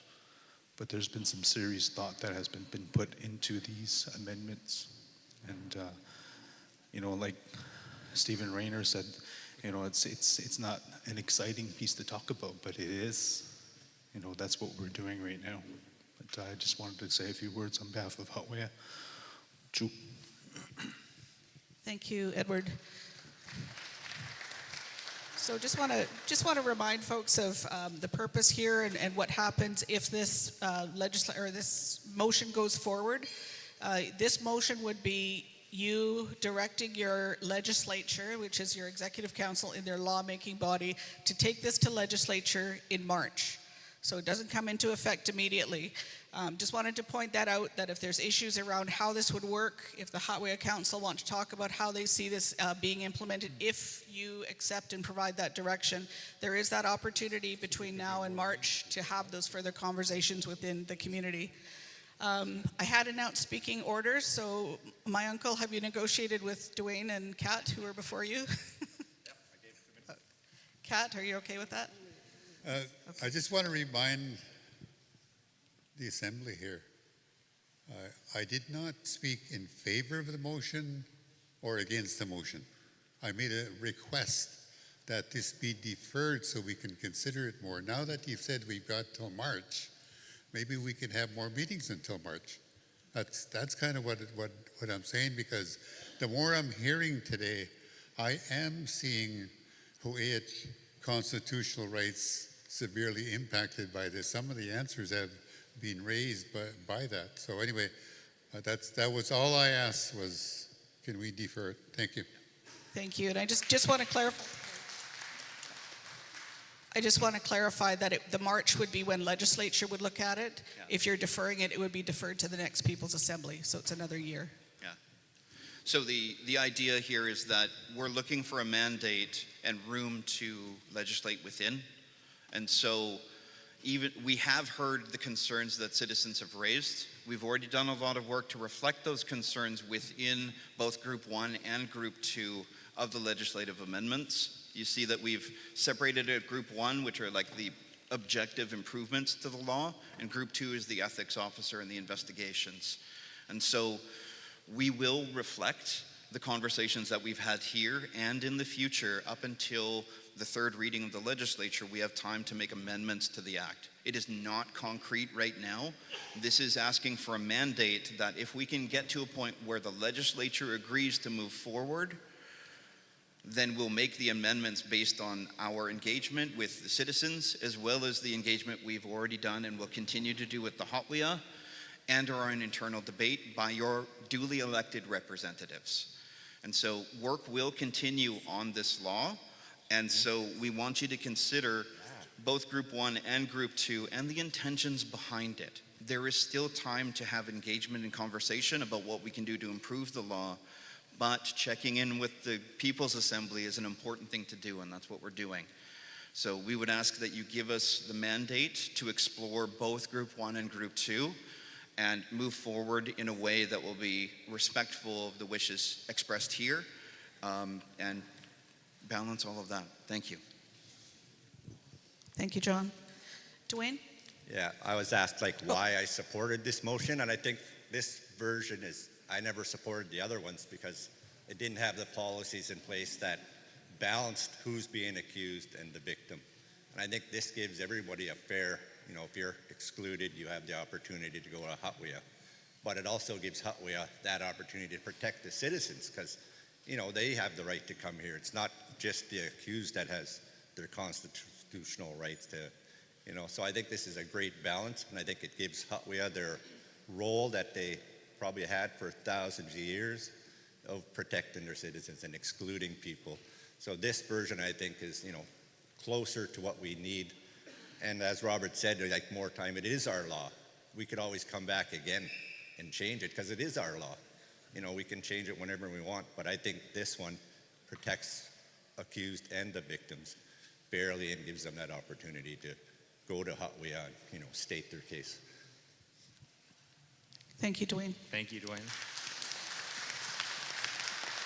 Kat? Hello, my name is Huu-ay-aht. I'm Kathleen Dennis, and I guess like Uncle Robert and Irene, I'm not for or against.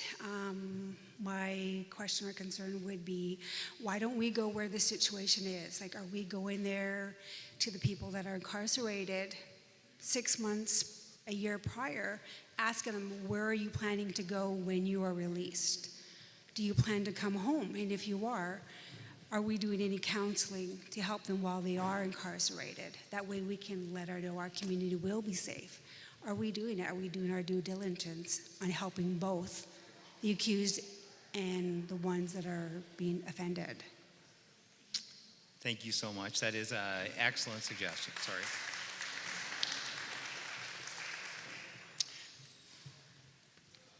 Yes.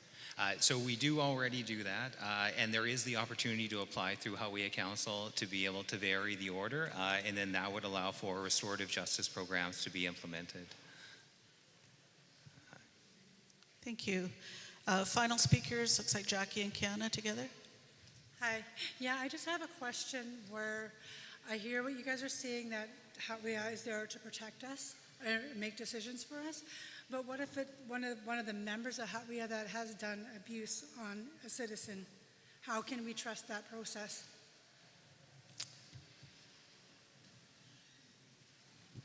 Sherry?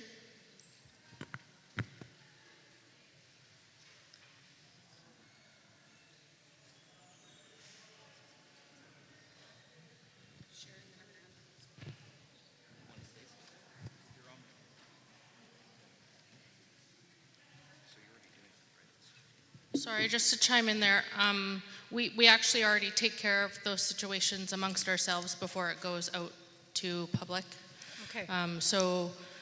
Recently we've already had meetings about behavior, and we do the same thing that we do with other citizens, is from our table to our peers amongst our own table, we give them a warning. We give them another written warning, a more formal warning, and then we can suspend them from all activity. Past that, we support the victim to come forward and give their, forgive my language, I think it's like a whistleblower protection to protect themselves and talk to somebody independently outside of our table, so that then eventually it comes to us and we'll be able to discuss it. Okay, thank you, Sherry. Do you want to wrap up? Yeah. Thank you very much, Stephen, for the presentation, to the Huu-ay-aht Council for all the work that's been done, to Executive Council for giving the direction to the committees and the community, and to Executive Director Karen and her team for the engagement that's been done to date. I've been involved in some of those engagements, and I can tell you there's been a lot of information that's been put forward. This isn't easy, and I think that what we've heard today has provided some excellent direction, additional direction. So we do have a motion on the floor.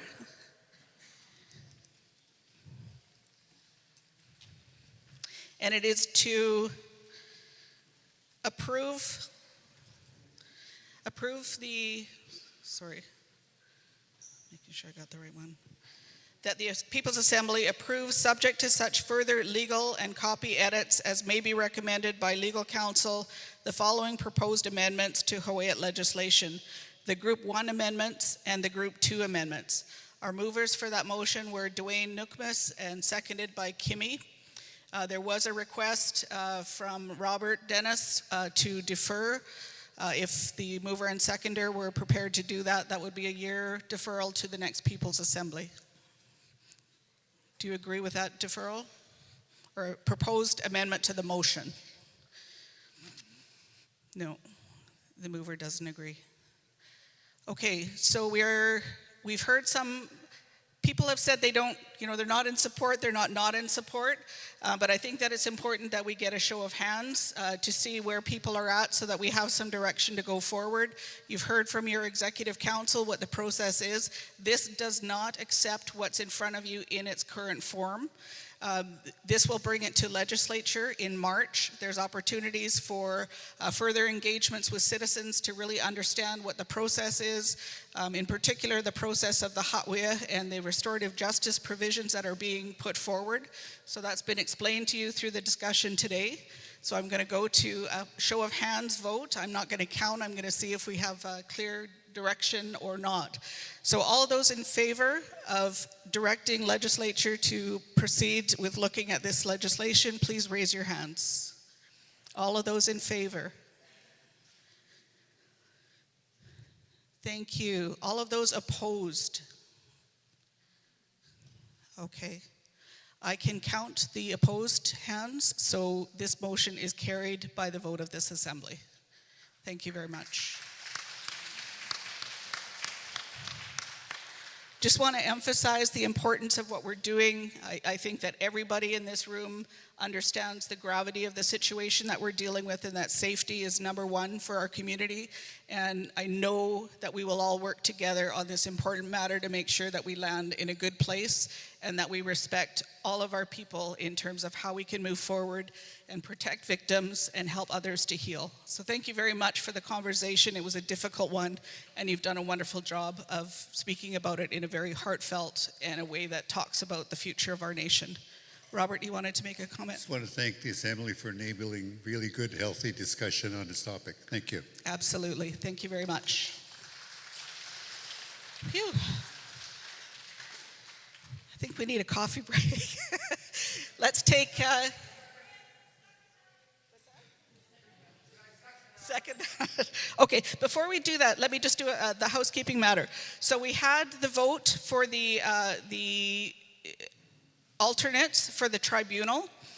The result of that vote is that Ayanna Clappis is who was selected to move forward. So rather than, thank you. Thank you to Ayanna for putting her name forward, and thank you also to Harry and to Kimmy for showing interest. I think that shows the power of where we're going when our people are willing to stand up and put their names forward to do these jobs that are not easy jobs. So thank you so much, Kimmy and Harry, and thank you to Ayanna. We will be writing that into the record as our alternate tribunal member for a 3-year period. Grab a coffee. Let's take 10 minutes. We'll come back. I'm sure we can find, Please come back in 10 minutes. We still have quite a bit of work to do, and appreciate again your attention and seriousness in participating in these conversations. Thank you.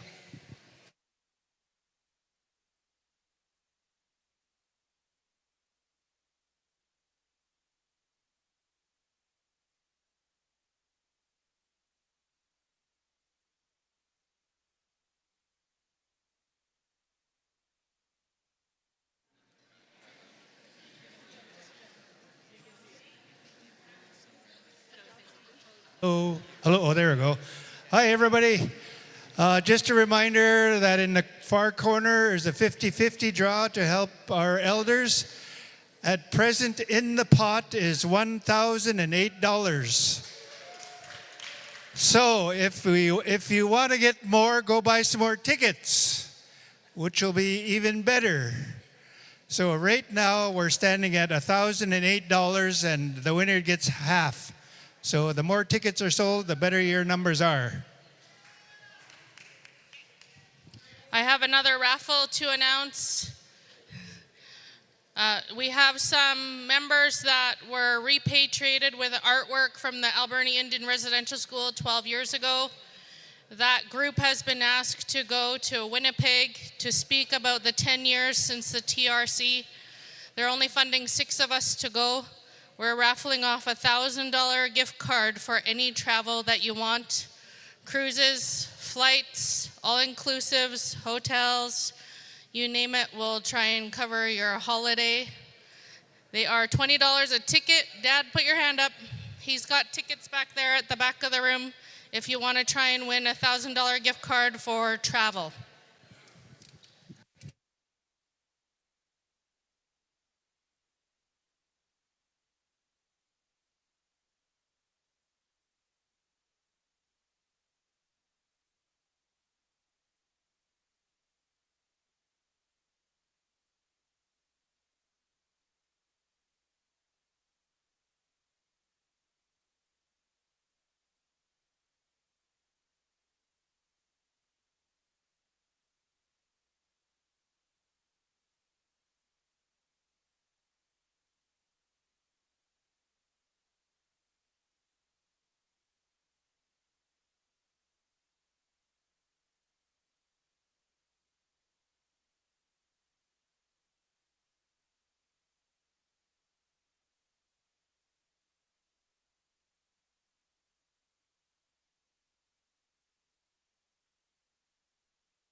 Hello.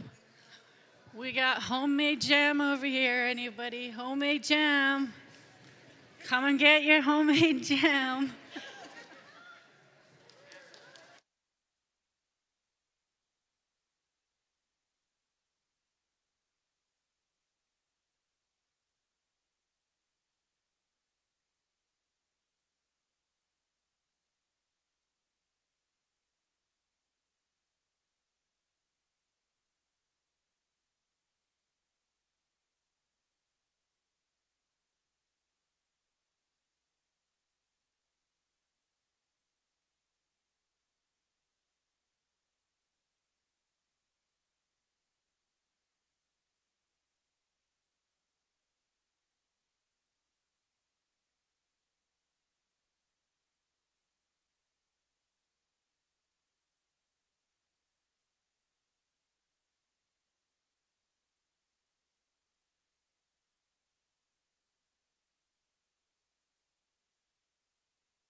Thank you. Thanks, everyone. You can start making your way back to your seats. We'll get going again.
Okay, everyone, we've got one more legislative motion package and then our citizen motions to do.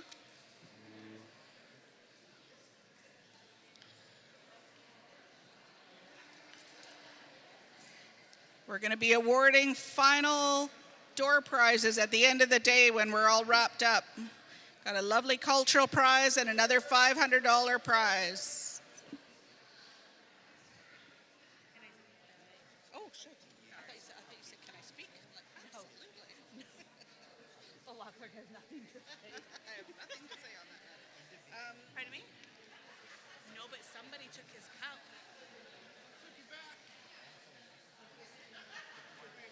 I think we should just make him do it now. I don't want to break my ankle. Oh, yeah. Cancel my planner if you want. $100.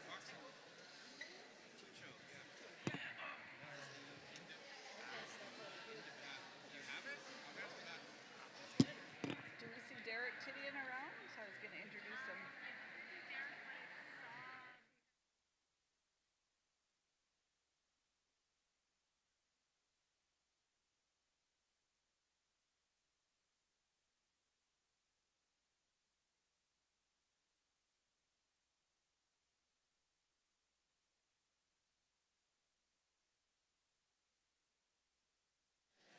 Okay, everyone, we're going to get going again here. Please make your way back to your seats. Thank you again for spending your Saturday in this way. I see we've got a special guest at the end of the day, so everybody should be looking forward to that.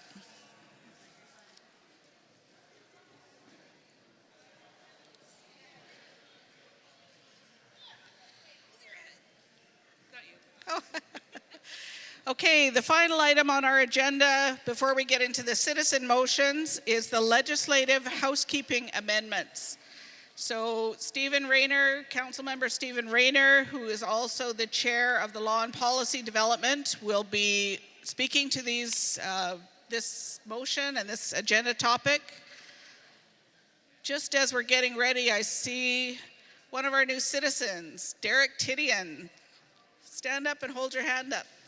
Give a welcome to Derek. The Tidian family are close relatives of ours, and his brother Al has been a citizen of Huu-ay-aht for some time, so we're glad to welcome Derek. Over time, we did take a citizen oath this morning, so I might ask if you follow up with our executive director or Hot-Wit counselor or our law clerk.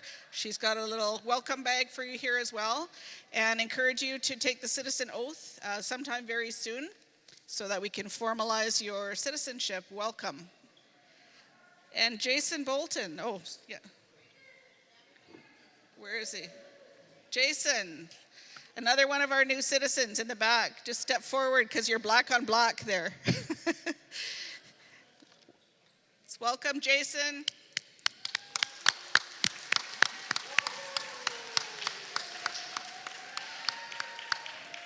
We did a bit of a ceremony this morning to welcome our new citizens, and we're glad that you're here exercising your responsibility as one of the newest citizens. No. Oh, you're being chased with your new citizen bag. Oh, he's not listening to me.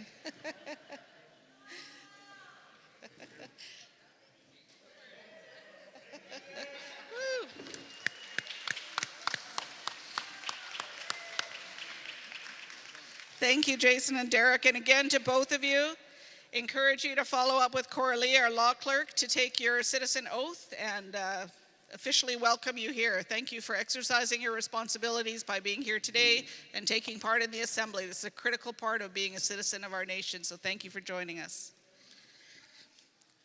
Have I given you enough time, Stephen? Okay, so I'm going to call on Stephen Rayner for our next agenda item, which is the approval of proposed housekeeping amendments.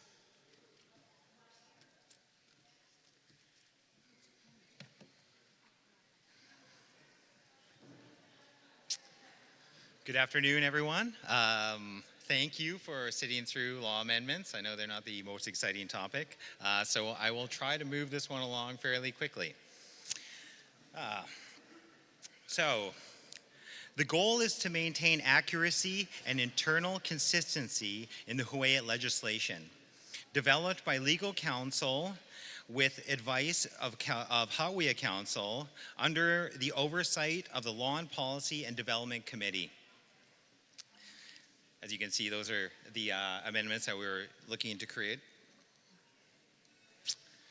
So, the proposed amendments address specific issues in Financial Administration Act, Community Safety Act.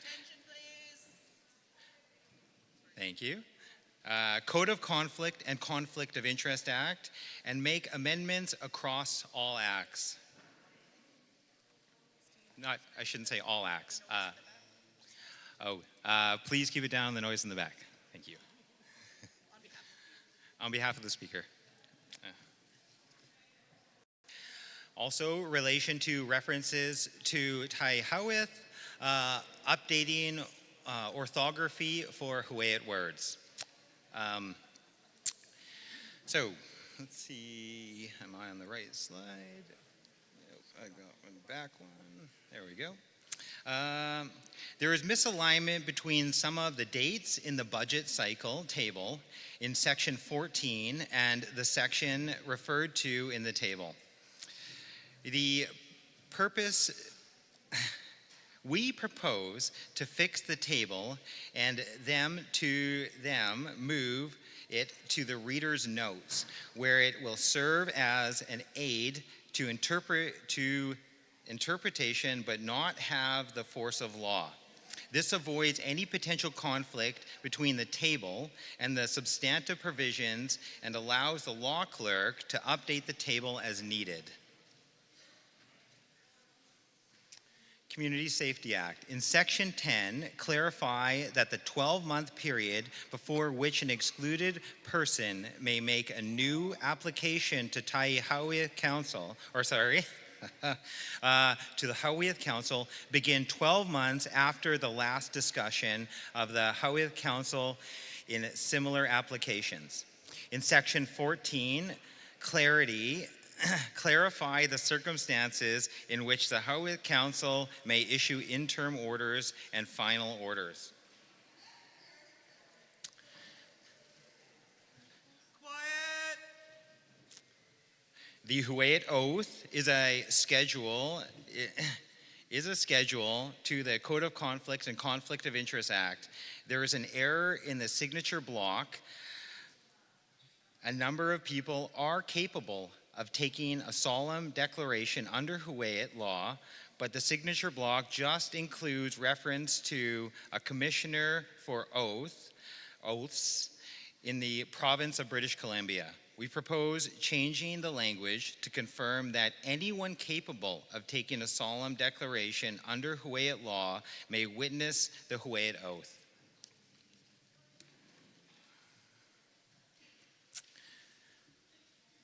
In these changes, this allows Huu-ay-aht Council to appoint who represents them on various committees and areas of governance.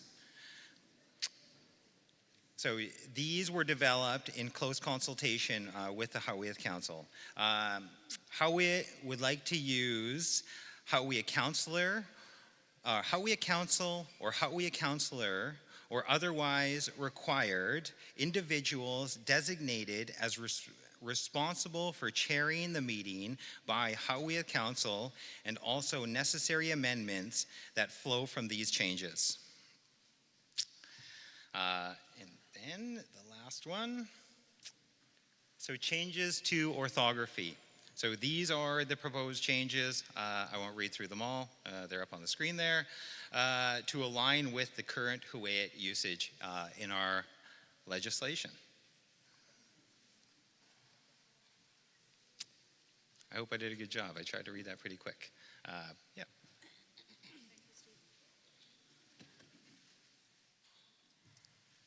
Thank you, Stephen. Oh, yes. So I'm going to put the motion on the floor so that we can have a conversation about this motion.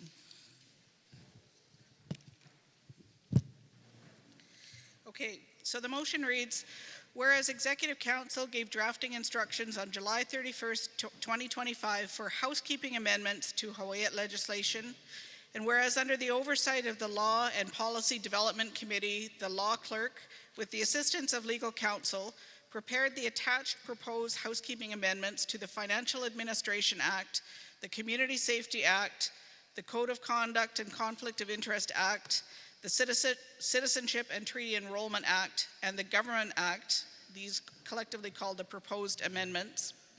Whereas in addition to the amendments set out in the previous paragraph, Executive Council also proposes to amend Huu-ay-aht legislation to update the orthography of certain words to match current usage as set out in the attached report, the proposed orthography amendments.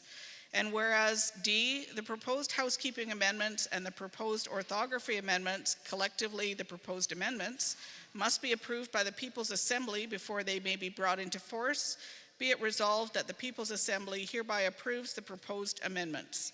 So I'm looking for a mover and a seconder, and then we will open that for discussion. Someone prepared to make that motion? Who? Michael? Sorry. Michael Samita? Thank you. And seconded by Jackson Dennis. Thank you. Discussion on the motion. Larry Johnson has moved to the mic. Yeah, thank you. I guess I was looking through this, and it seemed a little insensitive in my opinion. So I was going to ask that we respectfully remove the proposed amendments in Appendix D as it discusses the Thais family, and just, I mean, we put a curtain over their curtain today, and just out of respect, I thought it would be something that we should just maybe respectfully table to another day as opposed to today. Thank you. Thank you. Oh, sorry. Thank you, Larry. Larry has suggested an amendment to the motion to remove the references to Appendix D, which deal with the Huu-ay-aht amendments in the Government Act. I wonder if we want to go to the mover and seconder, or if we want to go to some more discussion first. Michael?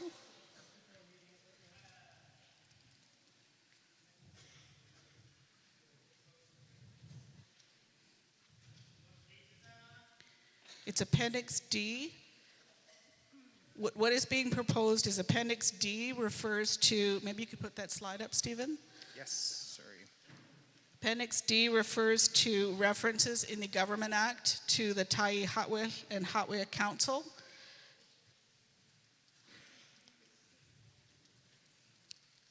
And with respect to the family, it's being asked that that be deferred, that discussion be deferred. Let's have some further discussion while we're waiting. Marjorie White, moving up to a microphone. I just want some clarification on the removal of Huu-ay-aht. What does that mean? Does it mean that we're no longer going to have a Huu-ay-aht? Or what is the reason for asking us to make a decision? So the recommendation from Huu-ay-aht Council was through the legislation for their representation of Huu-ay-aht Council, that they would be able to select for the various committees that they sit on and various different areas of governance, so that they would be able to select who would represent them on those. It does not remove or replace our Tyee Howith. So it's just for who Huu-ay-aht as a whole select who they would like to sit on the committees. So there's a fair amount of committees and various different governance structures that the Tyee Howith is in the legislation which they have to be a part of. And so in the past, there's been various different representatives that have sat on this, but this just allows them within the legislation to be able to select who that they would like to represent them within those governance committees and different governance areas. Okay, that's not how I read it. I just feel that, what you're saying is that it's been the Tyee Howith that's been sitting on with the Executive Council, right? And are you saying that the Tyee Howith does not, whoever the Tyee Howith is doesn't need to be sitting on council? And that it can be among the Huu-ay-aht Council to make that decision. Sorry. I think that's a separate issue. The way that we select the member who represents the Huu-ay-aht on council is different than these references. So it's already stated that the Tyee does not have to sit as the representative to the Huu-ay-aht Council. So that's already there like that. These changes are for things like membership in committees, making determinations for citizenship, rather than telling the Huu-ay-aht that it must be the Tyee. The Huu-ay-aht just decide who their representative is or the decision maker is in that, or it's just the whole Huu-ay-aht Council rather than one individual. Part of the reason that I understand that this was recommended was because our intention in making our laws was not to make the Huu-ay-aht do anything internal to their own processes, but rather ask them for decisions, ask them for input, ask them for membership on committees, and how they decide is up to them. So positions like the Tyee or positions like the second chief, those things still remain within their area, but we don't reference it. We just ask them for a decision or an output or a membership, rather than making it must be the Tyee. It can be, or it can be somebody else, depending on availability, whether or not somebody's actually in the seat, and so on and so forth. So we just wanted to create enough flexibility in the law to allow for our processes to work in the event that there are disruptions. It doesn't remove the Tyee as a title. It doesn't remove the Tyee's responsibilities within the Huu-ay-aht and the traditional system. What it does is it makes the Huu-ay-aht Council responsible for determining who those people and representatives are. And that's akin to what we already do with who we select, or who is selected as the Huu-ay-aht representative to council. So it's about flexibility more than anything else. Okay, I just wanted to clarify that I wouldn't want to see us remove the title because, we always have a successor for a Tyee. Absolutely. Thank you so much, Marge.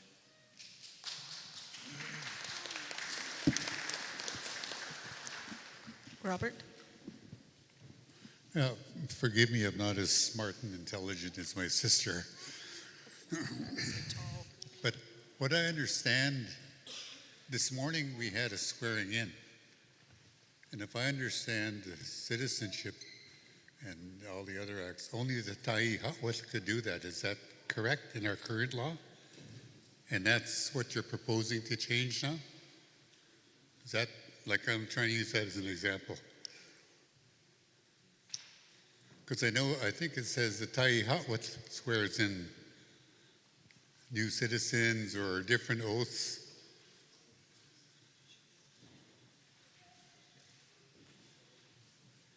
Sorry, just 1 second. Okay, so your question is regards to who procures or who does the oaths and that sort of thing? Or even throughout where it says only the Thai Hotwith can do things? Yeah, I'm not certain the reference to the Thai Hotwith in regards to the oaths right now. I do know that in the Citizenship Act, it was the Thai Hotwith who would sign off on citizenship and that sort of thing. And so when the Thai Hotwith has not been available or not in the seat, then it has been a designate of the Hotwia to make that decision, like the Hotwia Council as a whole. And that's the flexibility we're seeking. That's the housekeeping then, is it? Yeah, that? yeah. Correct. Yeah. So technically speaking, it's possible we were not in compliance with our current laws. And that is technically speaking the truth, which is why we're making the changes to allow for the flexibility of someone to fulfill that when the Thai wasn't available. Yeah. Okay, I'm just trying to understand that because it's supposed to create the ability of the Hotwia Council to make a determination of who fills in those roles when they're not being done. I'm okay with that.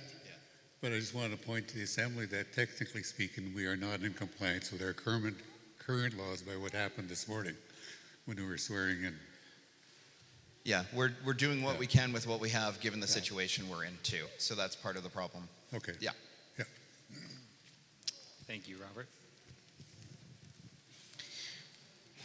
Thank you. We still had a request. Oh, sorry. I'll let Kiana go first. Sorry, just some clarification. The way that I'm understanding it, does this mean that the Hotwia Council will have portfolios similar to the way that Executive Council has portfolios?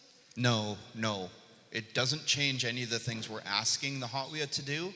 We're giving them the capacity to choose who's doing it for them instead of it just being the Tyee, instead of it just being the Hotwia Councillor. It'll be a decision of the entire group, and then they'll figure that out. True. Thank you. So I still want to go back to Larry's request that we respectfully defer this one section of the proposed amendments. And Michael, have you had a chance to think about that? And Jackson, I don't see them. Jackson's in the back. Michael? Can somebody point to him? Oh, there he is. No, he's still consulting.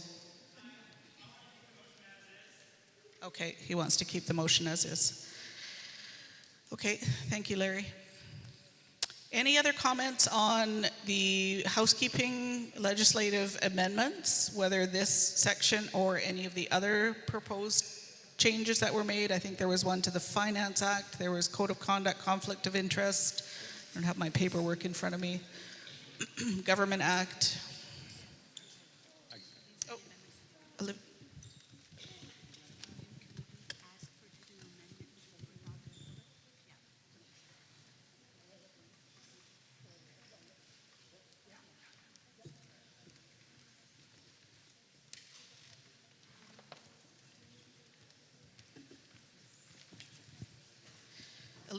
Olivia, where would you like to speak?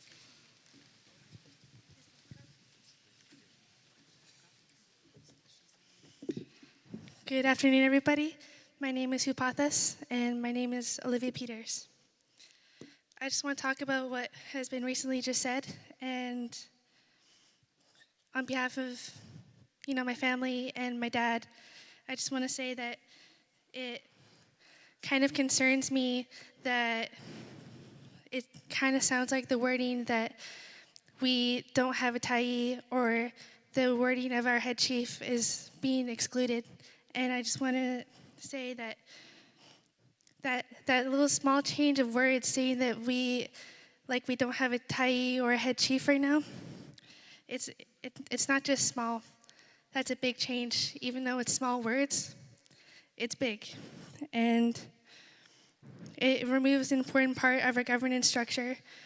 And for generations, my father, Derek Peters, Tyee Hotwith, and my grandfather, late Spencer Tyee Hotwith, Spencer Peters, and my ancestors before them have carried that responsibility the title of head chief in Tyee is not just a name, it reflects our hereditary roles, our teachings, and the accountability that comes with leading our people in a good way. As we move forward under treaty, the expectation has always been that we honor and uphold our traditional responsibilities within our new government, not erase or dilute them. When we remove the word head chief or Tyee, it diminishes the authority and cultural obligations that come with the position, and it kind of shifts away from our laws into something that's shaped by colonial systems. And I just want to say that even though this is small, it concerns me that people think about this. We do have a Tyee. It's my dad. I'm here on behalf of my dad, Huu-ay-aht Citizens. Shoo, let go.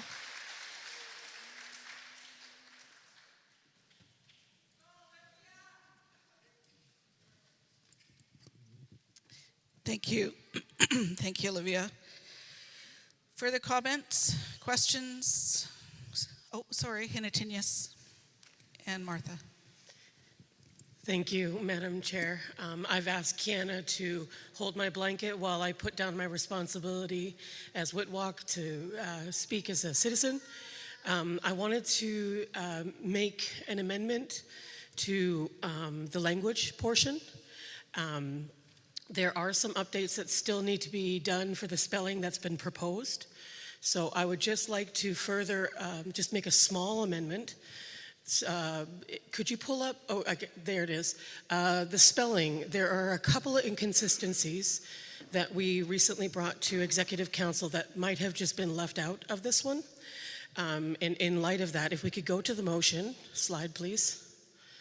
I'm proposing that we amend the motion itself to include the opportunity to further work on these spellings to make sure that they have the most recent spelling that is goes through our ethics of translations.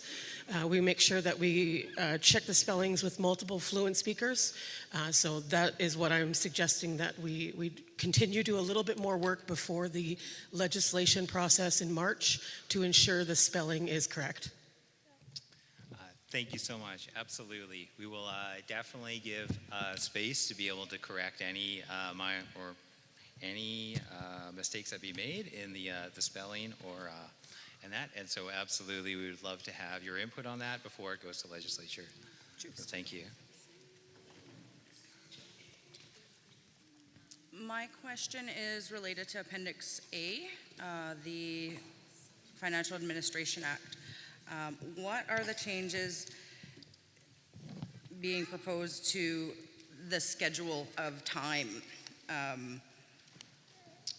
They're all related to, they're moving the dates for the draft annual financial statements, and then I'm just wondering, where does this come from? Because when the nation set a RPF last year for the auditors, those auditors' proposals were given existing law and timeframes. The firm that was not recommended last year had the original timeframes, but if you look at Deloitte's proposal, they're proposing these dates. Why should it take us 8 months down the road to finally see financials of our government? Shouldn't there be a way that we could provide unaudited financial statements to our people at an earlier date? So that, understanding, yes, they're unaudited, but we are given that information and that opportunity to see them earlier versus 8 months down the road where the costs are set and done. So I just want some more clarity on where the timeframes and the changes to the schedule come from. Well, I'll take a stab, but I may throw it to John. These are to better align with the fiscal dates for our budget, and previously it's been hard to meet the specific dates for specific required legislation or recommendations from the financial committee or finance committee in that, and it's been very tough to be able to meet the prescribed dates within this. And so this allows for us to remove those specific dates and then be able to better align with what our existing legislative processes are. Is there anything you want to add to that? The only thing is a few of the draft statements actually have been earlier. Okay. So if you look at the second page of the FAA amendments, the ones that we're adopting, you would note that some of the draft annual statements are actually slated to be in the hands of the executive director and the finance committee earlier, so that it can be passed on to all the relevant individuals. So there is a change to when things are required, but the problem is it's extremely difficult or extremely costly to meet these some of these somewhat arbitrary dates, given the crush that happens every audit season, and that's happened several times throughout the years that we've been in self-government. So these are recommended by the Finance Committee and by our auditors. So I think it's something that would allow for us to meet the deadlines more readily.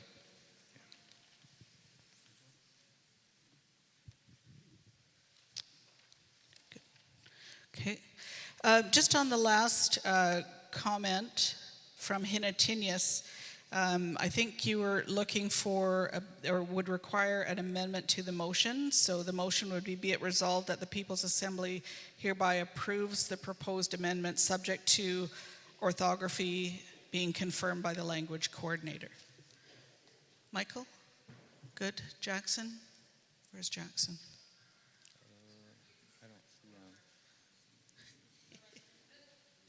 We'll confirm that when he comes back. Okay, other comments?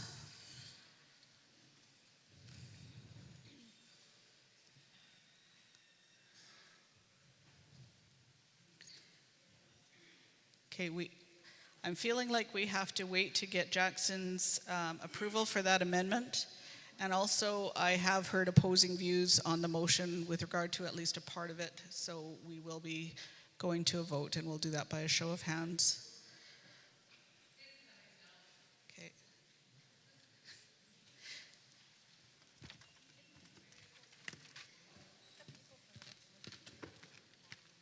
Here he is.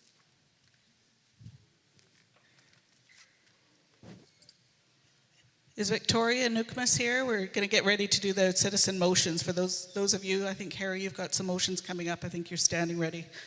Thank you. Jackson, we were asking for an amendment to the motion. The mover has agreed. Be it resolved that the People's Assembly approves the proposed amendment subject to the orthography or the spelling being confirmed by the language coordinator. You're okay with that? Okay. Okay, any other questions, comments on the motion that's on the floor? Seeing none, we're going to go to a show of hands. All those in favor? Those opposed to the motion? Abstentions. Which way do we go in abstentions? Let me start with counting. We've got Alexis on the floor to do some counting, so let's go. All those in favor, raise your hands very high, please.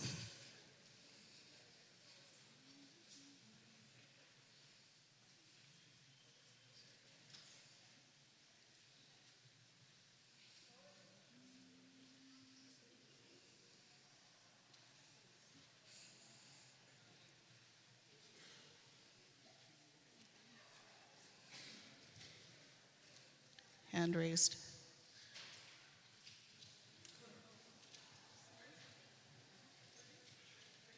$35. All those opposed to the motion, hold your hands high, please.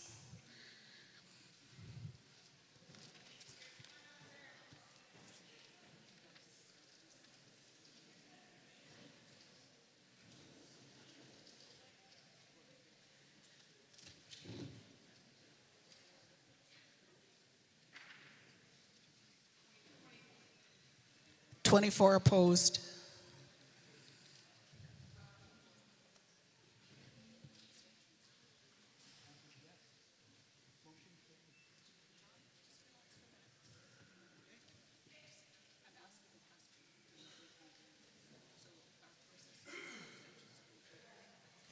Okay, so the motion is carried. Those who would have abstained, those votes would have been counted as yes votes, so that motion carries. Thank you very much.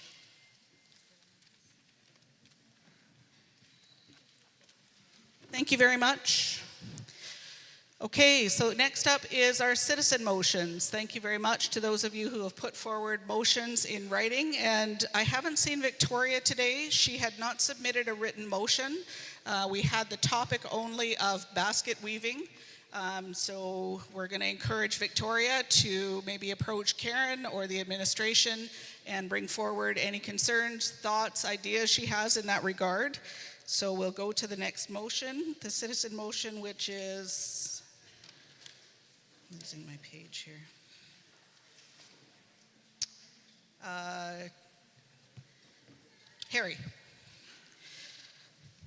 Harry has proposed a motion with regard to minor trust fund transparency. And Harry, maybe if I read the motion, we'll get it on the floor and I'll call on you as first speaker. Okay, the motion is with regard to minor trust fund transparency, and it's a recommendation to Executive Council to amend the distribution administration policy to include statements be sent to the parents and guardians and children annually when money has been deposited into that account. And 2, request that Executive Council investigate if the interest is accruing in the minor's account or if it's being returned to government for programs and services. So that is introduced by Harry Brasseau, and a seconder for that motion, please. Larry Johnson, thank you. Welcome you to speak, Harry.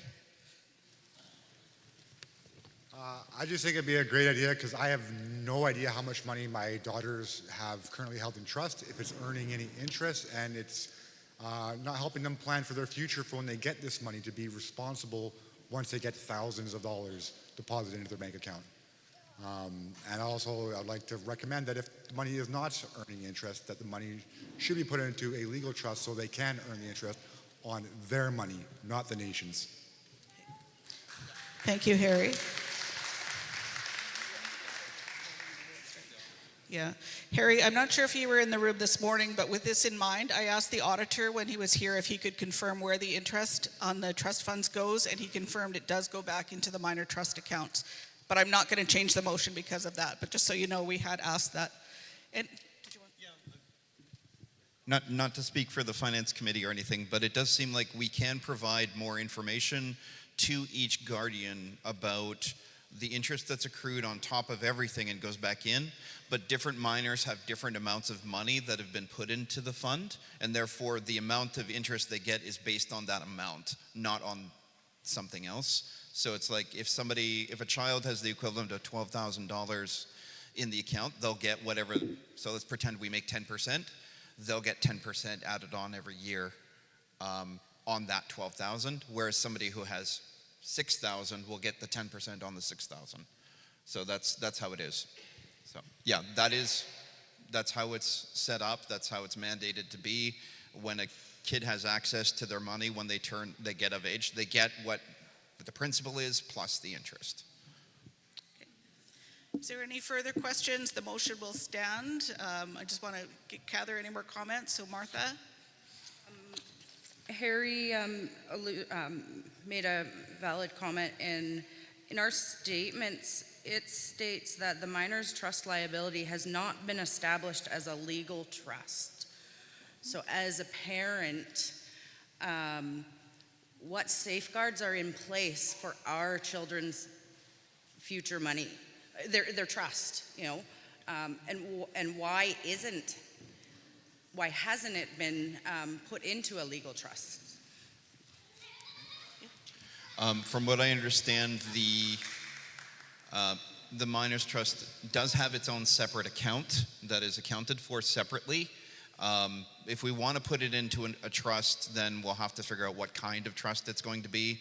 A blind trust, something with a board of directors kind of thing. So there are other options, and if that's something that would like to be recommended, we can look into that for sure.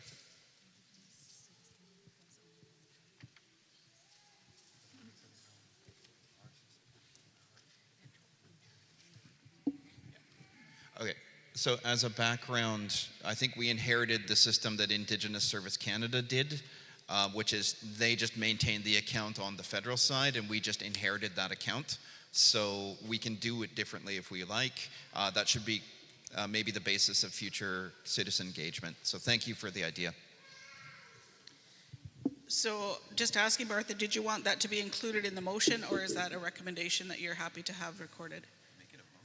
Included in the motion. So a third part of that motion, Harry, if you're agreeable, and request that Executive Council investigate the possibility?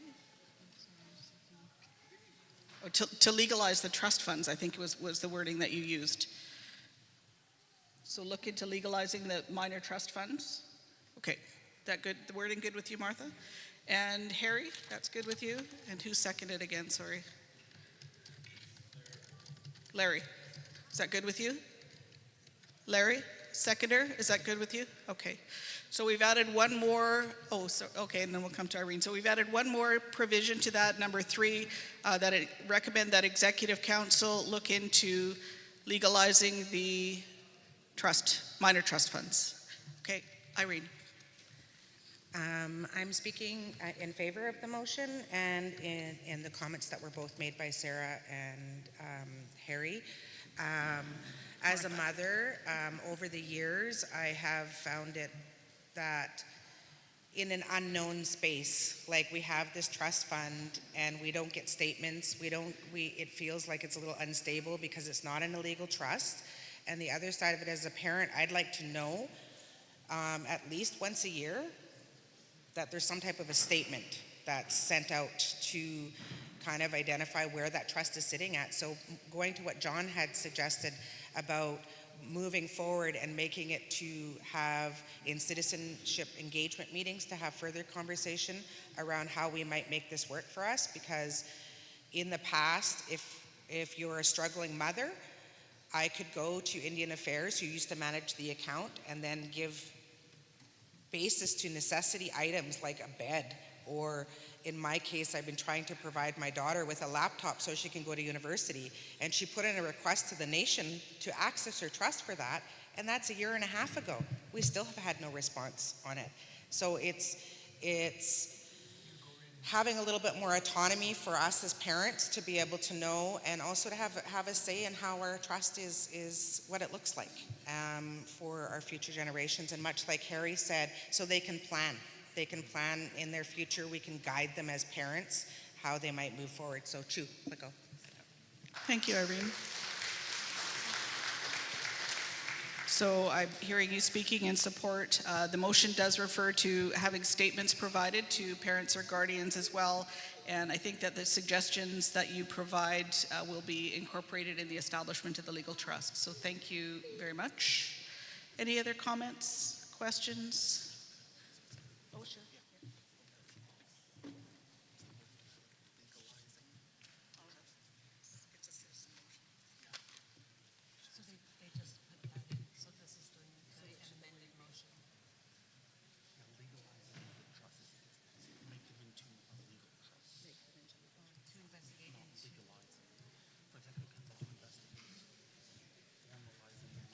For everyone wondering what's happening, we're getting our lawyer to put it in the proper.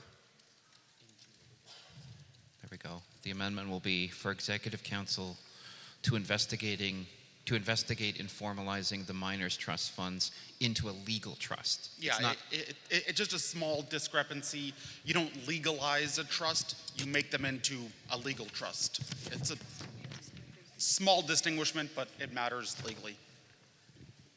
Thank you. Thank you for the proper wording on that. Okay, any other questions, concerns? I think we're all clear on what the motion, oh, sorry, Harry? Okay, and make your way to him, or maybe we'll bring a mic to you just for time's sake.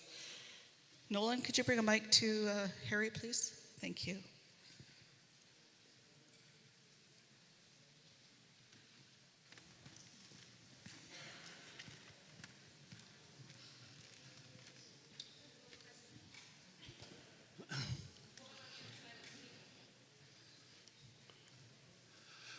Trevor. Yeah, sorry. I was just talking to Harry in regards to inheriting it from ISK, as John had mentioned there. With the amount of money that we have in the trust, I think some of the things that council may want to consider and have maybe someone like the finance committee look at is what's the cost of that going to be in regards to doing that? Because right now it seems like it's just been in limbo. And so I support it, but I think a really important piece to that is how do you manage it and what's the cost of it for the nation? Thank you, Trevor and Harry. Sherry? Hi, Sherry Cook. I just want to air some concerns about how we do this. I'm a mother as well. I'm a single mother. I have 2 children. My thoughts and concerns around those of us who have children that are Huu-ay-aht, but the legal guardian is not Huu-ay-aht. For instance, children in foster care. USMA, ministry, whoever is their legal guardian. So then they get that statement, which still isn't helpful to the child.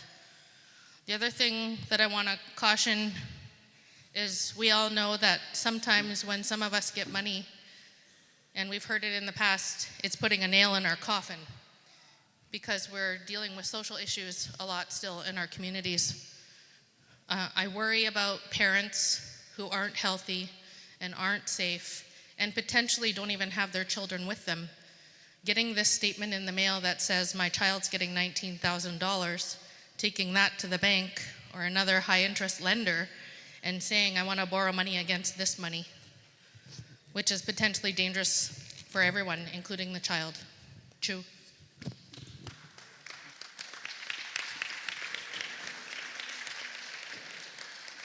So I'd like to thank both Sherry and Irene for their comments because I think it's something that we can definitely follow up on. There is a separate, there is still an Indigenous Service Canada trust account, and they have their own rules, so we can't necessarily dictate how that works. But we do have the account that we manage, and so we can set the rules for how that works.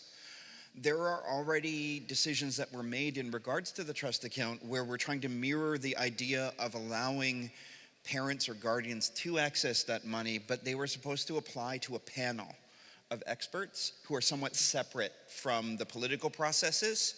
And so that panel still technically exists, but there are people who currently are, one is an MLA, and others are not necessarily available. This is a good opportunity for us to create our own system.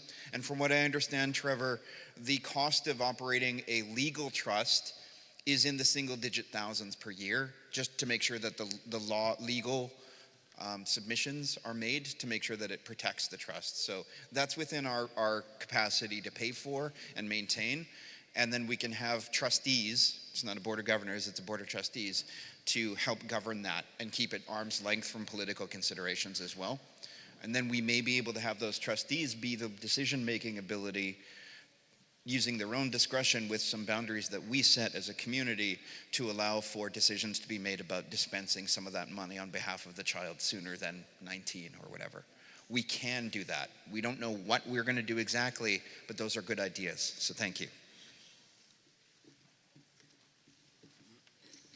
Thanks, John, and thanks, Trevor, Harry, and Sherry for those considerations. So just a reminder, the motion does say that Executive Council is to investigate formalizing the minors' trust funds into a legal trust. So that will involve, I think, exploring all of those areas. So thank you for raising those issues. Melanie?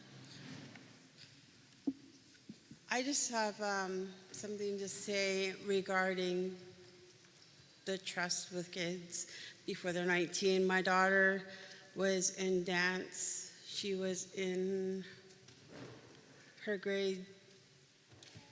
junior year, and she was going to do, she needed money for her dance, and we didn't have any of it. So we called the band, we got a response, and we were told who to call. And when we called regarding that and asking for that money to be sent to pay for part of my daughter's fees and whatnot that she needed, that money did not come to me. the lady was very like protective of my daughter's account, and she needed her to send some handwriting acknowledging that, like, this, yes, I need help with this. Yes, I would like this taken out of my account. And yes, I would like it to be sent directly to where it was going. And in doing that, she also was able to tell my daughter, like, some info about where her money, what her funds were. And I was just there to, like, be supportive for her doing that. And it was a pretty, it was pretty open to, like, between me and my daughter to get that information. So it's like, it's just getting the person's name that you have to call to get any of that information with your child. Thank you very much, Melanie. Again, these are issues that all will go into considering how the Executive Council investigates setting up legal trusts for those funds, and that will involve an engagement process. So these are great starts to bringing some of those matters forward, and thank you all again. I have not heard any contrary views to this motion, so I'm going to declare that motion to be passed by your consensus. Thank you, Harry, for bringing that forward.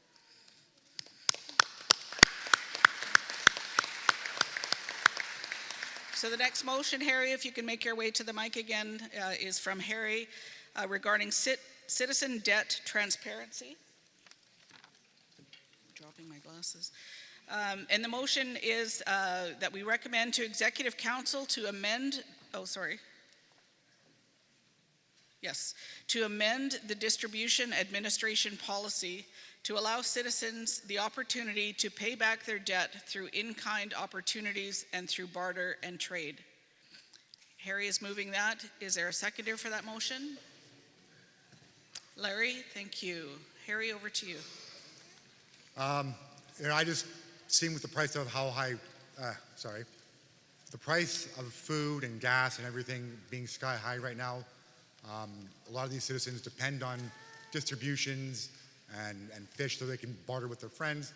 Be a nice way for them to give back to the nation for a situation that it may have caused in a hotel or at an event that the nation say, okay, you owe us $700. You can clean the campgrounds for the citizen campgrounds for a week or an hour or two, or help at the assembly or something just to help alleviate the debt to the nation without causing financial hardship or risk bartering their food fish for money on the streets somewhere. Thank you, Harry. Marge White at the mic. Well, I appreciate the intent of this motion. I just want to find out how an individual can barter through getting his debt paid to the nation. What can a citizen have that to use as barter in order to pay off a debt? And is that a workable solution? Thank you. Just giving, Harry's running back to the mic here.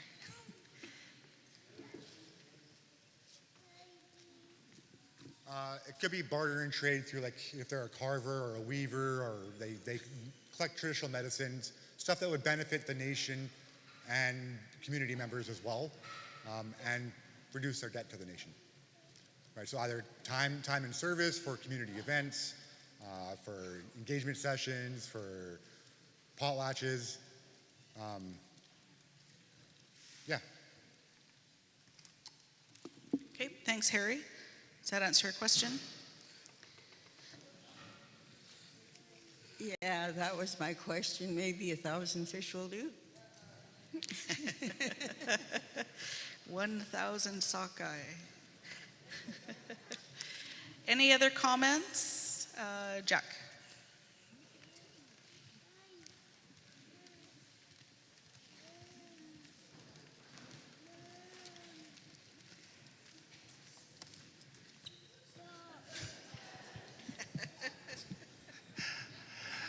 Thank you. I understand what Harry's saying.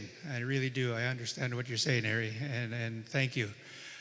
I guess my concern, being on Finance Committee, my concern is how many times is an individual going to do this? How often will it take for Huu-ay-aht to get back any monies? I can understand, yes, I can go, say I borrowed $1,000 from Huu-ay-aht for something. I'll go split wood for, whatever is deemed the right amount.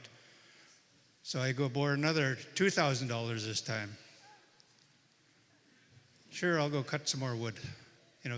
So it's going to be repetitive, and the numbers could potentially grow, which means the numbers that Huu-ay-aht has to spend on other things is diminishing. That's not to say I don't understand what Harry's saying. Being on finance, my concern is how are we going to get that money back, which could go to other programs too. Thank you. Thank you, Jack. Any other? Oh, sorry. Go ahead, Michael. I like the idea of barter or trade, but in-kind donations need a fair market value. How do we evaluate that impartially throughout the entirety so that, say, somebody's cutting wood is not necessarily the same skill set as me doing accounting, right? How do we evaluate that? And arguably, it'd have to be a different basis for each person. So I think that's a little bit complicated. Just some concerns about this motion that I'd like to bring up. Thank you. Thank you, Michael. Other comments? Questions, thoughts, concerns?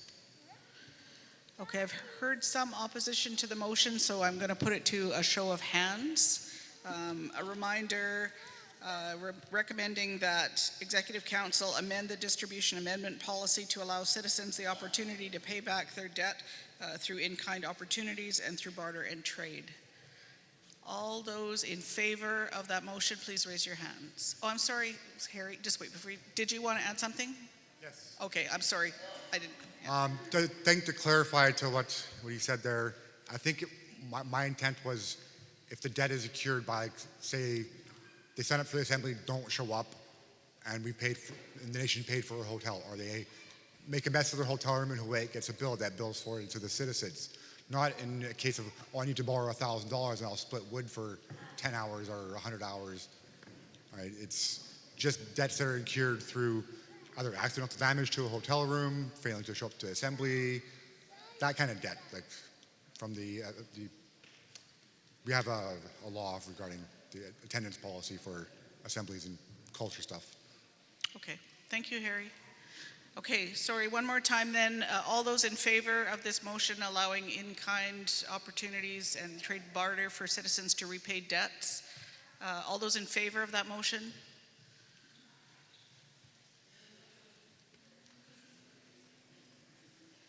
Alexis is going to count. Yeah, let's count. Hold your hands high, please, in favor of the motion.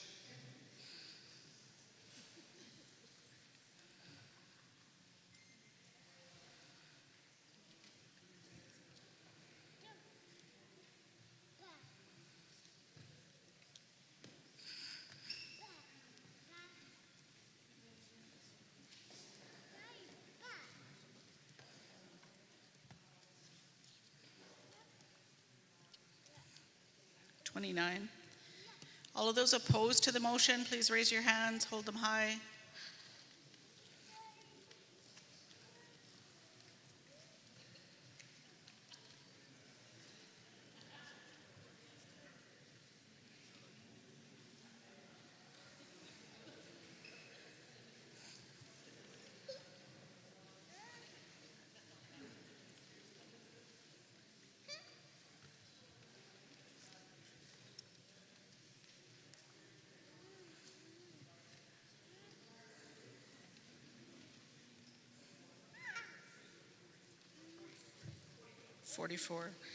Okay, that motion is defeated.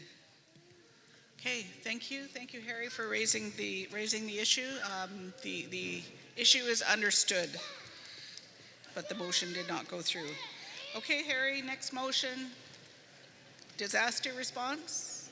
Harry, the motion recommends to Executive Council to put a policy in place to have administration work with forest companies to allow Huu-ay-aht administration to transport food, citizens to their medical appointments and other items from Port Alberni through any detours. Moved by Harry, seconder. Kathy, thank you. Go ahead, Harry. Well, with that Mount Underwood fire, I had access through that detour because I worked for Sawakan Forestry. And there seemed to be there was Quiet in the room, please. There was no coordination between Sawakan Forestry and Huu-ay-aht to allow Huu-ay-aht staffed vehicles with the radios to drive through that detour, which could have helped bring citizens to appointments in Port Alberni, could have helped bring food down to the village, instead of going through a 4.5-hour detour. Okay, thank you, Harry. Other comments? I was just asking our legal counsel, Harry, because I didn't entirely understand the motion, so I was thinking that maybe we might need to reword it. So can you just make sure that we've got the right intent of what it is that you'd like to do so that we're not confusing anything? Yeah, I would like it so that, if there is a natural disaster again, whether there's a fire or the road is shut down for a lengthy period of time, and there is a detour through the Forest Service roads, but are currently blocked off and only special authorized vehicles are allowed through, that Huu-ay-aht works with Sawakan Forestry or Mosaic Forestry to gain access through that detour, because Huu-ay-aht trucks have VHF radios. They can do their calls through these detours, and it just seems like there's a lack of coordination between the forestry companies and Huu-ay-aht to make this possible. Okay. Are you looking to have administration be able to do that, or the administration, citizens? like the government staff, be able to transport citizens from Anakla to Port Alberni for dentists, doctors, Okay. medical appointments, to bring groceries down to the village instead of going through the 4-hour detour. Got it. So you're not looking for citizens to access, you're looking for governments to be able Government to vehicle access, okay. yes. Thank you.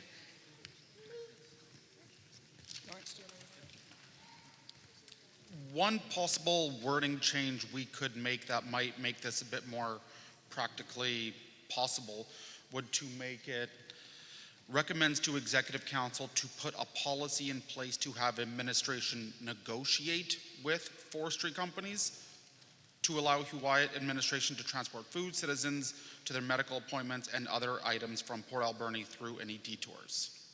Does that capture what you're trying to do? Well, I would say force, but yeah, negotiate with them.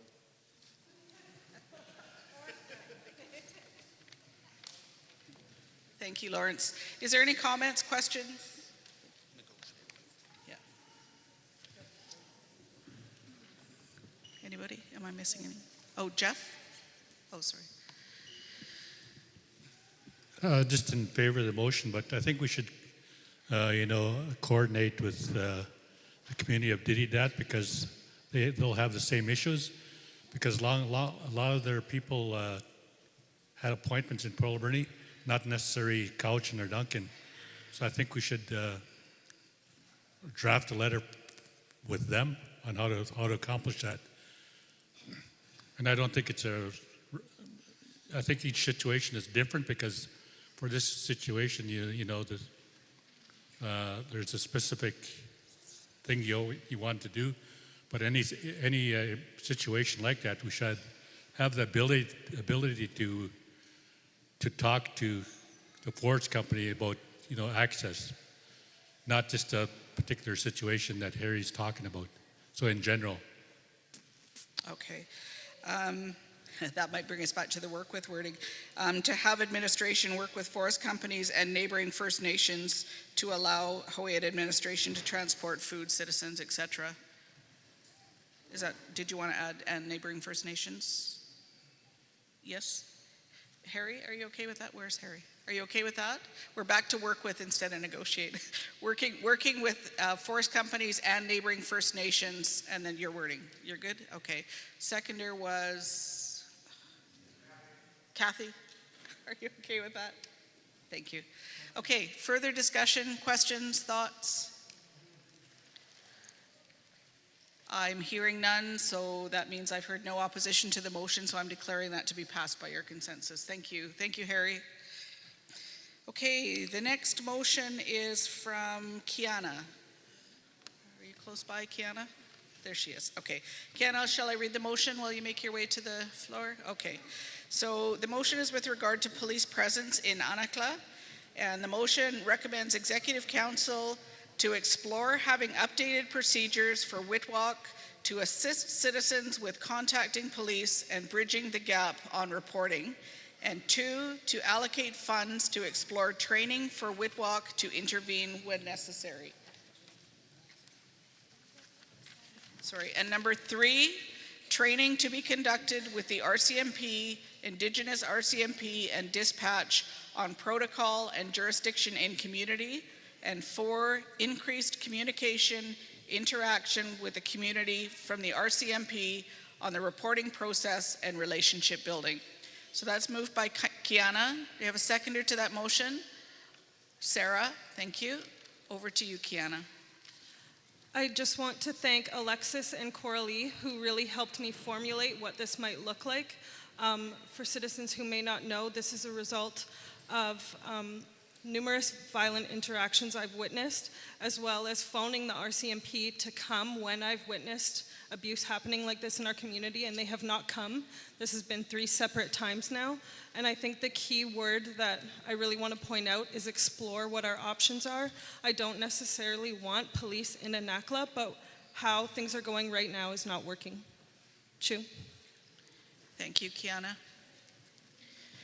Any comments? Thoughts?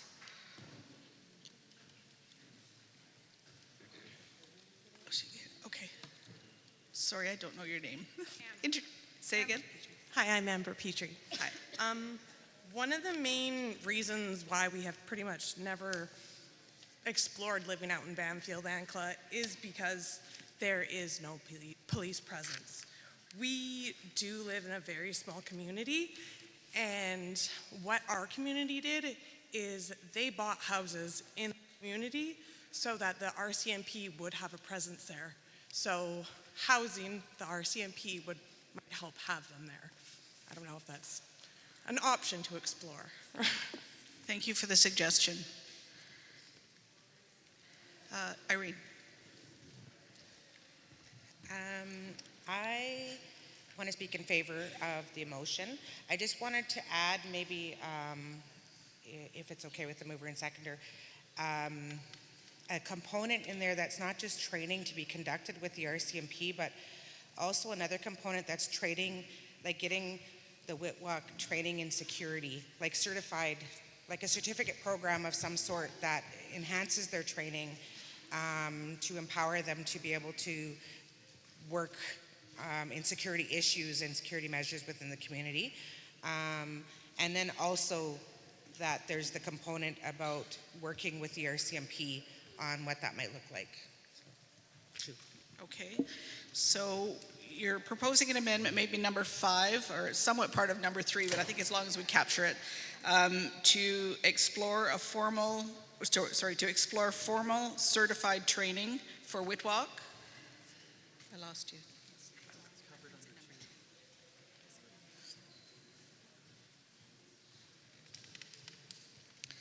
So maybe we would add, Irene, where are you? Oh, it's been pointed out that it's in number 2 to allocate funds to explore training for Whitwalk to intervene when necessary. I think the only difference you had said was certified training. Would you like to add certified training? Kiana?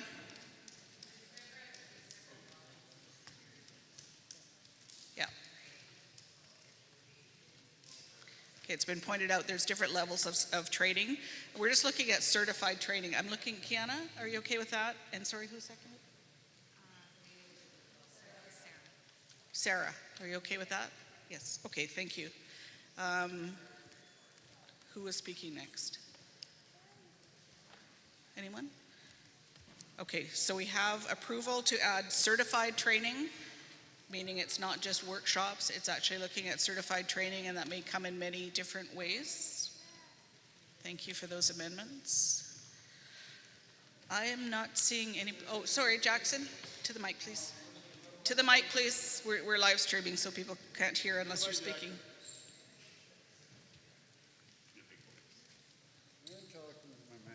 Oh, Uncle Simon, were you in line? Sorry. Well, I'd like to intervene with that, with the level 2 training and security.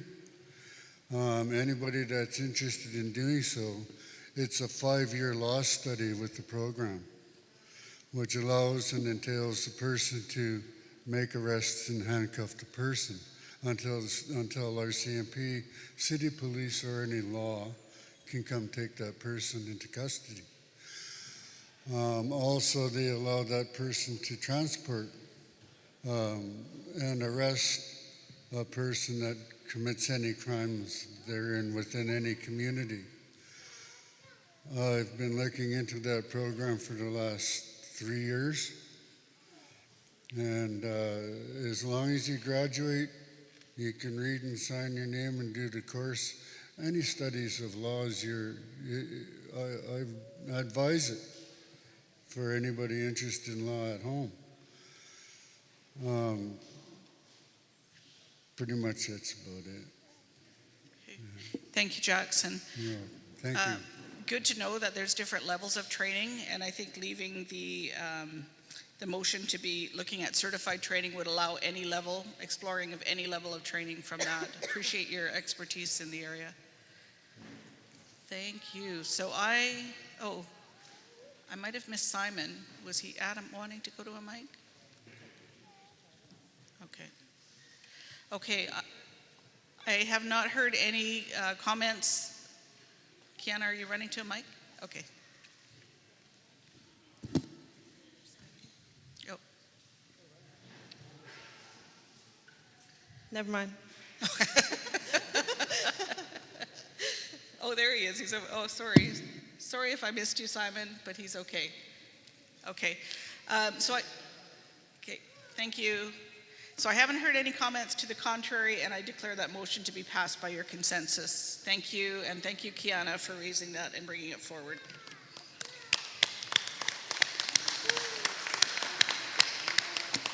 So you need to call Kiana for you. So Kiana, oh, I see. Okay, MJ's going to take over the spot. So the last citizen motion that we have today, before we look into a couple of matters of other business that were raised today, was clarification on citizen motions, and we have Hinatinius putting a motion on the floor recommending to Executive Council that we amend the Government Act, specifically Section 86, to provide more clarity on the requirements of any future citizen motion going forward. That's moved by Hinatinius and seconded by Sarah. Over to you. Thank you. First of all, I want to apologize to the People's Assembly for not getting my materials in time. So all you saw on the agenda was just citizen motion clarification. So sorry about stressing you out. I had a really terrible cold. Hello to everyone who's still watching us. And thank you all for working so hard today. The spirit of this motion was to try to make sure that the citizen motions, while we still have a chance to be heard, have a little bit more guidelines around what motions come to the floor and what can be recommendations to administration in different places. So I made it open because I wanted to not confine our government to pick one specific way of doing this. I wanted to take a look at how we can refine what citizen motions come here on the floor and perhaps create a different space for recommendations of administrative nature. The People's Assembly is meant for governance decisions, and so many of the motions this year, the previous years, have been administrative in nature. So I'm hoping to, keeping in mind how many people travel really far, how often these meetings go well past the time of ferries and flights, that we be kind about the time that we're all here together and try to end our meetings a little bit sooner so that we can define what is governance and what is administrative. Chew.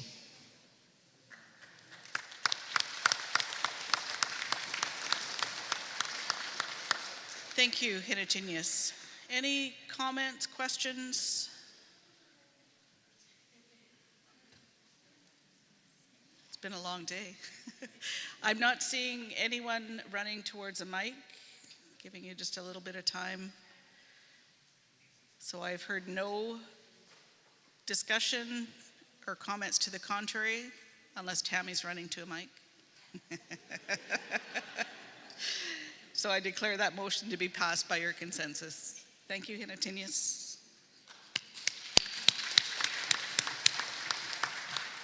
Okay, there was a couple of other items that were added for other business and discussion. No motions, as I understand. Oh, okay, so there will be one motion. We have oil tanker traffic, which we invite Robert to talk about, seniors and elder benefits, which there will be a proposed motion, and then a couple of administration matters that we'll cover off on cemetery maintenance and administrative, HR and administrative issues, and I'm going to call on Karen when we get to that. So Robert, thank you for putting the issue of oil tanker traffic on the agenda. Over to you. I'm all in favor of oil tankers going on our coast. Just kidding. No, we've heard a lot of discussion about that in the last little while. And for the young people in this room, I want to read part of one of the main reasons this particular ban occurred or happened. The Alaska oil spill occurred March 24th, 1989, a mere 36 years ago, when the Exxon Valdez struck Bligh Reef in Prince William Sound, Alaska. The incident resulted in the release of over 11 million gallons of crude oil into the environment, including Huu-ay-aht coastline. So we as people need to give and support to and give direction to our government of how we feel on this position. I don't know how the People's Assembly feels about it, but if we ever want to see the day that there's going to be millions and millions of oil spilled on our beaches again, then lift the oil ban. But if you want to avoid it, we got to continue supporting it. So this discussion is more to support our government and our Huu-ay Council, because it's us, it's you that speak on our behalf. We have done lots of work restoring the Sarita River. We have done a lot of work trying to restore the kelp beds in our territory. We've done a lot of work, Larry. I remember doing the abalone. And we've done a lot of work on our clam beaches. I think we don't want that work to be destroyed because of a potential oil spill. So I want to find out if our People's Assembly continues to support the oil ban or if it's in support of lifting the oil ban. Myself, I remain in support of the oil ban being in effect because I want to continue to support the work that our nation has been doing on its beaches. The work that the nation has been to restore our salmon habitat and the restoring of our salmon. So anyway, I want to have discussion to kind of give the government a guidance on this issue. If it's overwhelming one way or the other, then you know how the people of our nation feel. Thank you.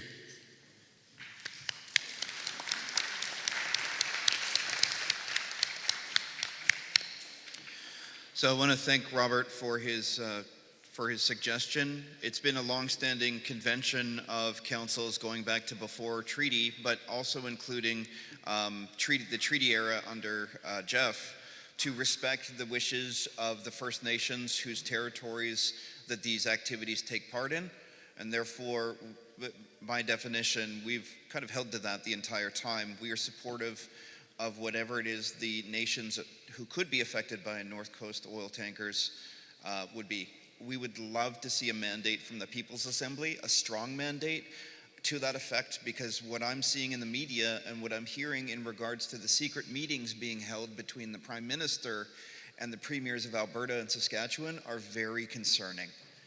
That there is work being done by the federal government as well as the provincial governments of Alberta and Saskatchewan to potentially circumvent the wishes of not only the province of British Columbia, but the wishes of the First Nations who could be affected. We are a part of that.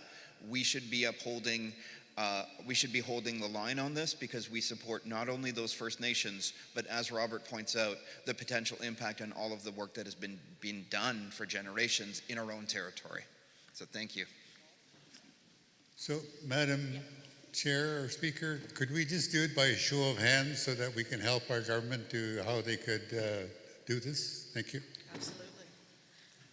Show of hands in support of supporting the oil tanker traffic ban. What did you say? Continuation of the oil tanker traffic ban. Have I got that right? I'm sorry, my hearing aid is. Yeah, no, that's okay. Do you want to voice it yourself, Robert? So, those that support the ban remaining in place, raise your hand. Pretty clear support. Oh. Thank you. And those that oppose lifting the oil tanker ban? 0. Okay, Council, Huu-ay Council, we're giving you mandate. Good.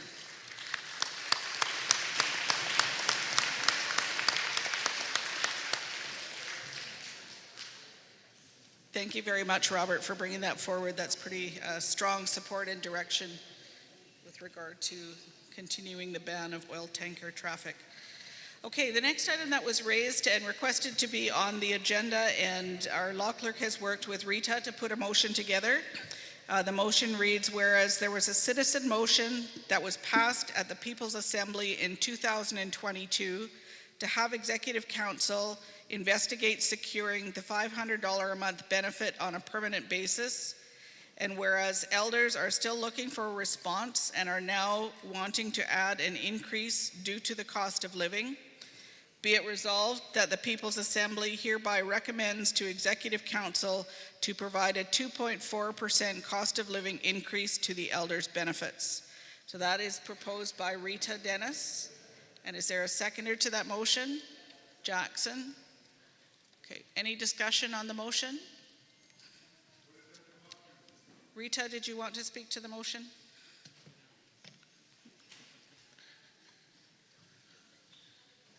No? Okay. She didn't want to speak. Any comments, questions on that motion to provide an increase? Sarah?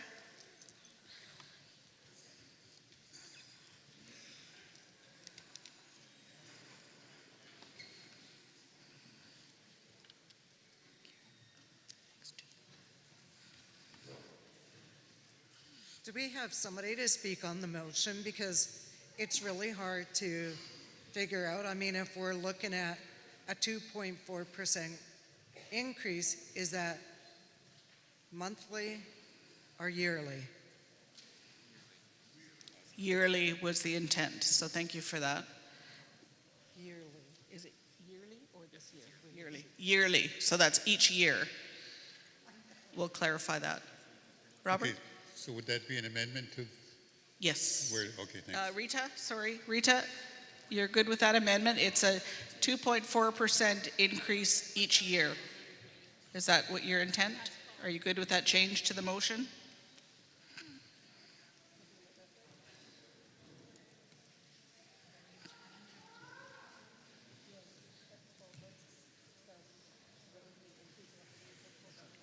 Increase of $144 for the year?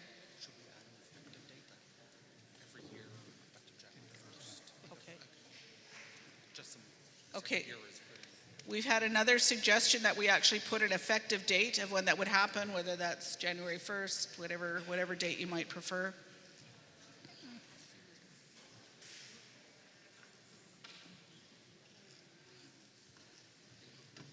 April 1st, budget year.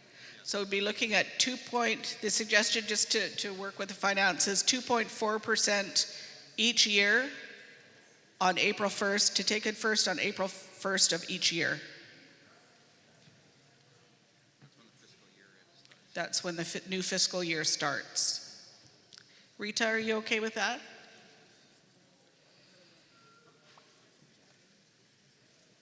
Okay, so Rita is good as the mover of that motion, with amending the motion to read that it would be each year effective April 1st, 2.4%.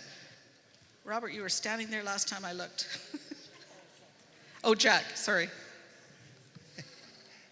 I didn't know we looked the same. I have delayed memory. There was a comment I just got that it should be adjusted according to COLA, cost of living, not a flat 2.5, whatever the case may be. That was a suggestion made. Oh, John's going to jump on that one. Yeah. So I think we shouldn't adopt necessarily a number. It's just 2.4 is what we were focused on, because that's the interest, or that's the inflation for like this year. But it should be linked to something like the consumer price index, which goes up and down.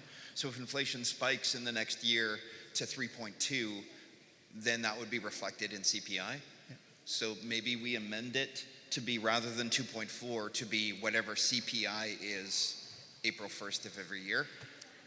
So CPI is a measure of inflation for consumers, for regular people. It's different for industrial operations, it's different for commercial banks, but for consumers, it's usually what's reported on is CPI. Yep. Yeah. Okay. Now, that was someone else's comment. Now, for me, it's, for whatever reason, I'm becoming a speaker for people here. Sorry, Angela. Okay, for myself, like, if someone's giving me money, sure, I'll take it. You know, I'll gladly accept it. I just want to remind everyone that the elders' funds that we get is taxable. We have to report it as a tax. It could potentially affect your income assistance from somewhere, pension or whatever. So I just want to remind everyone of that. That's what's happening, because I have to report it as my income every year. So it'll fluctuate depending on how much we get. So I just want to remind everybody of that. Thank you. Thanks, Jack. So where did we want to go with this suggestion on the consumer price index versus a specific number? Rita, did you want to go with the consumer price index as opposed to the 2.4% per year?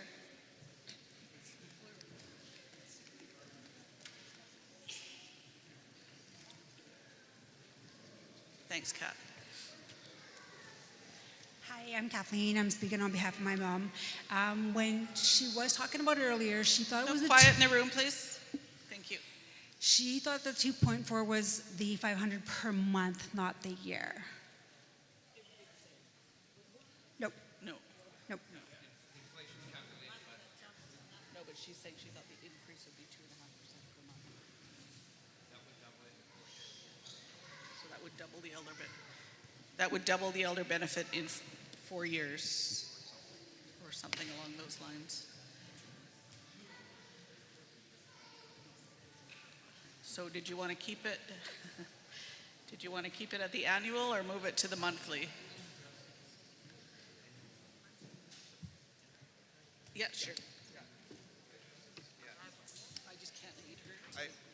So if something grows at 7% a year, it would double every 7 years. So if we, like, inflation is calculated on the annual basis. 2.4% was what it was this year. It may go up to 3 point something. It might go down to 2.4.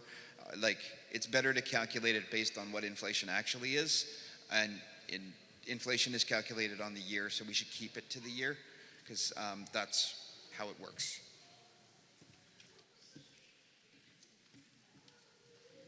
Okay, I did have approval before for 2.4% per year, or CPI, I'm not sure what I'm looking at now.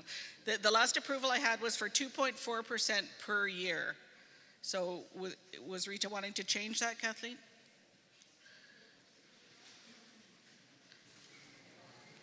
I'm sorry? What's the other option? CPI was the other option. Anybody can tell me what CPI is currently? John? So for our benefit, instead of just one random number of 2.4, linking it to something like CPI, it's something that Statistics Canada calculates every year.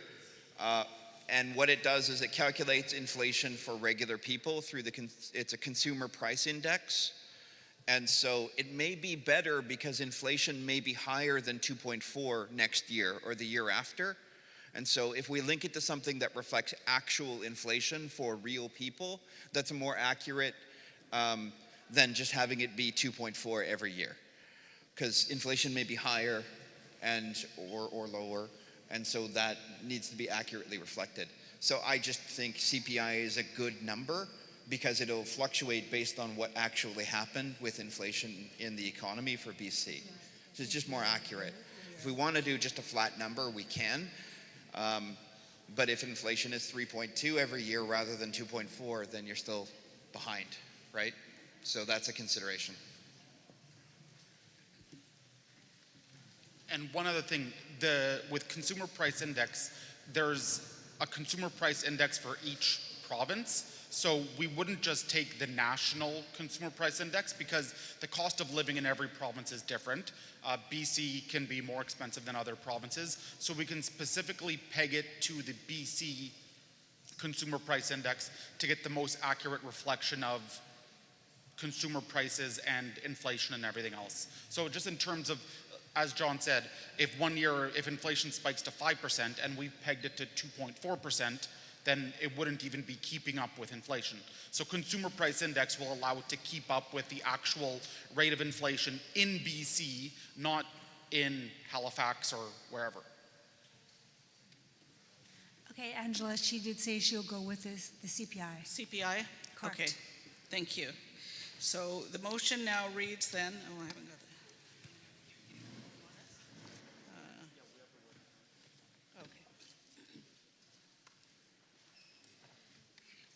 Thank you. So it's be it resolved that the People's Assembly hereby recommends to Executive Council to provide a cost of living increase that would reflect BC's Consumer Price Index to the elders' benefit effective April 1st of each year. Okay. Rita, you're good with that amendment to the motion? We're not voting on it, just the amendment, the way it's written? Okay, and Jackson? Are you okay with that amendment? Changing it to CPI each year, April 1st. Okay. Any other comment? Oh, sorry, Jerry. Good evening, everybody. My concern tonight is with my elder's check, and it has to do with family maintenance program, family enforcement maintenance. They're taking half of my elder's check every month. And this has been going on for, I don't know how many years now. And I just wanted to know, is there any way of protecting me from them?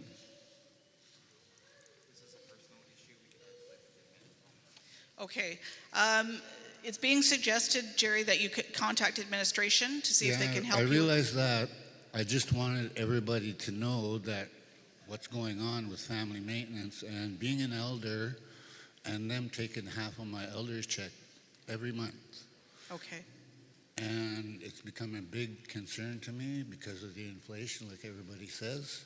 Right. And I'm also working on custody of my grandchildren. And I'm also been sober for about 2.5 years now, so I'm I'm working really hard on my future with my grandchildren, and financial things have become an issue. So I just wanted everybody to know about the family maintenance issue. Thank you. Thank you, Jerry. So I'm not hearing opposition to the motion and the increase in the elder benefit, but just wanted to raise that as a point of information. Thank you for that. Ben?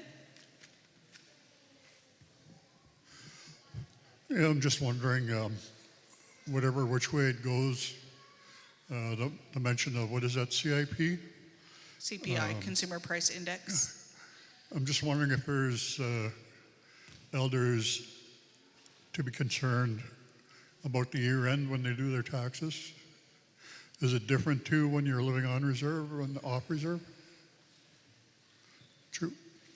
Okay, thank you. Jack raised that as well in terms of income tax. I'm not hearing that as opposition, just flagging that for people that it could be an income tax issue. Sherry? Hello. Hello. To clarify, Uncle Jack doesn't have to speak for me. Just for everyone's knowledge and for us to consider when we're talking about this, the money that we get for this fund comes from a trust that we received a long time ago. So moving forward, as we go years and years and decades down the line, we need to sacrifice somewhere else, or we need to grow somewhere else to keep this fund in place. So we need to grow our businesses in a way that can support this. We need to sacrifice in other areas of the nation, because the funding that supports this will eventually run out. And I know we need it. I know there's so many people that need this fund, but just something to consider for those of us who aren't elders is that eventually we're going to have to sacrifice in other areas of the nation. Thank you, Sherry. Thank you for that. Just as a point of clarification, there isn't a special fund. It just comes out of the general ledger as a part of our budget. So every year we budget for the number of seniors who are eligible, and we go from there. So it's not a separate fund. It comes out of, like you point out, our general ledger, and that's subject to all of our revenues. So we do need to focus on making sure we increase our revenues to maintain service levels, and potentially look at making sure that if that's the case, and this is important, then we would have to make cuts if we can't find that revenue in the future. Thank you. Thank you. Again, reminding that this is a recommendation to Executive Council to look into this. And Sherry, can I just confirm you were not speaking against the motion? You were just raising that as a point of interest. Thank you. Jack? Just one more comment for Ben. We had our finance administrator, whatever that title is for the bigwig there in finance. We asked them to look into it, and they've looked into the taxation of this $250 or $500, whatever it is, the elders get. It is taxable irregardless of where you live. We had our finance clerk staff look into it, and they tried everything they could to try find a way to get away from having it taxable. It's a dividend, and a dividend is taxable. Doesn't matter where you are. So just to clarify for you, Ben, and everyone else here. Thank you. Thank you, Jack. Okay, I haven't heard anybody speaking against that motion, and I don't see any other speakers, so I declare that motion to be passed by your consensus.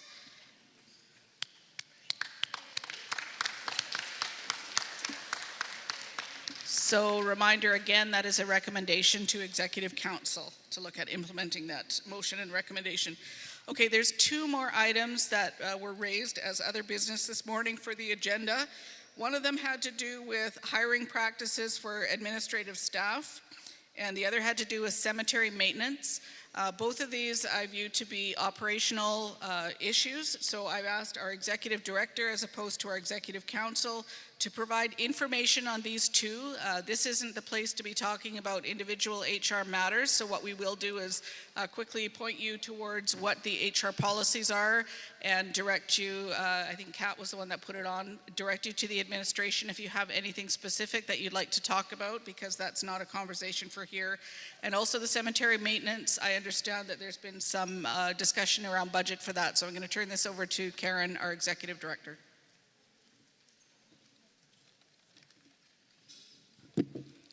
Thank you, Madam Speaker. So for these two motions, first for the hiring practice, I do want to say thank you to all of the citizens that went upstairs yesterday and took the time to have a conversation with Jay Gill, who is our HR coordinator. He works with Marlene Nookmus, who is our HR manager. You provided a lot of really good information as to how to get our human resource practices out to all citizens, so you can see what is what, instead of reading that 75-page HR policy, which is very, very long.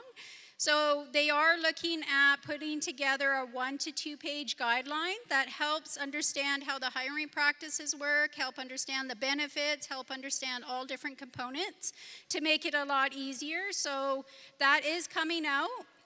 We were hoping to get it out sooner than this, but we had other things that took precedent. But that is coming out, which would really help show the hiring practices. Some of the things we did change in the hiring practices is we do have either the portfolio holder or a member of a committee on all of the hiring practices. So they're partaking in the hiring systems. But that is coming, so again, thank you to everybody who went to the booth. You provided a lot of intel into those guidelines. In regards to the cemetery, we heard that at 2 citizen engagement sessions, and that is on the 10-year capital plan. And it is going forward with discussion on the ANACLA Community Infrastructure Committee, as well as we go to budget planning for the new year. Those are the 2 updates.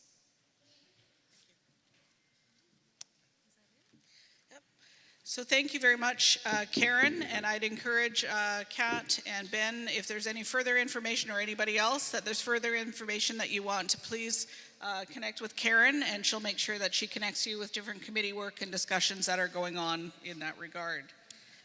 And with that, people, we have gone through our agenda. Thank you all.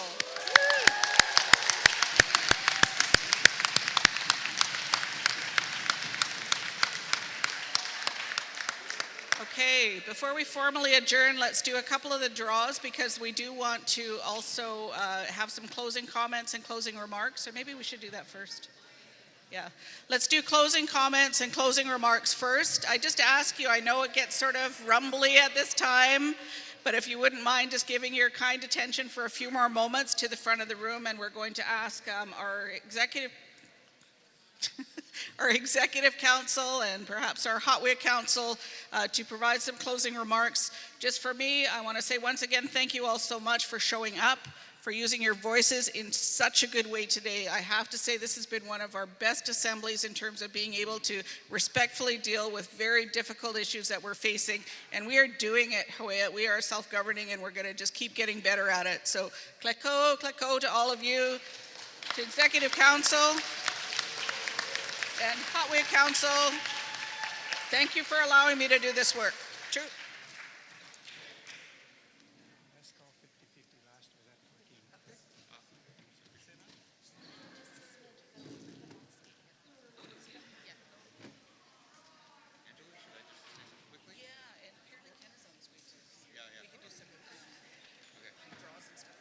Okay. On behalf of Executive Council, I will keep it short. I would like to thank everyone for their attendance and their attention today. One thing that gives me an immense sense of pride is just how well we had very difficult conversations. I'd like to thank everyone for their izak, for their respect for what it is we've been doing and how we've conducted ourselves during this whole day. I want to acknowledge that we are a great example of how we can move forward together even when we disagree. And so with that in mind, I want to thank you for all the care, love, and attention that you've brought to this room today, and I hope to see that into the future as well. We have some other door prizes and whatnot, and from what I understand, Ken Watts from Tishat is on his way to share dinner with us, so we'll give him some opportunity to, I suppose, welcome us and acknowledge that we're conducting our business on territory that they share as well. So on behalf of council, thank you very much.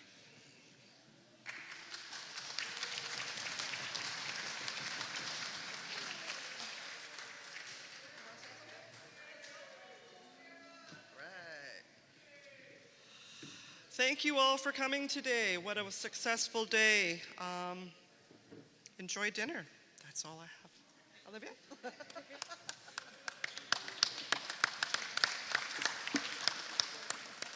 I just want to say kliko to everyone who stayed, and it's been a good day, and I'm happy to have dinner.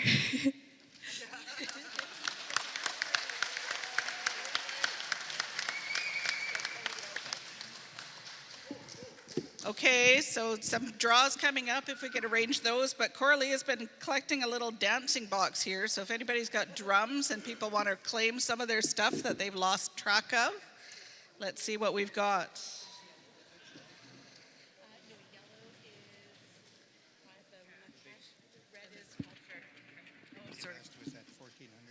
The last call for 50-50, it was at $1,400 over in the corner. We'll put them all in the middle of the floor and see. Oh, what's that? Culture? The hat? Okay, we have a first door prize of a culture. Culture, it's for a hat. What color ticket? Red ticket.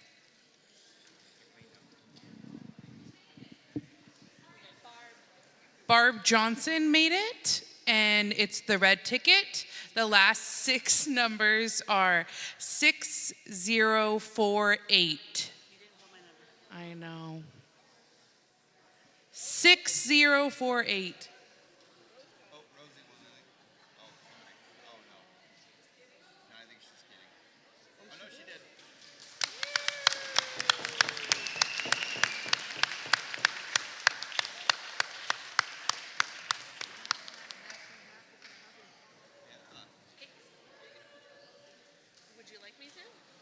I can tell you who's actually it is. Except the only one I don't know is this one. Beautiful, congratulations. So there is $500 still up for grabs, but Coralie has got her little box here. So she has a water bottle that belongs to Katie Clappis. We have a rain jacket that belongs to Councillor Stephen Rayner.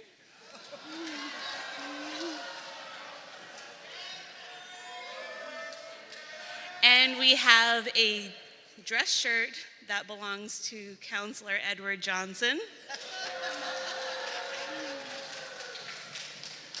We had a cup, but John stole it back, so I don't know if we want to make him dance for it.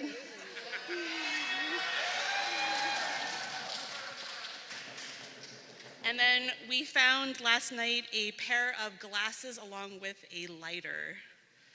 These belong to somebody. And they're not just readers either. Oh, Jackson. Okay, so let's have some singers up here. We're going to put all this in the middle of the floor. And this will allow our people to come and reclaim some of those goods that they've left behind.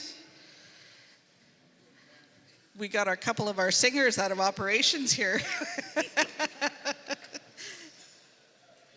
do it after the dance.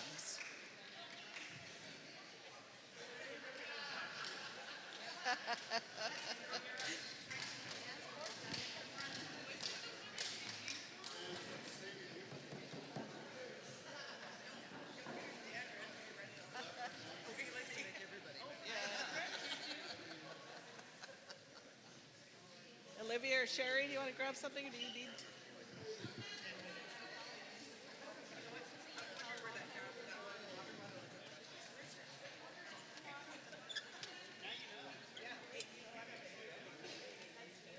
They're right here. I cleaned them. Oh, somebody else has them now. You didn't have to change them.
So people up here are saying, let that be a lesson.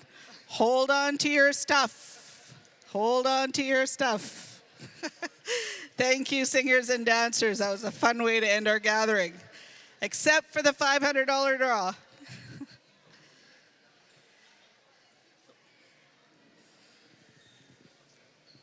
So this is for the last $500 draw on the yellow ticket, 3012. The last 4 digits, 3012. For Benny Clappis. Does he have to dance for it?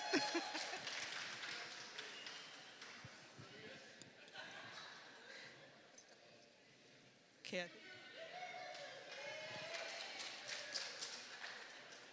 Congratulations to everyone who won door prizes today. Thank you all. Be safe. Look out for the big guy in the big red suit. Chew. Merry Christmas, everyone.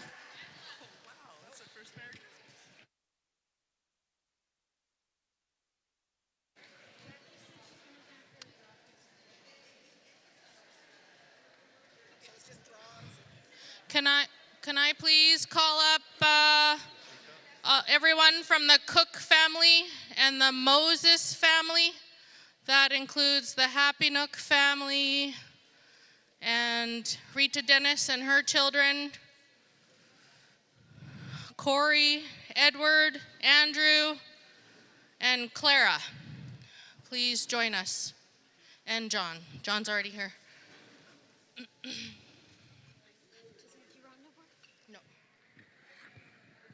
Oh, do you want my phone? Please. You can look at that word. I'm pretty sure it was. I just don't remember the endings, the suffixes. Canva.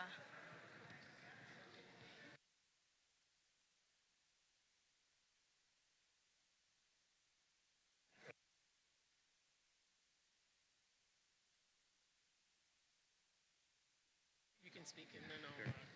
Give the respect when you're finished. Chiefs and Nolan, Kiona, Daniel. Yeah.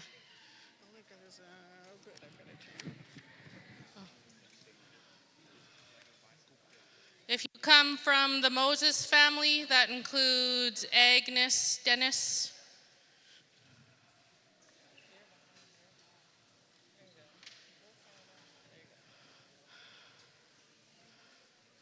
Did you find it?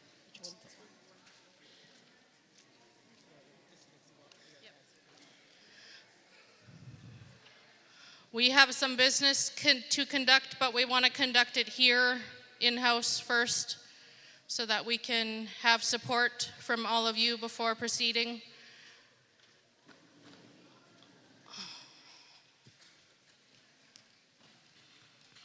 I'm going to go back and forth. Yep.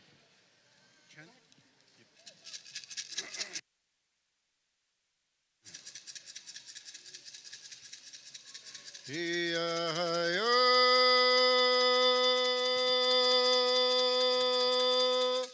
Clecco, Clecco. Huu-ay-aht,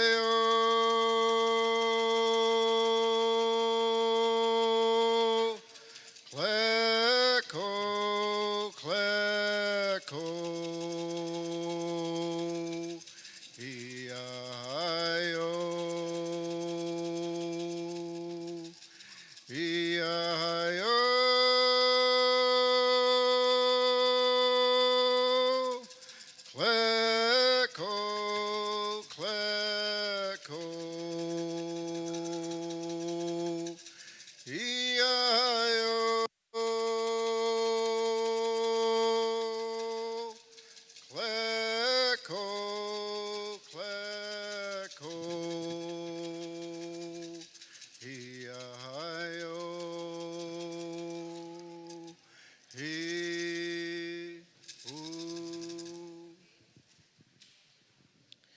Chew.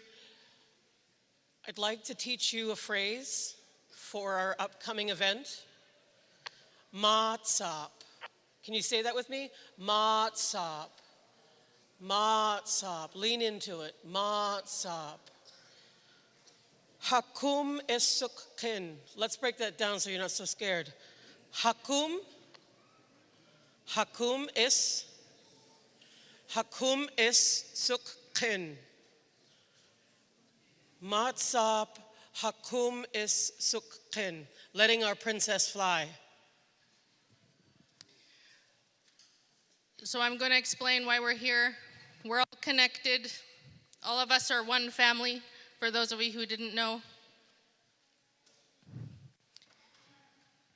In June, 2 years ago, I got an email from Sishat. And I wasn't sure what the email was because I had just taken over the reins for my father to hold the seat until my son is ready. Upon further investigation of what this email was, I was notified, and I know there are others in our group that were notified that a 14-year-old girl from our family, the Moses family, did not go home from the Alberni Indian Residential School.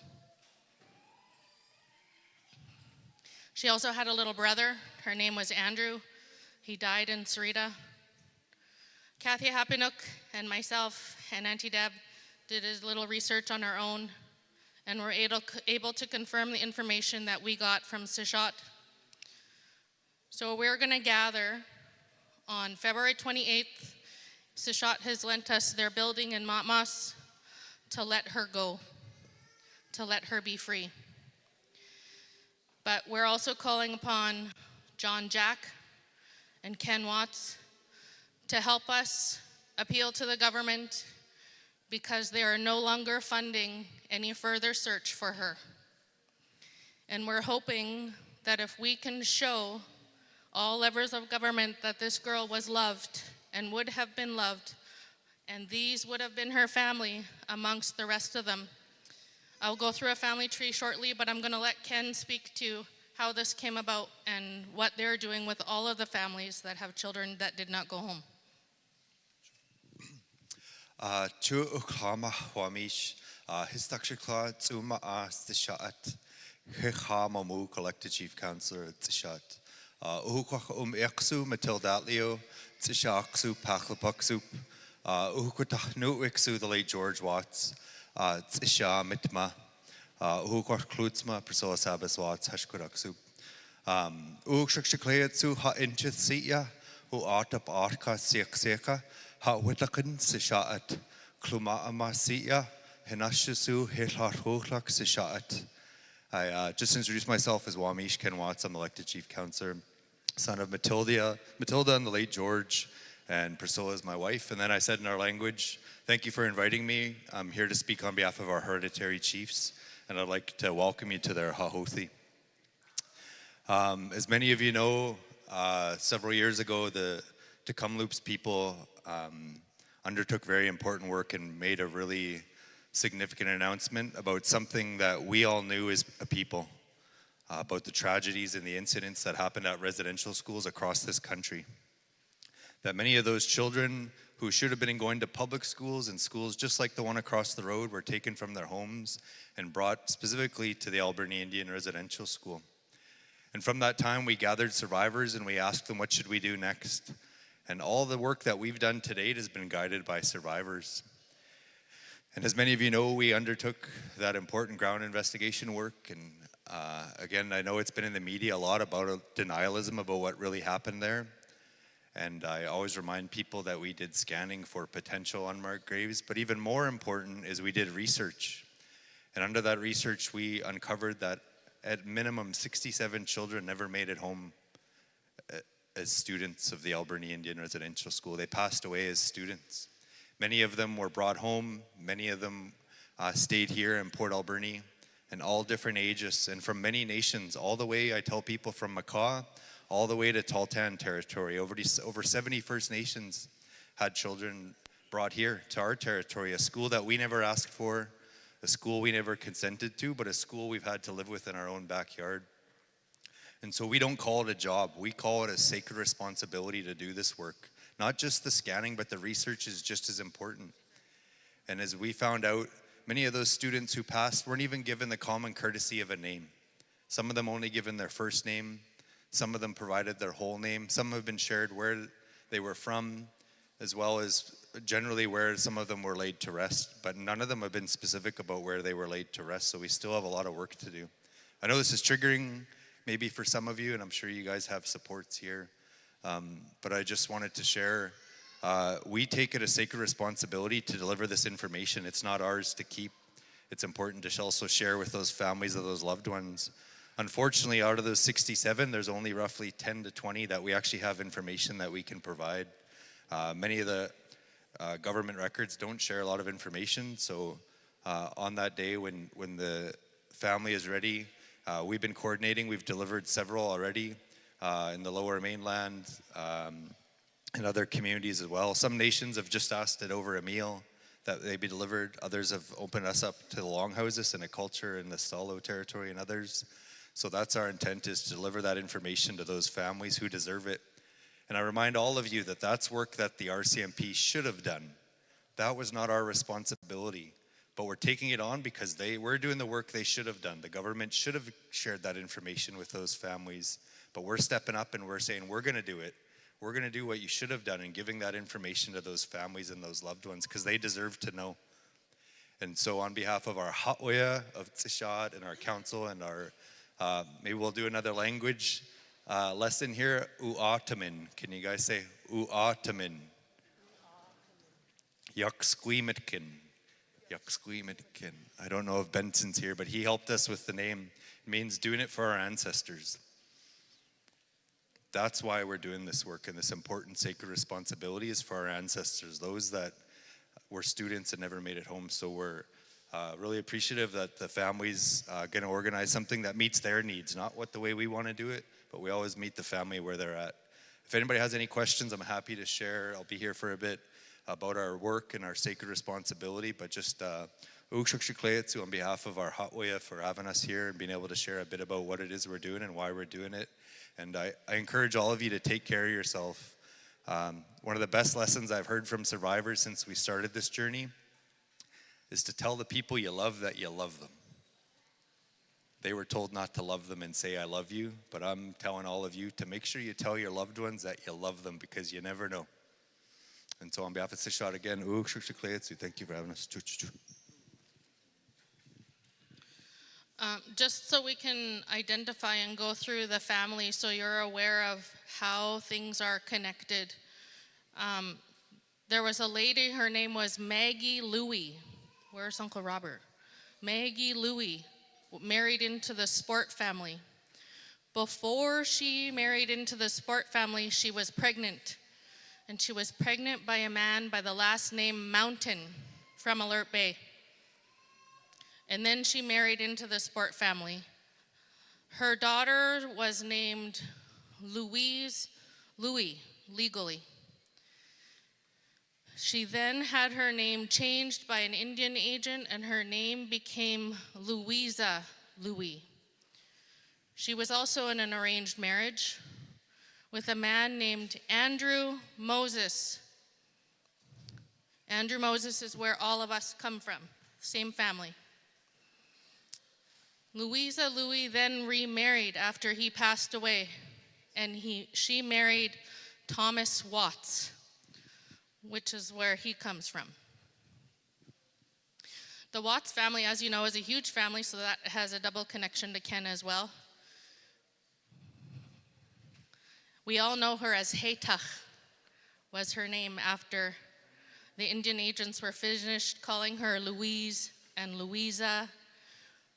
Most of us know her as Huu-ay-aht.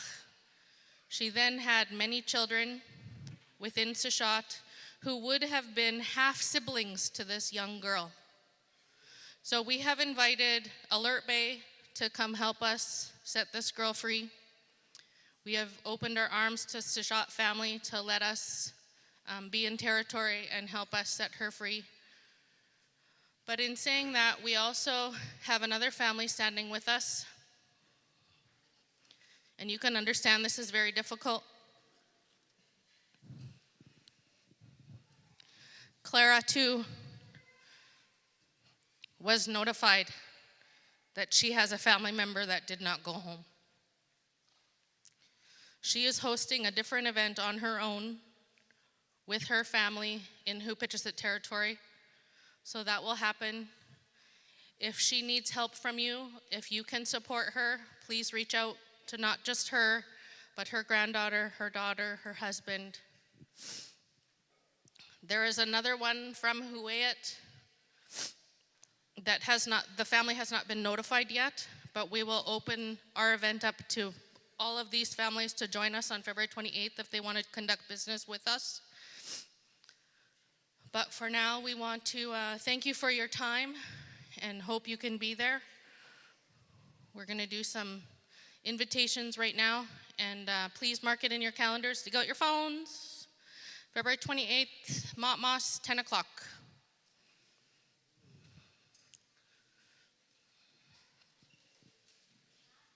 We're going to give up money. Oh.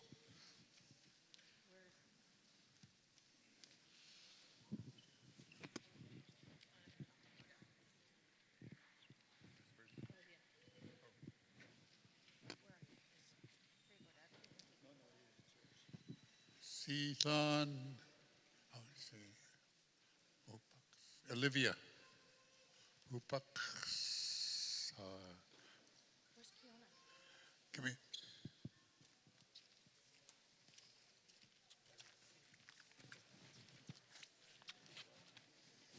Upasis, sorry. Okay, thank you. Next. Teresa, she's back there. What's your co-host name? Teresa.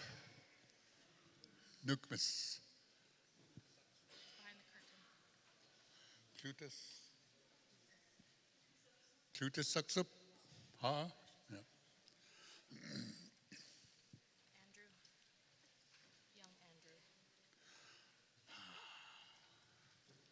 What's Andrew Clappus?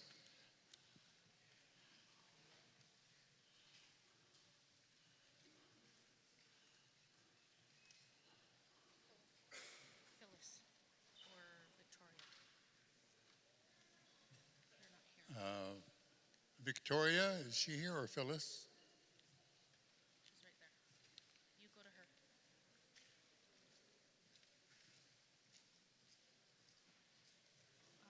Brian is here for the Happy Nook family. He's down the end. Brian. And on behalf of which makes us Brian Happy Nook. You go to. You did it already? Yeah. Do our elected leadership. Oh, elected leadership. Give him his own money back. Sayachat, John Jack.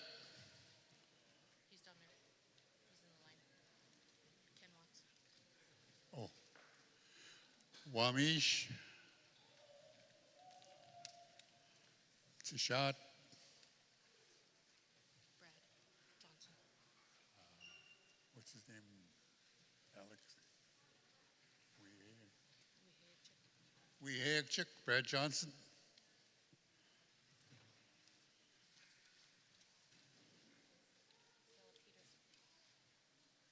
Who's this one?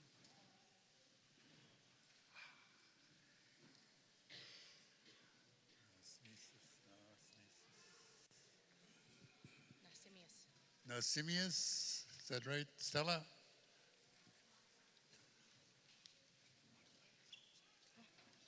Oh, yeah.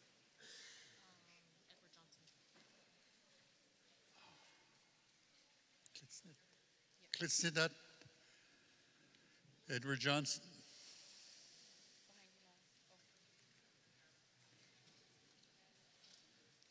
Who else is here elected leadership?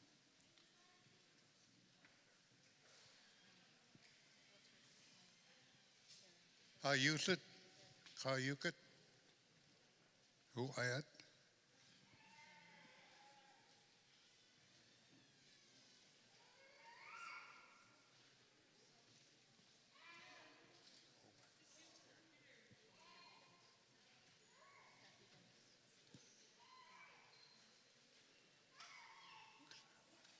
Klamahosux, Kathy Dennis. Oh, they must have left. Oh.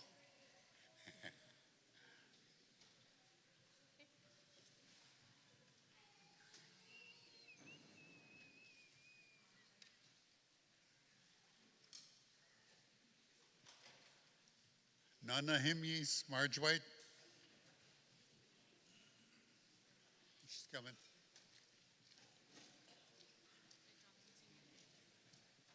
Oh, Nukmes, Ed Johnson Sr.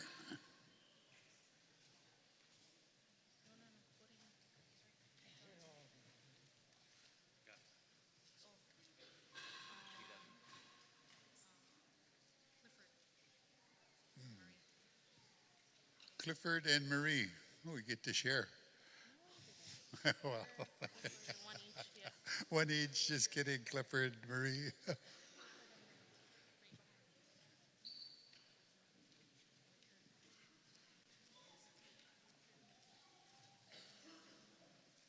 Richard Nukmas.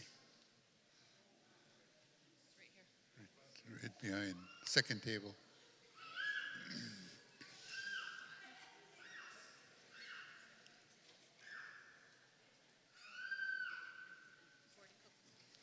Oh, yeah. Gordon Cook. Are you still here? Oh, yeah.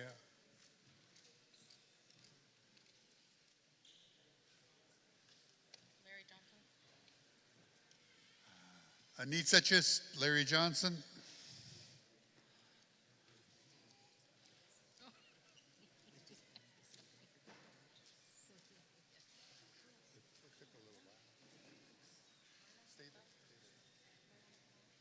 Myrna McLeod.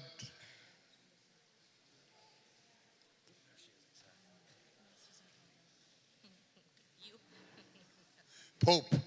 Is Pope here? Does anybody know Pope? That's me. Irene Williams.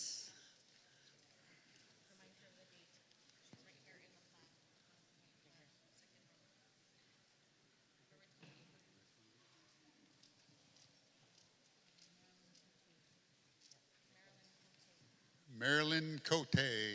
Where are you?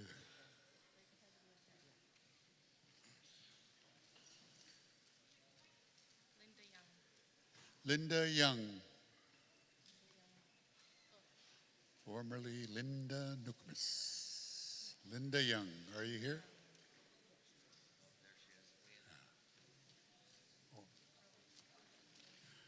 Rose Nukmas, I mean Charles, sorry, Rose Charles.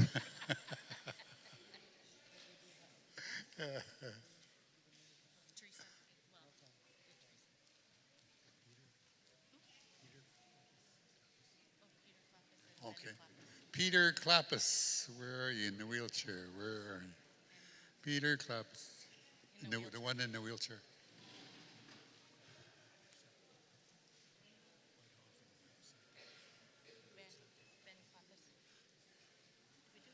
Ben Clappus.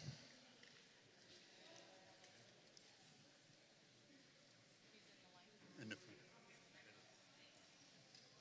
Oh,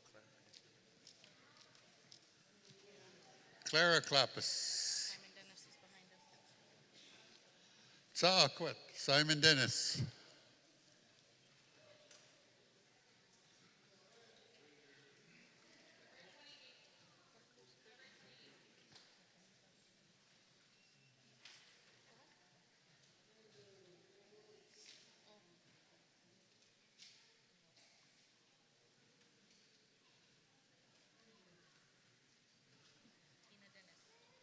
Tina Dennis. Tina, can you stand up, please? Can you stand up, please?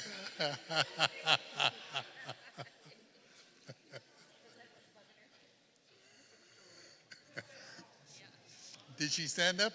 Oh, yeah. Roberta Bose.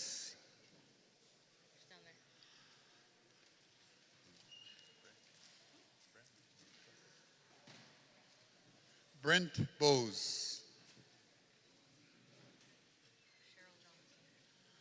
Cheryl Johnson. Oh, Thomas, sorry.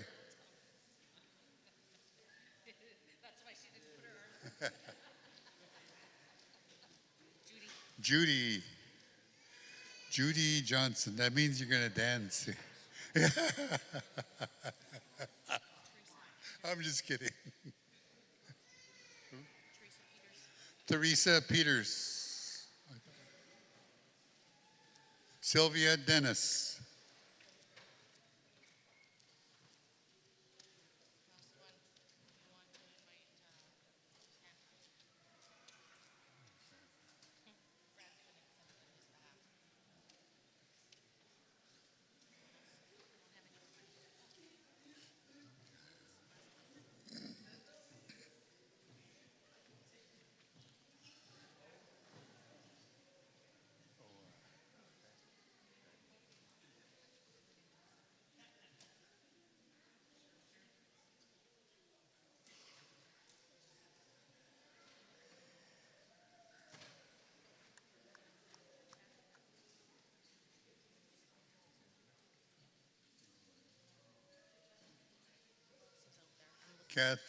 Kathy Happynook.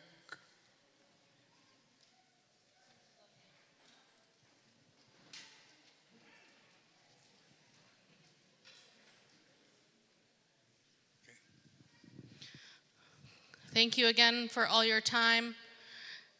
Please mark in your calendars, February 28th, 10 o'clock at Montmoss. We are going to receive documents from Sishat about our little princess who didn't go home. And then we've got some business to conduct to let her go. In addition to that, we have some members from the Cook family that do not have names yet, so we're going to give them some names.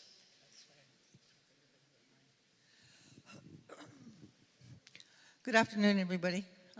Those who know me, I'm not Santa's elf, but my name is Clara Clappis Joseph from Huu-ay-aht territory. What Sherry was talking about, the children that didn't come home, this is really a hard subject for me to be talking about. I know it's so long ago, but I had a brother younger than myself. He passed away at the Alberni Residential School in the late 60s, and I just got this information in regards to returning stuff to me. And this is like really, really brand new, and I have it in my heart right now while I'm present in the Huu-ay-aht territory with all our people. I mean, Huu-ay-aht territory and Tishat. Thank you for allowing us to be here. However, this is hard for me. Like Sherry was saying, that I'm going to be receiving documents in regards to my late brother. And I've made arrangements so far, step 1 for me or step 2 for me, that I would like to take these documents from Tishat. And I've booked the Huu-ay-aht Hall, Band Hall, for June 15th. January, sorry, see, I can't talk. January 15th. I haven't had a time frame, but I know January 15th. If you could just find it in your heart, like Sherry was saying, support.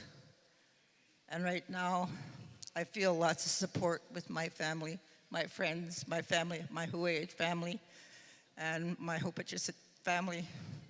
Be so nice to, respectful in that way, to allow myself to do what I need to do with my family. And I'm cordially inviting everybody to come and please support me in this difficult time. I just wanted to put the invitation out there, and I will let you know, however, through the newsletters or whatever, but I'd really appreciate you fill my bucket and fill my heart. Thank you. Kliko, kliko.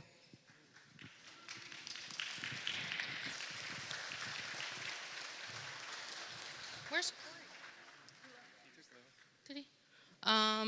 Before we're finished, I just want to encourage all of you to, when you're offering support, it starts now.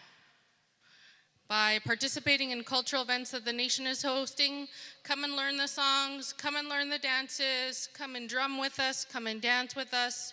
We're gonna need help in that way. Also, if you are one of the lucky ones that are half Huu-ay-aht and half Sishat, they have dance practice on Thursdays, and they're gonna be participating in this event too, so you can help in that way too. We're gonna get ready for dinner, and I think there's a big fat guy in a red suit coming tonight. Simon. I just want to, if I can have your attention, please. You know, the news that we got today, Wamish, we really appreciate and respect what you've done. It's huge for us. And I just want to share, Wamish, that Simon and I were left in the residential school for 3 years, from 1953 to 1956. We fortunately got to go home, but we had to stay there for 3 years. But one of the reasons we survived, your late uncle, Teddy Watts, used to come visit us all the time. We used to meet him at the fence. He used to tell us, if I could take you guys, I'd take you. And he'd say that with tears in his eyes, because he didn't believe that children should be left alone like that. And neither should children have to die in an institution. It's sad. So I'm really glad, on behalf of me and my brother, that you were there. And just so you know, late Teddy used to say, "Pope, where's Jughead?" So now you know both the nicknames, okay? Chew. Chu, thank you for your time. Enjoy your dinner.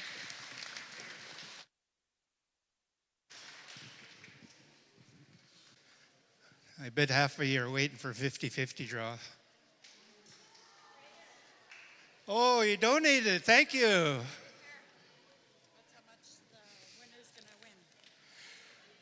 The winner will take home $706.50.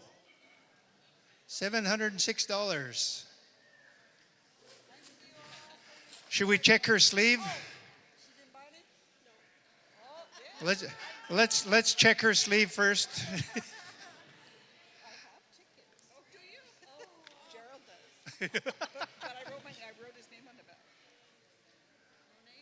Oh, it's upside down, sorry. Purple. White with red on it. The number 0179814.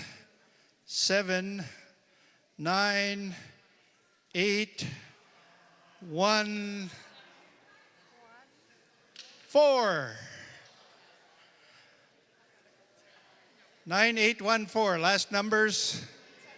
No name. Susan, go check.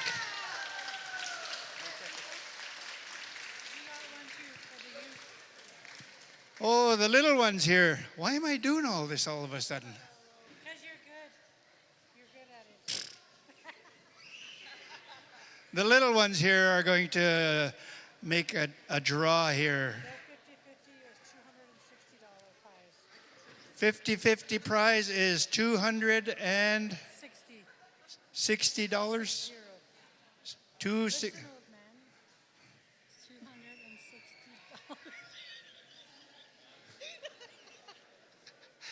$260 for the youth. Who's drawing here? Just one.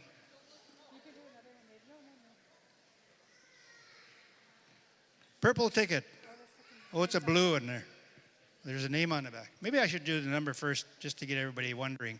No. Okay. Dave. Dwayne Nookmas Jr. Oh, Dwayne Nookmas Jr.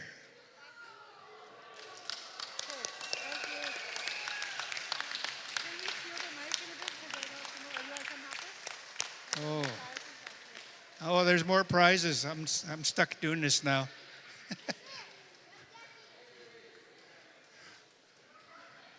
Coming over here.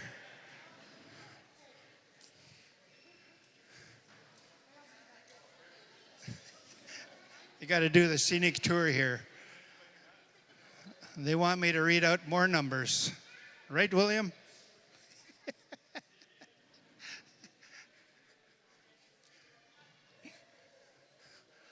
Am I legally allowed to do this? You're going to look at the books, right? $500 cash. $500 cash.